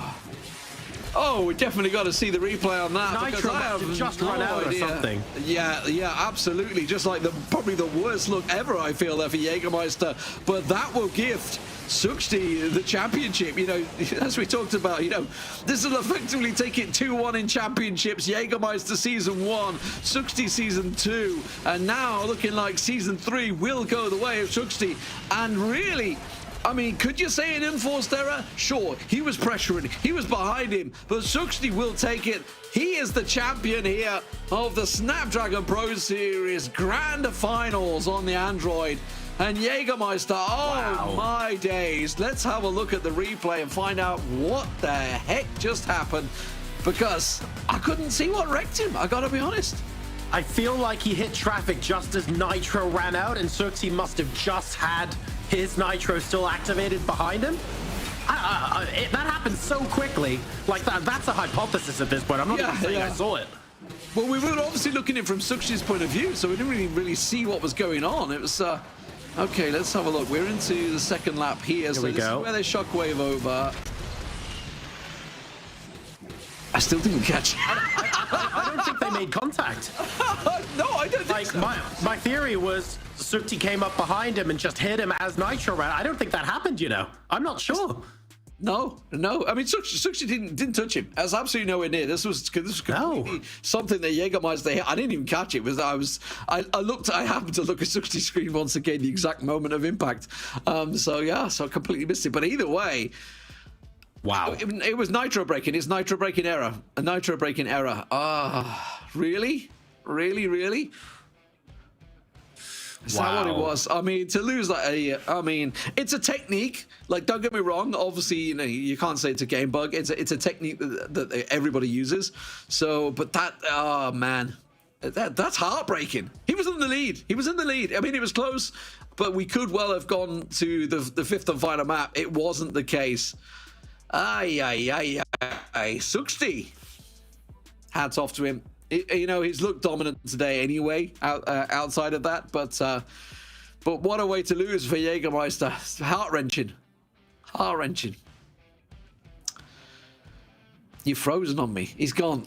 John is so shocked. He's actually gone. That's how frozen. That's how mind blown he is. That he's just seen another championships go. We've had two fantastic champions today, ladies and gentlemen. Obviously, the iOS and Android, $5,000 going their way. $200 to fourth place, $400 for the third place, $700 to Jägermeister there, and $1,200 going the way of Sukti, the champion once again.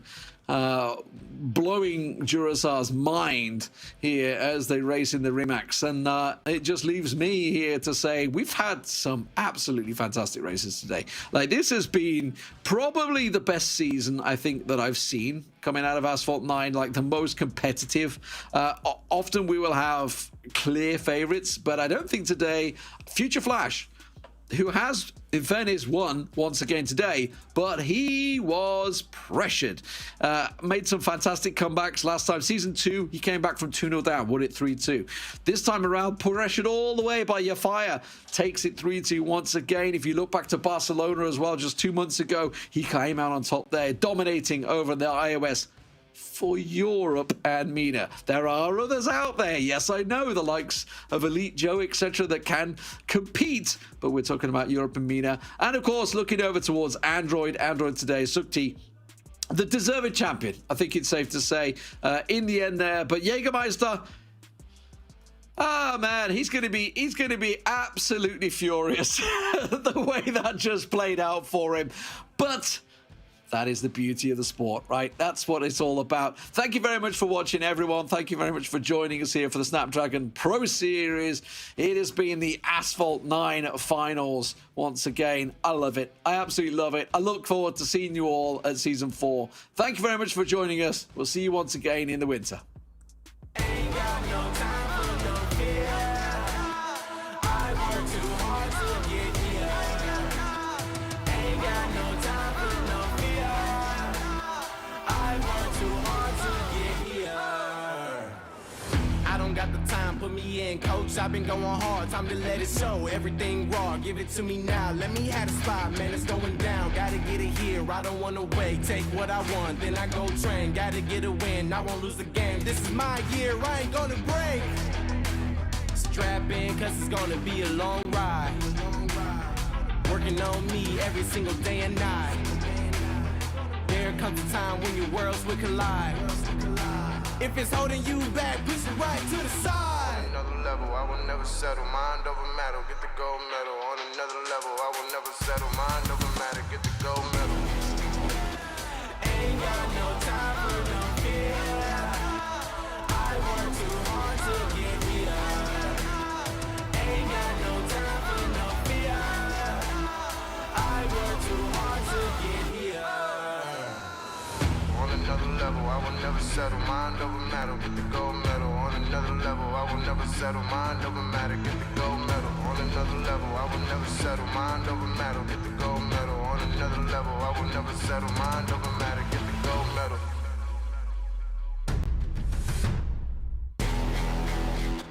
Ain't got no time for no fear. I work too hard to get here. Ain't got no time for no fear. I work too hard to get here. Ain't got no time for no fear. I work too hard to get here. Ain't got no time for no fear. I work too hard to get here. The Snapdragon Pro Series powered by Samsung Galaxy is brought to you by Snapdragon Elite Gaming, Samsung Galaxy S23 Ultra, Monster Energy, and DHL. Welcome to the place where dreams come true, where everything you want can be yours, if and only if you're willing to work for them, you're willing to hurt for them, but most of all, you're willing to be first for them. Ha! Look, I'm going straight to the top. I don't know how I would stop, like it or not. I got some goals that I'm hitting. You hear what I'm spitting? It's hot. Look what I got. Whole lot of passion and pain. The road to success is insane. Stay out my lane, cause I'm on a mission. I'm getting what stands in my way. Yeah, I'm a beast. I wouldn't play with me, baby. The way that I'm training is crazy, and I do it daily. You wanna talk about drive? I got more drive than Mercedes. I've never been lazy. I'm in the room, it's a red alert. You wanna compete? Well, get better first. I got 10 toes in the dirt, push through the hurt just to show them my worth. I'm the best. Yeah, I'm the best. I never stress. I know what's next. I'm who they test. like we playing chess. But I'm unimpressed, so now let me flex. Ha, yeah, I'ma work through the struggle and hurt, cause I know my worth, and I gotta be first. Ha, yeah, I gotta be first. Look, I don't want anyone's sympathy. I understand what it's meant for me. I give my focus and energy. If it's meant to be, then it's meant to be. But mentally, I'm undefeated. They hear that and say I'm conceited. Like there's no reason. Like I don't beat them and come back again just to teach them that when you work under pressure, you reach higher measures. They'll try and bring you down, but you cannot let them, and only get better and focus on cheddar. Eye on the prize and you'll become a legend. Like, when I'm in the room, it's a red alert. You wanna compete, well, get better first. I got 10 toes in the dirt. Push through the hurt just to show them my worth. I'm the best. Yeah, I'm the best. I never stress. I know what's next. I'm who they test, like we playing chess. But I'm unimpressed, so now let me flex. Ha, yeah, I'ma work through the struggle and hurt, cause I know my worth, and I gotta be first. Ha, yeah, I gotta be first. They don't know what's gotten into me, how'd I turn pain into energy. Through all the struggle and hurt, remember my worth, and that's why I gotta be first.